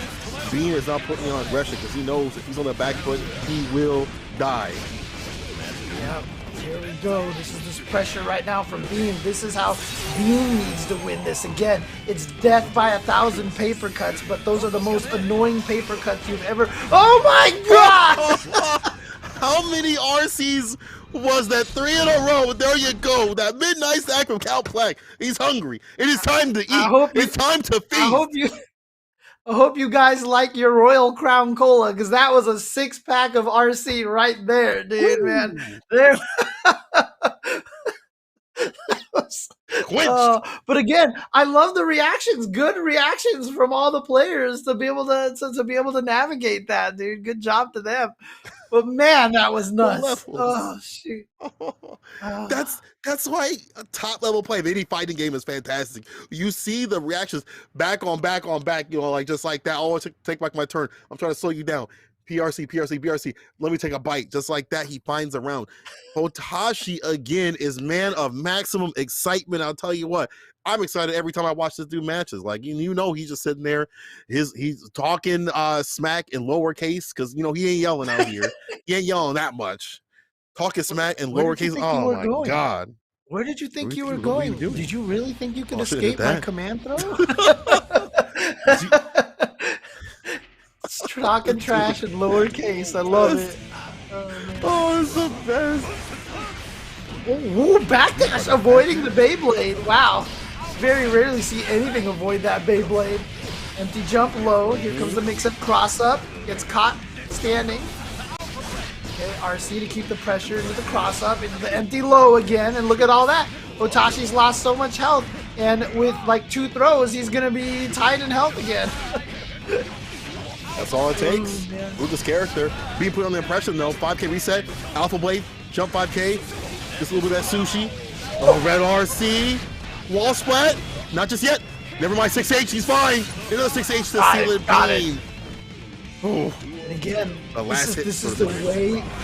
Yeah, this is the way that Chip is gonna take you out, man. He just keeps going and he keeps going, and it feels like it never stops. You can't give the opponent time to think about how to play defense, because as soon as you give them that chance, you know, that's when they're gonna find the gaps. But if you can keep it mixed up enough and just keep their brain in a perpetual loop, oh goodness. Oh, but the explosion, he's not going to be able to super him through the wall, which is going to give Bean an opportunity. Look at all that health he's losing. Oh, no. All from that situation. Trying to get that close slash on the wake up, but got put back to sleep. Hit with the night. Tucked him in to get the win. Man, you saw him mash that close slash. Like, please hit him. Please. again, it's a lot of that too, is that, high risk play that Hotashi's been playing. He really doesn't care about, getting that blood burst, the blood gauge bursting, right? He's playing with that risk, and he's learning how to just go for it.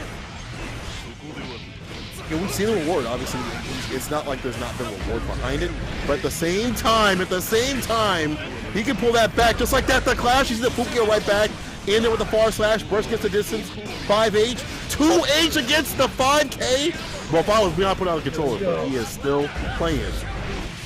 Yeah, I mean, as much as you feel like if you're fighting against Chip, you can always win because of the damage you can do to him, as a Chip player, you also feel like no matter how much life you've lost, you can perfect anyone with the right sequence. You know what I mean? So it's like, as a Chip player, see, look at this beautiful movement right here from Bean. Backdash, whip punish to throw, and again, that 6K, which has been paying off so well for him. And that's exactly what I mean. He had to have a big comeback, and he definitely made it. That confidence to know that you could always win. As long as you stay in, that's all you need. Just don't let things get away from Hotashi in terms of him finding like a whip punch, like a 2H into you lost 70% of your health. He caught that 5K with the dash in. He's so good about staying at the right distance to the dash and whip punish and puts him against the wall. And so he's always gaining bar the round start again. Positive tension. Red RC misses the shockwave. That's a call up in the corner. The lockdown. He jailing up my Akon, takes up first. You're the worst. And there you go, Bean going up 2-1, and this is what I mean, right? As a Chip player, you have to, like, you know what you signed up for, you know what game you're playing, but at the same time, that also means you have to have that confidence. I think about like when Clockwork used to play Strider in Marvel 3. That character had no life, and I asked him about that. I was like, how do you play? He's just like, you can't have any fear. I know my character dies fast, but I just go in. I can't have any fear, because that's how you lose with a character like that. And it's the same thing with Bean's mindset right now. He can't play with fear. I mean, you're absolutely right. You don't have the health to really worry about anything else. Again, you know what you signed up for. It's in the job description. You signed up, you took the job, you're getting paid the salary. And look at that jumping right there. Gets the cross up out of the situation, bursts up the table, being still back to neutral. Even though he has low life, he can still make the return over C, but it may not happen here. Stop throw, 6K, right in the super. Oh my God, check that red. You are definitely dead. No wall splat. No wall splat. He missed the wall. I thought he was close enough. If there was a wall splat, yeah, he was definitely dead. I thought he was close up the wall, but he did it. Still seals it. Tashi trying to tie this up at 2-2 again. It's 3 out of 5, all the way to grand finals. Here we go. Throw. Here comes Bean's pressure. Yep. Gets that meaty. Oh, there's that 6K, but instead of using it at the end of the round, he uses it in the middle here to get the wall break. So a little bit early usage of that. Now he's just backing away to build meter. Because look at that. He just got the RC. Like, that was perfectly calculated. That was ridiculous. Oh, my God. Bean, no lead in the 2P? Are you kidding me? To catch the Fukio. He knew exactly how much meter he needed in his bar to set up into that RC combo with the positive meter bonus. That was ridiculous. You think Bean has ever read the patch notes? They said the character is nerfed. I don't think so. I don't think Bean reads the patch notes. He don't care, dog. All he cares about what he sees on the screen. 2D, takes a burst, doesn't get the punish, but does get the position. Big neutral jump right here for Hotashi. Will find a punch. Didn't spend any bar to find the finish, but he'll definitely be able to do so with one touch. Oh, yeah. And he's and there's right the super. Tried to touch a button somewhere in one of those gaps, got frame trapped.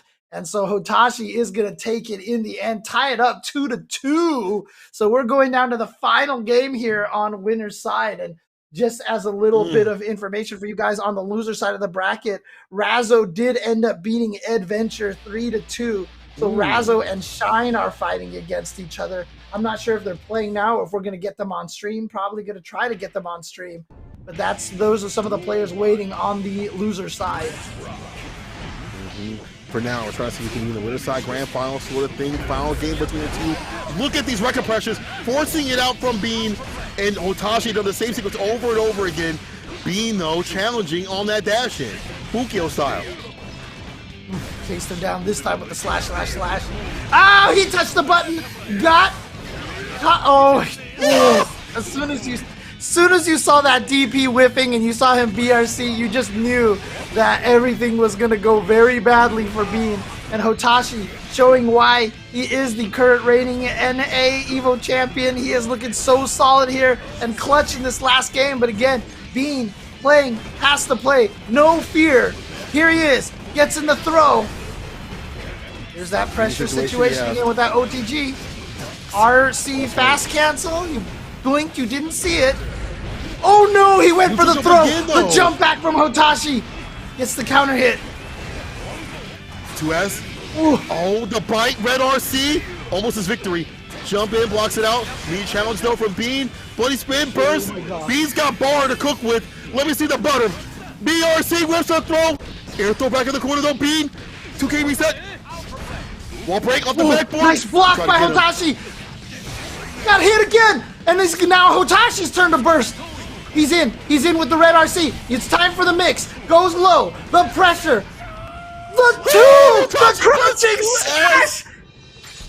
What? It beat Chip's far slash. The crouching slash actually beat Chip's far slash. And Hotashi's moving to winners to grand finals.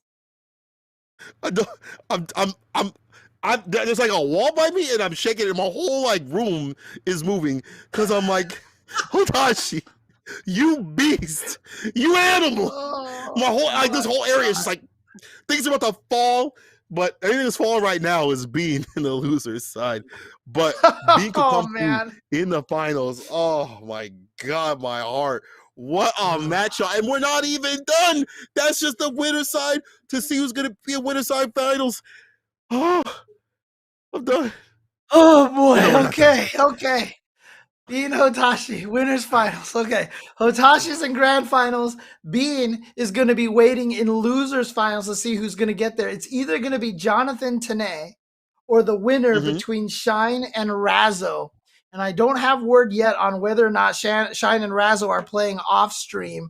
So that means that we have to, or if we're going to be able to watch them on stream right now, we'll get you that information as soon as we can. But whoever wins between Shine and Razzo will go up against Jonathan Tanay. Whoever wins that goes up against Bean. And then whoever wins that has to challenge Hotashi once again. What a reward.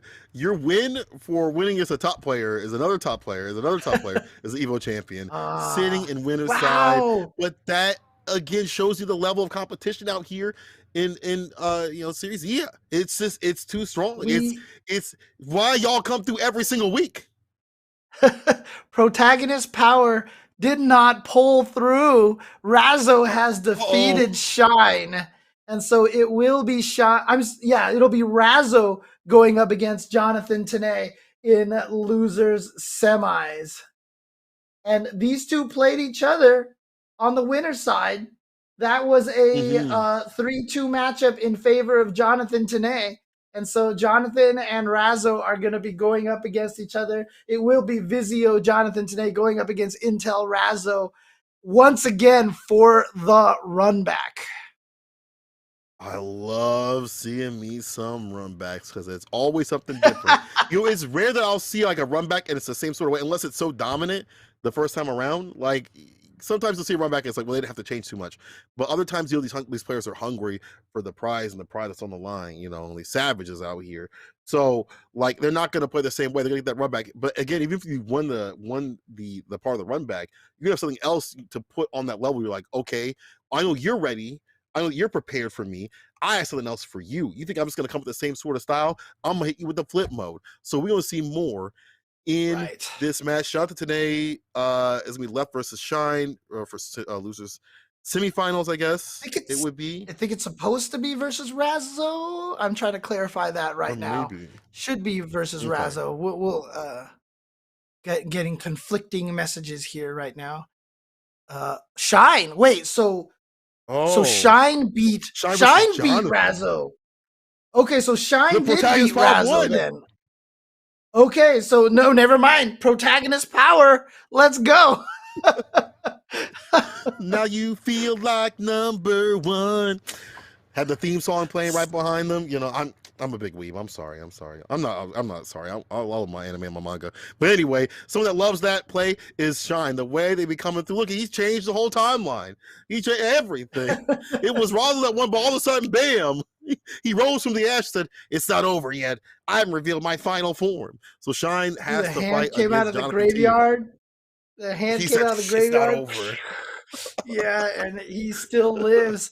Shine was like, I live. I Tales of my live. defeat were exaggerated. So, yep, here we go. It is Jonathan today versus Shine. So there you go. Shine. That's the best definitely. song? Of course. All right, go ahead. So this is not a run back. It is Jonathan today versus. Actually, is this a run back? No, Jonathan today was sent to lose by Hotashi. Okay. Yeah, we definitely did not see this matchup before. Here we go. This is another get hit and you melt sort of match.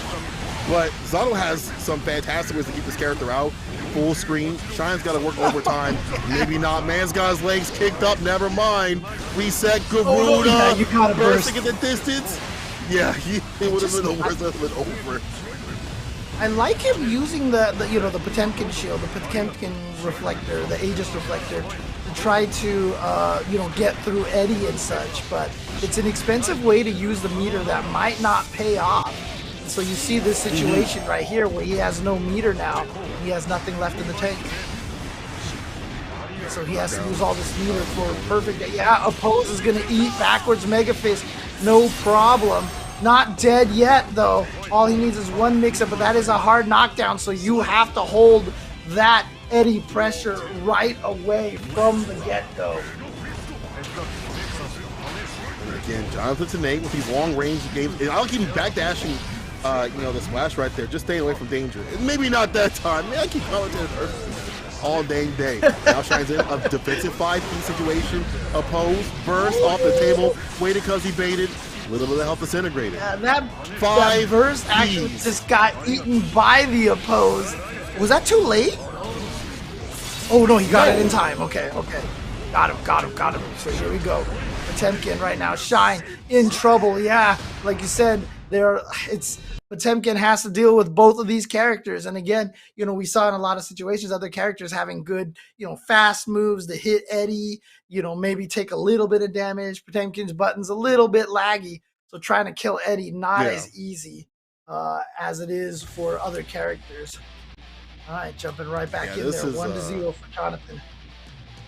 This is looking difficult for Shine right here. Can't get going. The neutral play just dissuaded. And that long range game that Jonathan Tanay has been showing us this entire, this entire tournament has been fantastic. Working out perfectly against Shine. Has a lot of defensive tactics with that backdash at the right time to stay fine.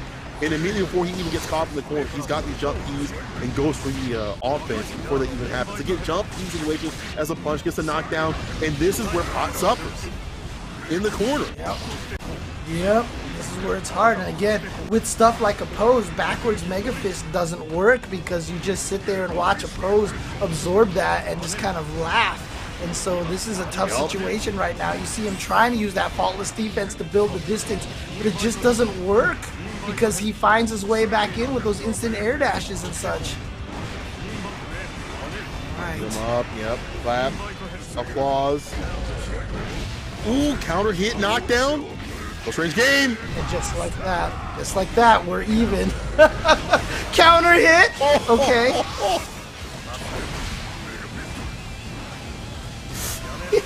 Just flying up there. Oh, that was such a nice little PRC trick to just build some distance. Just basically launch yourself to the floor. Goes for the empty low. Now you're blocking everything, but he has no Eddie. He has no Eddie right now. So yeah, he's just trying to bide the time, and he successfully does it too. Shine never had the chance to take advantage of the fact that he didn't have Eddie available to him. That's true. All right, Flick to get that knockdown. Caught him in the call in the corner. into these push situations that Shine's going for in these sequences. Get that corner push. But then again, Jonathan Tanae has been really adept at fighting back before a lot of things get going. Shine would love to get some bar built up. You get the threat of any RCs to come through and some of these gaps, but long range game has been Jonathan Tanae's play all dang day. Look at that, recovers the bar. We're in. Wow. That did so much damage and he hasn't even landed the pop buster yet. Got the hit, maybe was trying to bait out the burst. Yeah, too far away for that dust to connect. Checks with the 5P. And a trade. I don't even see what button that Shine pressed, but it resulted in a trade, and Shine's gonna take that round. I do the 5P? I'm not sure. The multi-hit takes the burst. Nah. This gonna hurt. That bar being built down at the bottom. You see that tension being built. I know. I've seen this video before. Dr. Nate says, nah, change the channel, please. You saw a situation there where the back Mega Fist did end up killing Eddie, which gave Shine this ability, but now Jonathan Tanae with the chance to try to summon Eddie again. Still hasn't had the chance to try yet, and here comes the mirror, and Eddie's gonna go down just like that, and what are you doing chilling up there in the sky? Get out of here, this is a no-fly zone. Shine gonna take this round and this game against Jonathan Tanae. It's 1-1. You were not clear. You were not clear to take off. You didn't see me flag it down. Get back down. Then he really that's a classic setup. But then again, what are you gonna do? You got this mirror coming in front of your face like you need toothpaste, all up right here. So you jump, you try to escape. Bam! Heavenly Potemkin Buster!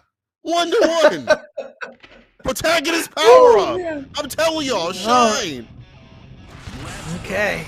1-1. Things were looking bleak for Shine for a while there, but he was able to eke out round number 2 in game 2, and then took 3 in dominating fashion. So now all of a sudden, Jonathan Tanae here needs to find a solution. This is a good start. That wall break. 2S right there. 5P challenging. Just waiting for the right. But as soon as he's waiting for like a 2H, I don't even know if 2H would work in this matchup. It's these big jump ins. It comes a little later. Yeah, I see a lot of people in the chat wondering about that. Why he's throwing, Eddie basically into the mirror. It's like he's trying to stab Potemkin under, but that doesn't stop the mirror. The mirror keeps going, even if you hit Potemkin. So it's not like you can erase it. So it's weird that he's summoning him just to kind of kill Eddie almost. It's like a horror film. You see things you're around the kitchen, you're throwing pots, pans, pillows, whatever you can do to stop him. Jonathan today did make the magic happen. He threw something heavy, but he took down Shine in that round. And again, you want to keep this character caught in the corner. The Mega Fist dealing with the leapfrog, and that's as soon as you see Shine get the advance. When he sees that bar get red, he's like, I'm gonna make you dead. I'm gonna come through and kill you. But then again, John T getting that bar back, it's like that with the corner pressure, breaks the wall. They get that positive tension. Okay, and there's that punch into the red RC that we've seen Jonathan use so much. Through the wall goes Potemkin, but again, this is Potemkin, and this is Shine. He doesn't need much to make this comeback. And again, just shooting Eddie into the mirror to die. I mean, this is like Mario using Yoshi for the boost jump and then just dropping Yoshi into the pit. I don't know what this Eddie sacrifice is all about. It's working out though. I'm not sure either, but Jonathan today has found something in his play to stay away from that mirror, that bigger than big, stronger than strong, like Gantor out there. He's saying at least, it pushes him back or something. I don't know. But Jonathan today is at least keep this character at max range, 6 feet apart. If I can smell your breath, we've got problems. Oh man! I mean, that's a good point from not enough damage down here. Maybe he's just trying to use up some of the hits from the mirror. But then I would imagine, why wouldn't you throw out a pose to hit it maybe, and then throw out the follow up, and then maybe you drain 2 hits instead of 1? I don't know. I don't know what's going on. Doesn't matter. Jonathan Tanae still takes that game, and he's up 2-1. So whatever he's doing right. That's why I'm here. Keep it going. And he's Keep there. it going. Exactly. I'm gonna stay on. I'm gonna stay on the mic. I don't have my time, suffer celestial by these cats right here. I done been humbled.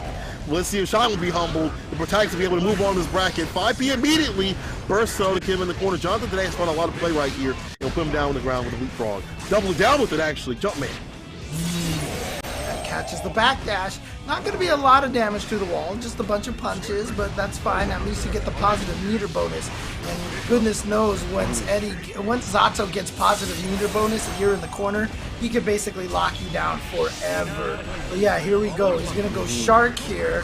Oh, I thought he was going to RC that, maybe try to keep the pressure going, but no. Jonathan today backs off a little bit. Uh-oh. No counter hit though on that Mega Face, so not to be able to combo off of it. Yeah, he needs more. He needs that deep dish delish counter here. Jonathan Tanay with the Pierce coming through the neutral. Again, just when he's max range, it feels like Shine can't get in. Like he can't walk in, he can't do Mega Pistol, anything like that. Actually, like max range gets punished, he jumps, he gets knocked down. Shine's gotta be that close range game, and that's where he's at right here with the Buster.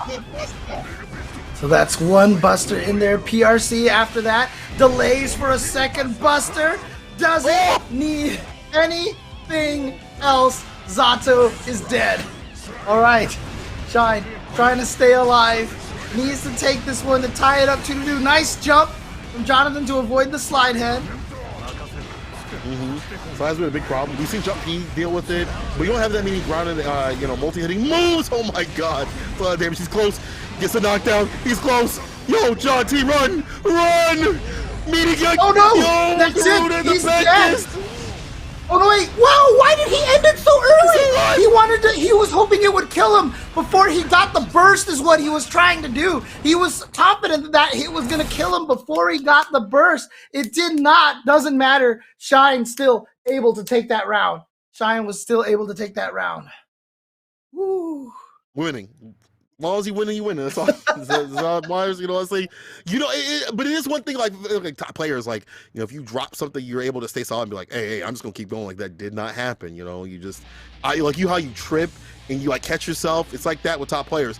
Lower players fall flat on their face. Not Shine. Final game between the two, John T versus Shine. Oh my God. You saw that viral video of the skateboarder who falls off but techs off the floor and ends up standing again. Yeah, that's not totally me. On purpose, that is not man. me. Oh man, here we go. Oh, tried to slide head, and he didn't happen there. Nice. Oh, but too high up, so the Mega Fist is gonna miss, but might even be kind of a good situation. Gonna PRC to get this combo. Pop Buster? No, he goes for the wall splat instead, and it's enough to kill. Woo! Oh man, that wasn't even, you didn't need to calculate on the calculator. You just need to look at that and say it's a wrap. Shine on set, point back from the brink, and he's doing a good job using the Mega Fist against the 5P that John T loves to use. There we go, gets away from the Pop Buster, no meter to PRC that to keep it safe. And now that was good blocking for a little bit, and again, Shine with just some of the most amazing defense, and then finds a moment for the back throw, and went for the Pop Buster, but nice jump back from Jonathan. Okay, Pierce, put in the corner. Just needs this round. He needs this. Yeah, you don't want John T to put you back in full screen. Runs the big boy bite. All right, that's a bite out of crime. Yo, do not get close to this man. Don't keep your walls up in your heart. Don't get close to this man. Oh my God, the jump back. He's jumping all the time. He's jumping all the time. Oh, that's enough to kill. Okay, here we go. Final game. Final round. Final round. Like I said, right now Shine knows that Jonathan is jumping a lot, so might go for Heat Knuckle instead, but hasn't had a chance to set that up. Does get the slide head, however. The Gaping Maw did not get a chance to hit twice before the armor disappeared. Bad burst, but not a huge amount of punish, because if he doesn't have the meter, what can Zato do from that range off of a 5P? Mash 5P.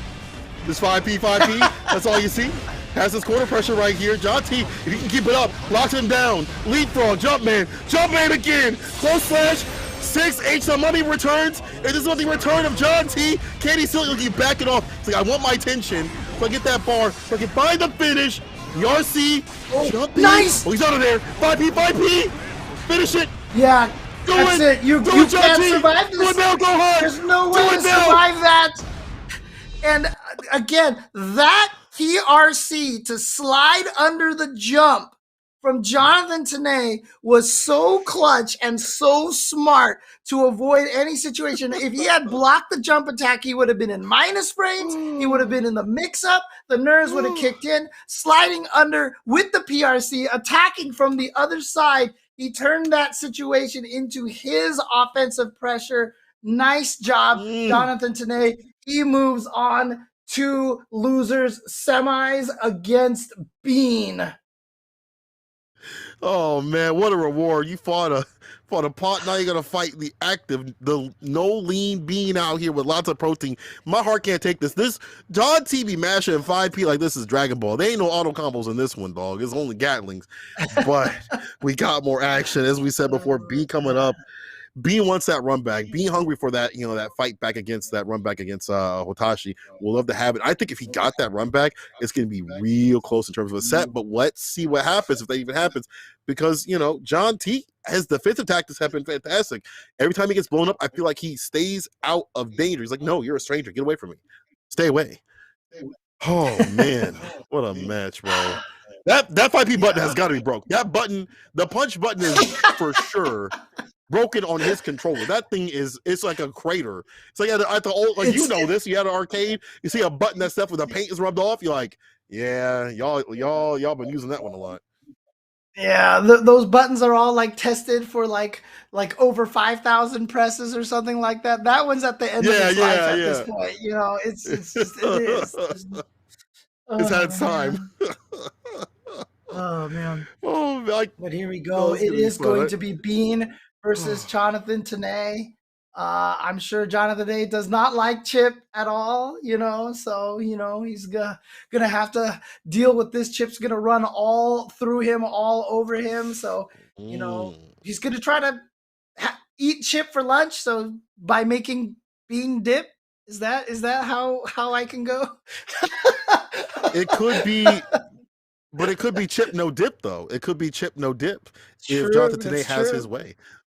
See, I can play this. I can not as good as you though. I ain't got the funds like you do. Well, I do have. It's some more action for everybody, and hopefully we got the kitty cat on the screen. Can we pull? You got the cat? Yeah, she's being a little feisty right now. She's destroying some napkins on the floor. I actually had Odin behind me, and I had to hold back the screen in the middle of matches because I think he thought I was calling his name. He was like, "Hey, can I come through?" I'm like, "No," because if you come through, everything is falling. Everything is crashing. It's gonna be like an earthquake. A little bit bigger than your kitty cat. He's a big boy. He's a bull mastiff. Oh man! So he can stay in the back and listen to the action. Animals definitely have a history of causing disaster on streams. So. Oh man! Didn't one eat Ultra David's cords or something like that one time? Yes, the cat ate Ultra David's like cord and then knocked over his camera and all that stuff. So, for sure. Come here, kitty. Come here, kitty. Chad, let me know your experiences with your animals and what they've done to your things as we get this next match set up. Hope you all have been enjoying the action. I'm enjoying this beautiful kitty cat. Oh my gosh, what a little baby! Oh. Hi, Jasmine. Oh, what a good kitty. Oh, sorry. This is why. This is the problem with offline commentary. I can't pet the cat. I can't pet the cat. I can't pet the cat. I'm suffering. Hey, but you know what? I mean, if we had an offline commentary, I couldn't be able to bring her. Right? I don't know. I guess there's some venues that might let me bring the cat. So that's true. Yeah. That's true. Yeah, and in case anyone ever wonders out there, any sort of fears of black cats being bad luck are highly exaggerated. These babies are the sweetest things possible. I'll tell you. Yeah. Only good luck? Is that what's going on? That's sick. Yeah. No superstition out here. Absolutely. Except maybe bad luck for the napkins that have been destroyed, but outside of that, so. Someone said they're a weirdo with a gecko. Bro, you are not a gecko. Zero. You are not a weirdo for having a gecko. You are tight for having a gecko. Lizards are sick, dude. Lizards are awesome. Yeah, those are sick creatures, bro. like as much as people know me as a cat person, like I just love animals. If I could have a dog, I would, but the problem is just traveling and my home is really small, you know. So Yeah, I a want lot a of work. big dog, like golden retriever. So I need like room for it to run around and stuff, you know. Yeah, And obviously before the pandemic, I was traveling all the time. So, you know, you can't the dogs are harder to take care of if you don't have someone to be able to take care of them. But eventually I'll get a dog, dude. And if I could get yeah, a yeah. pet bird and a lizard and a Oh, dolphin I'd and love a a horse bird and an too. otter and a tiger and a lion, like Whole if I zoo? could get, dude, if I ever felt like if I won the lottery, like I would just like sponsor a zoo so they could let me in and pet all the animals. Like that's all I would Oh, do. I heck swear. yes. Oh, heck yes. You win a lottery. You better let I me join just too. You better give me free admission to that. Oh yeah, I will. Guaranteed. 100%. You can write that down, dude. You can write that down. Oh Yes. man. Dude, I just love animals, dude. I genuinely just love animals. I swear, dude. Like I see those videos of the guys who get hugged by the lions in the safari, and I'm like, I want to do that. I wish that was me. I wish that was me. Dude, yeah, seriously. I'm not sure. Okay, I guess they're going in. All right, I guess this is official then. All right, let's go. Yeah. Yeah. After Justin, this is definitely official. Caught him coming in, counter his situation. Applause. Caught him in the corner. A little bit of delay in the stagger steps too. The 5P, 6P, trying to find something. Being checked on his dashes, but he's still going with the 6P. Force the burst. All right, here we go. Towards the corner now. Now you're locked down. Nice YRC. I like that decision there. Also gets rid of Eddie in that situation as well. And here we go though, but now you're getting trapped by the gaping maw again. And Jonathan Tanay taking round number 1. Him up, John T had a great, fantastic round start, but this time it was Beam. They get the follow-up though, gets the counter situation, and then knocked down with the Pierce. And again, you know that max range 2S situation, he feels when it's the right time to shine, when it's the right time to go in and never overextends. He knows what happens if Bean gets in. He knows the pressure that can come through. One thing that's good in this matchup though for Zato is he has a way to check the area approach with the gaping walls he's been pointing out. Like that is a fantastic way to capture him down to the ground. This is plus 6 situations, so they'll apply more pressure. Oh man, speaking of pressure, yeah, he is pressed down to the ground. Wasn't even close. Yeah, that was overkill for sure. So Jonathan Tanay taking game number 1. Overkill. Yeah, he really is playing really, really well, as chat mentions over here. He has just been on fire all day today. And sorry, I'm getting distracted by cats over here. It's a worthwhile distraction right there. But John T, though, again, like, been playing fantastic, and again, his long-range game has been really great. Where he plays outside of 2S is confirms and things like that. It's hard for Bean to come through. He's been stutter stepping and checking a lot of these dashes. You see the just defend. Back in a situation where Bean can't come in, right? Even these great normals that this character can put on, it's hard to get in. Oh, as soon as I say that, plus frames, Gamma Blade, puts it on the ground with the throw. Man, I'm so sorry. I have a score. You've been pretty on point with the commentator's curse so far today. It's kind of wild. Oh, there it is. Oh no, but he drops the combo, unfortunately. You know what? If at first you don't succeed, try again. Go for the up RC just to make it easier. He's been fast canceling it to make it easier, to do more damage. Because when the red RC actually hits, it adds scaling. So you can do the up RC and it makes it easy, but he's been fast canceling it for more damage. He dropped the first one, and so he was like, you know what, I'm just going to do the easier one the second time to guarantee my victory. It's a nice pickup. Dang. Okay. Lays it in. Gets that wall break situation, Beam with the bar too. Gonna get almost damage too. With RC2H though, again, John T with the 5P, he loves that button. Yeah, flies out of there, just gets out of there, but gets caught again. But actually, Bean did not believe that was going to connect, so he didn't have the combo afterwards. Instead, he had jump canceled it into the 2K in the air, and that's going to cost him this round. He had that opportunity, so we're 1 round apiece here. Oh, caught him low with the crouching light kick. Now putting him in the corner with that pressure. That signature trademark Bean pressure. Only one sort of the original recipe right here of Bean. knockdown situation though from John T. I like the side switch that he did. He didn't get a full, like mix-up conversion right here, but I like him getting outside the corner because he's seen what Bean can do with the pressure of the Gamma Blade and the plus frames. Positivity. All right, nice burst timing there. Yeah, got to spend it now. Oh, that's going to hurt. But never mind. Actually, the burst going to keep him alive. Try to jump away from it, but no, you're going to get locked down. You're getting locked down, and here you go. More pressure. Good block, but the instant overhead, but he didn't finish the whole combo. He didn't have an Eddie to do anything off of it, but he has him now. He's going to try to chip Bean to death. Chip to death. Oh, good block on the 6K. First time we've seen it defended against. And guess what? We have matched one guarantee against the other guarantee. The 6K actually blocked and then stopped by the 5P. Wow. Can we get a counter? Is there a way we could go into the replay system and say, how many times have you hit that 5P? It's gotta be, there's no number. It's like an infinite sign. It's like literally an infinite sign. It's just like you've hit the infinite amount of 5Ps right there, but his defensive challenges are leading to him to being on game point to try to go up against Hotashi, and that'll be a 6-set, but Bean wants that run back. I know he hungry for it. Yeah. Dude, I've been in actual tournaments before in the arcade where the button springs out, like the ring that's attached to the cabinet stays on there, but the button you press actually like springs out and flies out of the controller. I bet you that happened to Jonathan already. Go 100%. Air throw back down to the ground. Bean with the awareness. Meaty 5K, 2D knockdown. Oh, it's over. It's a wrap. Don't even need the wall splash just like that. Bean with a lot more aggression, trying to challenge some of these situations where John T tries to lead. He says, no, I'm not done talking. It's not over. There we go, pressure again, but no more Eddie again.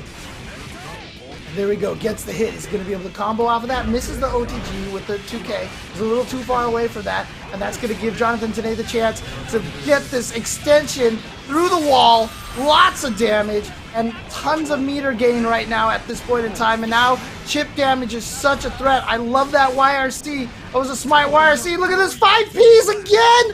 Back to back. Punch into invite hell. Oh man. He's about to invite Bean out of this dang tournament once again. John T on set point on another streak through this bracket at the bottom. Loser side. DP though from Bean, just wanted it raw against that 2S. Actually dashed up and accidentally instant blocked the 5P again. Hey, I have a 5P as well. Here we go. All right.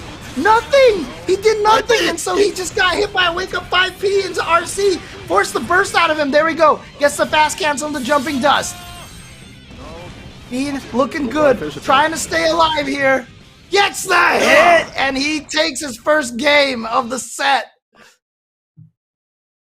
He's had to change with that dash momentum so many times. Like, it's been getting him got. The dashes were too obvious. We've seen the mash 5P, 6P also from John T. So he's like, what if I just stagger step with these dash-ins, FD a little bit too, and have better round starts as well. And I gotta go back to how Jonathan today is playing though, because there was, when he got the knockdown situation, instead of like going for the Oki, he doesn't put himself in these bad situations, the wake up DP or whatever. He's have to guess for game.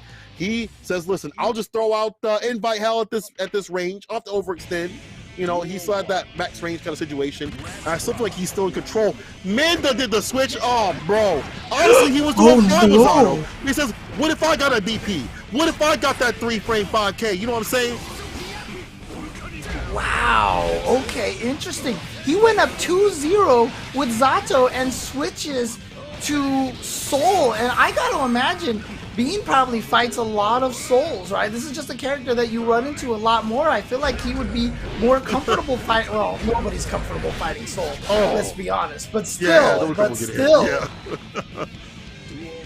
Don't we all run into a lot of Souls? But right now, Bean is looking more than lean right here. This dude is like, hey, you gonna pull out the Soul, I'm ready for you. Whip punish game looking fantastic. There's less to do with like mix-ups. So you're just playing the footsie game. As long as you don't get hit, you'll be fine. 5K though, big DP from Bean. Get that pressure off. Oh no, yeah, this This is not a good character switch here by any stretch of the imagination. He's going to get the hard knockdown here. It's not going to be for damage. It's just for this pressure right here.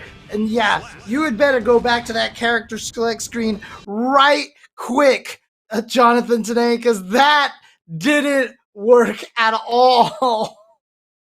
That didn't work at all. Was that a mistake? Was that like, oops, I didn't mean to do that, like you play it out kind of thing. But I do think that he wants to be able to have sort of a reversal situation to threaten. Oh, never mind. He's just right back into it. Like that, you feel like that final game, ride or die with the soul. All right, let me see. You gotta get warmed up. You say, okay, everybody gets one. You all get one. You should aim for the head. First round start, John TP going on to the final game. I mean, honestly, he's getting $50 if he finishes third place, so he's in the money. But this is the difference between 50 and 150 and potentially 300 here. I mean, it's looking better this time. Oh no, just runs into that 5S. Here we go. Time to get blended. No, actually that missed for some reason. Drop. Bean gets the feed the counter situation. Dash up. Reckless Red. RC. Keep the pressure with the throw. Reset. Gamma Blade plus frames. Don't press the damn button. Oh, never mind. He's opening the door. Right through the windows. You know what? Oh, you know what? I know what's happening. Okay. I know what happened, Cola. Tane's punch button broke, so he's got to be using slash at this point in time. 5K and 5S is what you need. Yep. Oh, look at this. Jonathan looks like he's going to prove the point. Unless Bean can make this comeback. Like, oh no, never mind. The punch button started working again. And there it is. Jonathan today is going to take it with the soul. Oh man, did 5 feet of fish again? This has got to be someone said he hit it 37 times. You lying, Doom, if you counted that out. Bro, you definitely lying. If you're correct, I'm gonna leave this commentary blog. I'm gonna tell you right now. There ain't no way you calculated all those 5 Ps. But I'll calculate something right here that Jonathan Tanay is in loser side grand finals of this week's Series E Guilty Gear Strive tournament up against Hotashi, who's in the winner side. Yeah, now Jonathan Tanay, he did fight Idiosyncrasy, I feel like. No, he did not. He did not fight Idiosyncrasy. Because I'm just trying to figure out, Zato versus Nagore Yuki. Maybe it could also be a situation that Jonathan Tanay wants to use Soul against Hotashi, and so wanted to play a little bit of Soul to get himself back into the Soul mode to have this matchup as opposed to Eddie versus Hotashi. I mean, some people in the chat are going to have to let me know if you guys, if Zato, is Zato a good matchup against Nago, or is Zago not like that matchup? It is, okay. I think Zato's a fantastic, yeah. You can keep that character out all dang day. Like there's not much he can really do. And he gets to press in the corner. He's gotta hope for those 2K 2D knockdowns or anything off a quick button. But if you keep your pressure tight and you stay long range, you can deny a lot of that. Also, we saw the oppose stop the 5H, which is like a bread and butter button for not only Nago players, but also man like Hotashi. However, the thing about Nago is if he hits you, matchups and numbers go out the window. Your health goes like this, and all that calculation, then you're done, rip it up. Yeah, the way that Chad is describing it here, it sounds like to me that Zato is a great matchup for Nago if you can avoid maybe just like, the initial burst from him. If you know what you're doing, for sure that match is in favor of Zato. And there's no question that Jonathan knows what he's doing. So let's see how this goes. But good stuff to Bean. Good stuff to Bean, honestly. Yeah. $50 for Bean right there. For coming through. I was kind of rooting for them to come through, and they showed up this week. I hope we show up with more players like that. A lot of like these hidden bosses that have been doing a lot of work. Shout out to Series E for putting up the best in the US. I can't wait to see more as we keep going through. But as you said before, Hotashi is a different sort of beast. You can prepare for a Nago, but can you prepare for somebody that's willing to blood bust 2 times in a round? who's built like Yes. that? I don't We think you did can find see- practice like that. Who was the Zato that played against? Oh, it was. So Jonathan Tanay and Hotashi did play each other already. That's what I thought. Yeah. Okay, so we did see this matchup, and Hotashi did win. Because he was getting him with the command grab during the blood burst and stuff like that. I remember seeing that. Yeah, so Hotashi did win that one. So interestingly enough, Hotashi did win that matchup the first time. Yeah, there you go. But it was down to game 5. Absolutely. It was down to game 5. Yep. That's kind of dangerous though, because now you have to reset the bracket. You have to beat him twice to make it nice. Reset the bracket and then beat him again, get that tournament win. So even though it went down to game 5, it's one of those things where someone like Hotashi, if you get more range to play like that, it's gonna be even more stressful for you to deal with all those switch back and forth. Am I gonna be risky? Am I gonna go for a lot more just easier, safer things for just a little bit more reward? It's hard to fight both forms of Hotashi. But then again, John T got the magic 5P. The magic 5P of the day, dog. No matter what character he playing. Oh, man. Yeah, well, Nago's like, you know what? You may have a 5P. I've got a pretty godlike 6P, so gotta watch out for that. To be fair, it's true. The chop, you get so much off the counter hit situation, and plus we get cancel a lot of those into the Beyblade. He's up in close in personal, and then he's mashing close slash for the plus frames, and then eventually in the corner, like, how did I get here? Help! So that could happen. And if we go back to kind of what happened in that match, we did see a lot of the opposing against the 5H, but again, going down to the wire, Hotashi did pull out the victory. I think part of that was him scaling back from the bloodbust. If he does that, it's going to be a quick game, no receipt. But I don't want to see that. I want to see us go to the limit. I want to see us go to final game, final round. I want to see a reset bracket. We've been here for 5 hours. Yeah. Give me more action. I want more. I don't want this to end quickly. Get into him, John T. I'm rooting for you, John T, a little bit. I have a little bit of bias, you know what I'm saying? Because I want to see more action. I want to see more power. All right. And so, yeah, we'll get Hotashi versus Jonathan Tanay up here. This will be grand finals again. Thank you guys for tuning in to Series E. And again, shout outs to all of our partners here as well, sponsoring a lot of the players here, just like Jonathan Tanay. Jonathan Tanay, of course, sponsored by Vizio. Shine, sponsored by Nerf. Dawn, sponsored by Razer. Solstice, sponsored by Excedrin. Razzo, sponsored by Intel. And Idiosyncrasy, sponsored by Splash. Those are our 6 partnered players. And again, there was a draft at the beginning of the season to determine which company sponsored which of these players. And these players got there, and they're going to get basically a monthly salary. And the top 2 placers of the sponsored players who performed the best during this entire Series E get to keep their sponsors for another season. And then basically, I think the other 4 will go and draft another set of players out there that people will be competing for the right to be drafted. I think if you want to be drafted, I got a secret for you. Come to Wednesday Night Fights. Do your best out there. Yeah. Make sure they're aware of you. All right. Get yourself out there. Everyone's saying, the local tournaments, stuff like that. First of all, shout out to Series E for putting on big money every single week that they're coming through on the Thursdays. They do so on the Wednesdays too as well. So if you're coming through and playing these Wednesday Night Fights tournaments, it's not just a local. There's a big amount of prize plus a match reel that's on there too as well. So when they hold these tournaments, I saw some people say, oh, well, how do I sign up and stuff like that? I'm like, they had a qualification that you didn't come through. I didn't see you in the bracket at all, you know what I'm saying? So you don't have an excuse when they come through again, try to get that win and get in these sponsorship situations. These are great opportunities. Again, shout out to all the sponsors, shout out to Level Up, shout out to Series E out here, Esports Arena, everybody putting on, giving people an option or reason, I should say, to play even more of Guilty Gear Strive with this fantastic netcode.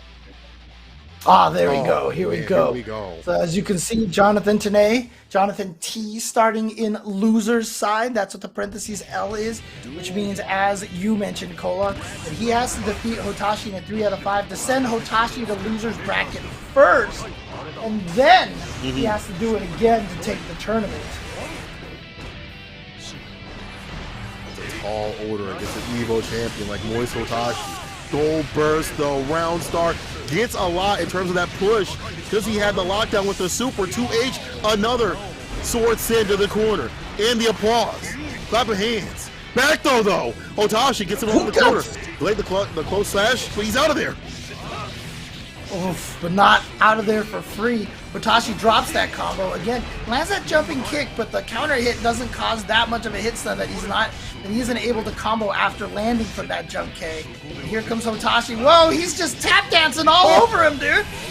Oh, right, the super. There we go. Stop the roach. It's like Hotashi with like the we first were win. saying, you know, Zato may win this match, but as you mentioned, Hotashi is just a different beast altogether. You can go ahead and talk matchups with all that damage. You can go ahead and look at that damage in the mouth and say, yeah, but the matchup says it don't matter. If you get hit, it's going to hurt. You have to avoid those situations. But John T has set himself up for success. But then again, Hotashi finds ways in. As soon as I say this, that combo right here gets a 2S, trying to mash out the situation, and you see the float. We out of there. He escaped. Oh, counter hit from my downtown. God, 5H. Oh, but there's that 5P into the Roman cancel again for Jonathan. And now Jonathan getting him to the corner. Gonna use the 5P Roman cancel to try to get the pressure. Baits out the burst. Gonna punish it with as much damage as possible. Hotashi taking game number 1. Hotashi says he has no time for any bracket resets. He says he's gonna take this here and now. I would think that was a good idea. Anybody that's been playing the loser side is hot. They're on fire. They've warmed up. They probably have what they're gonna do to you in mind more than you are gonna do to them, right? Because you're thinking about who's gonna come up and you find out the last second. For Hotashi, if you're John T, you're like, if I beat this person, I get to him. So he's already got a game plan. Stop that before it happens. Stop before we get the soul switch. Back into it. Hotashi with the first game. Yeah, here we go, trying to apply that pressure. Really, what a lot of the people in the chat were saying, that, Zato can win this if he can get started. But Hotashi's just never really given him a chance. We've never seen that situation where Jonathan has been able to get anything going. He hasn't been able to get any of even the full screen Zato pressure or any of the corner pressure. This is one of the first times that we've seen it. Here we go, a post, and this is the pressure he has here, but Eddie's gone right now, so he's trying to buy time with the 5P, 6P into invite hell. Did that catch him? It did! You leave a gap just like that. Man like Hotashi is going to swing that sword and find that super hit. Opposed. But the burst, though, gets the distance. All John T can just do is back out of that corner instead of locking him down. And again, he wants that long-range game, but Hotashi finding the way in that blood level situation. He doesn't mind being blood level 3 or 2. Just get that 5H to come through. Ooh, gets the counter hit. Here we go. Time for the big combo now. You can see even against Nago doing some decent damage, but yeah, he's got to watch out for that 5H. He's got that full 5H from across the screen, but the sword not going to kill Nago again. Highest guts basically in the game. Now trying to apply this pressure. He's got a lot of meter building up. He's got another RC available to himself. The BRC from Hotashi is not going to save him, and Jonathan today takes that round.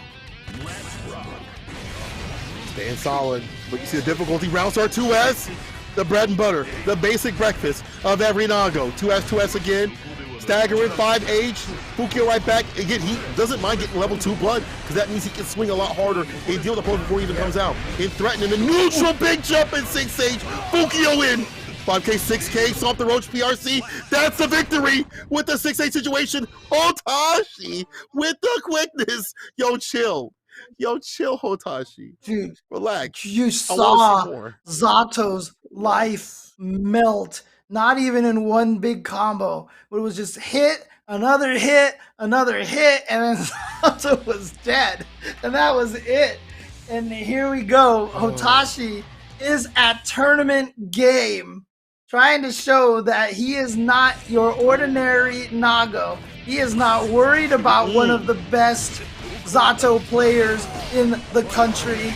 He is just gonna run through him and say, this is why I'm the Evo North American Guilty Gear champion.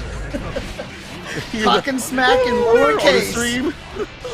Yeah. Smack in lowercase. You gotta get the sound effects on his stream. Man, I love his stream. There is so much going on, and it's so funny because the way that he plays, it's so different. Immediate answer right there against the Fukio 2S. You're starting to catch those before they come in. And about to get that win. Cluster situation, applause, 2K2D knockdown, immediate invite help, 5P backs away, goes. What's that play? All that work that you did, you're in the corner now. Watch out for the counter hit, just like that. Perfect timing by Hotashi. Oh, chases down the backdash, but no meter to be able to RC off of that 5P. Does get the dust hit, drops the combo though. Here comes the RC. Didn't quite catch the backdash. Oh, he's gonna burst. No BRC. But it doesn't matter. It's not gonna happen in time. He catches him with the Roman cancel close slash. Tournament point for Hotashi. He is doing a ridiculous job of keeping the pressure on, which you usually see from Zato. And we're calling. But you see again, he's willing to fight the situation. Even John T's like, I don't want to press a damn button. All that health lost though. John T just needs a few good mixes to send him down to the ground. What's it gonna be though? He's trying to get close without getting hit. Anything, please, don't hit me. Knockdown, invite help. 2S. RC, right with the 2H though. Got caught canceling forward. RC back. Is he gonna burst right here? Yes, he's definitely gonna burst. Gets in close enough to get the air burst. Watch out for that super. Yeah, you're just blocking for your life, and he's coming back in. Now he's gonna go swinging again with that stuff because he got the counter hit, and he's gonna burst. Ain't no way, James. What? No, yeah, the game's over. The game's over. The meter, it's over. Finish it, dash up 5P. Okay. Oh my God. What a burst by Jonathan Tanay. He saw that Hotashi had built up all of his blood gauge, and so he burst there to knock him back so that there was nothing Hotashi could do to save himself. And so Jonathan just chilled back there. You can faultless defense all you want. It's going to run out, and then you finally burst. It's over. That was he really went for it. Big bite. This is beautiful right here. Get the open situation. Set up shop, sets up the Pierce, leapfrog, plus frames, Hotashi win the counter at 5H, Fukio, he's in, 5P, 6P, into the super, there's a lot of damage, doesn't get the but it wasn't the full animation, it was too far away. BRC to stop the BRC. Here we go. Jonathan Tanay, staying alive. Staying alive. Almost over the clone. Oh, he's in, does, sparks it up, look at the defense. Oh, no, the dash up command grab, staves offset point, and John T, I can't even say his damn name because he's still in the game. My man is staying alive. This match, oh, please, stop. Well, you can tell by the way he uses his block.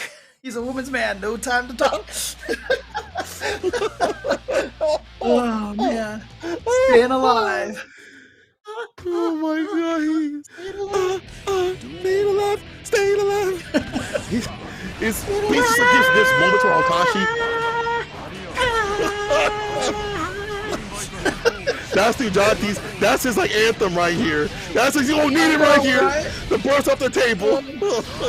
Help him. Oh, yep. Didn't catch him in time. But Hotashi's looking strong here. Gonna get the fast cancel into the wall break. Oh, boy. So much health advantage. I don't know if there's anything. Yeah, Hotashi is just like, you know what? He's having fun. I can just stay here. It's okay. I can do this. This is fine.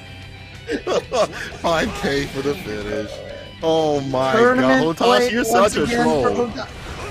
Hotashi, tournament point again, but it's smart because why advance yourself and put yourself into a risk of getting mixed up? You know, just chill a little bit. Oh, gets him with the 5K. There we go. Into the corner. Like this. Big damage into the blood burst. Close slash. Yeah, of course, this is the setup. 5K 2S. Jump in. All he needs is like a few good touches to get that win. Knight just need a super midnight stack from Count Black. Meaty auto zone with the clone. 6H, and that's gonna seal it. Moist Hotashi takes it from winner's side for this week's Series E Guilty Gear Strive. Man, it's disgusting. That's nasty Hotashi right there. Nasty, moist Hotashi. Add some spices. And we got the Hotashi sauce right there, dude. Some spicy levels of play right there from him. And you know on his stream right now, he is popping off. Yeah, see, I knew I was gonna win. That was easy. Yeah, it's fine. It's fine. Yeah. Why did you do that? Why did you do that? Okay. And maximum excitement, Hotashi out here buying the victory in a stacked bracket. As always, every week is super stacked, right? That we have this, but even I feel like week after week you get more of these players who get like bolstered by the thought of getting more and more keeping their sponsors or being at the top spot, right? So every week the strength of the players is going to get stronger and stronger. And the Hotashi staying solid, saying, "Hey, this is why I'm Evo champ out here, y'all. It wasn't just a title for nothing, you know." And we did get confirmation that is 2 E-Series wins for him. I believe. Oh no, that's someone's asking right now. So I have to. We'll have to. I'll get official confirmation at some point in time. But this is definitely he's taking home the lion's share of the prize money, $300 for himself. And again, Hotashi showing why he's one of the best players here in North America and in the world, and has been for quite some time. I mean, people also remember an Exert, one of the strongest LFL players, one of the only players from the North America, or one of the main players, I should say, from the North America region, keeping up with all the Japanese players and all the foreign players as well, even during the Exert days. Super, super strong. And we did get confirmation, yes, 2 E-Series wins. Hotashi is your two-time Series E Guilty Gear Strive champion. Shout outs again to Otashi, and shouts to everyone that's been watching. It's been fantastic action. Thank you for coming through, letting us bless you with the comms. Now let's bless you with the final analysis. Peace. Cole and James, thank you both. It was a pleasure to get to listen to you guys today. Great insight, tons of action. Had a lot of fun. You guys seem to have a blast watching and commentating all these games, and it certainly translates to all of us watching all over the country. So thank you so much for coming out tonight. Looking forward to hearing more from both of you in the future. But there it is, ladies and gentlemen. Hotashi with the 3-1 win takes down Jonathan Tene there in grand finals. And Jonathan with the best performance we've seen from him so far in the Series E, showing up strong, taking down Bean in the losers finals. And despite, I would say, what appears to be more of a lopsided victory, his odds was looking good in the grand finals. That one game looked really nice, but Hotashi just seemed to be on a different level tonight. Looked dominant in the first 2 games of grand finals and then closed out strong there in game number 4, so takes first place here tonight. All of the players, thank you so much to everybody that came out and competed tonight. All 16 players that played in tonight's bracket gave us really interesting, fun, exciting matchups all throughout the bracket. It was certainly a blast for all of us to watch here. Do want to remind you guys, of course, if you missed any action tonight or Apex Legends action the last couple of nights, we will be going over all of the fun from this past week on Series Recap tomorrow afternoon. We'll be live here at 4 p.m. Pacific time. I'll have some awesome guests joining me to talk about the week that was in Series E, and we'll be looking forward to next week as well. We'll be talking some Halo as well. A good friend of mine will be joining me to talk some Halo Infinite. So if you're curious about what you missed or want to see what's going on in the near future, make sure to tune in tomorrow right here at twitch.tv/esports arena. One final congratulations to Hotashi on a great showing here tonight and a big victory. We're looking forward to seeing more from you in the future, but that's going to do it for us, folks. We're closing out the show, closing out the week. Thank you so much to everybody for joining us. For myself, the entire live broadcast crew, and everybody here at Esports Arena, have a great rest of your night, and we'll see you tomorrow.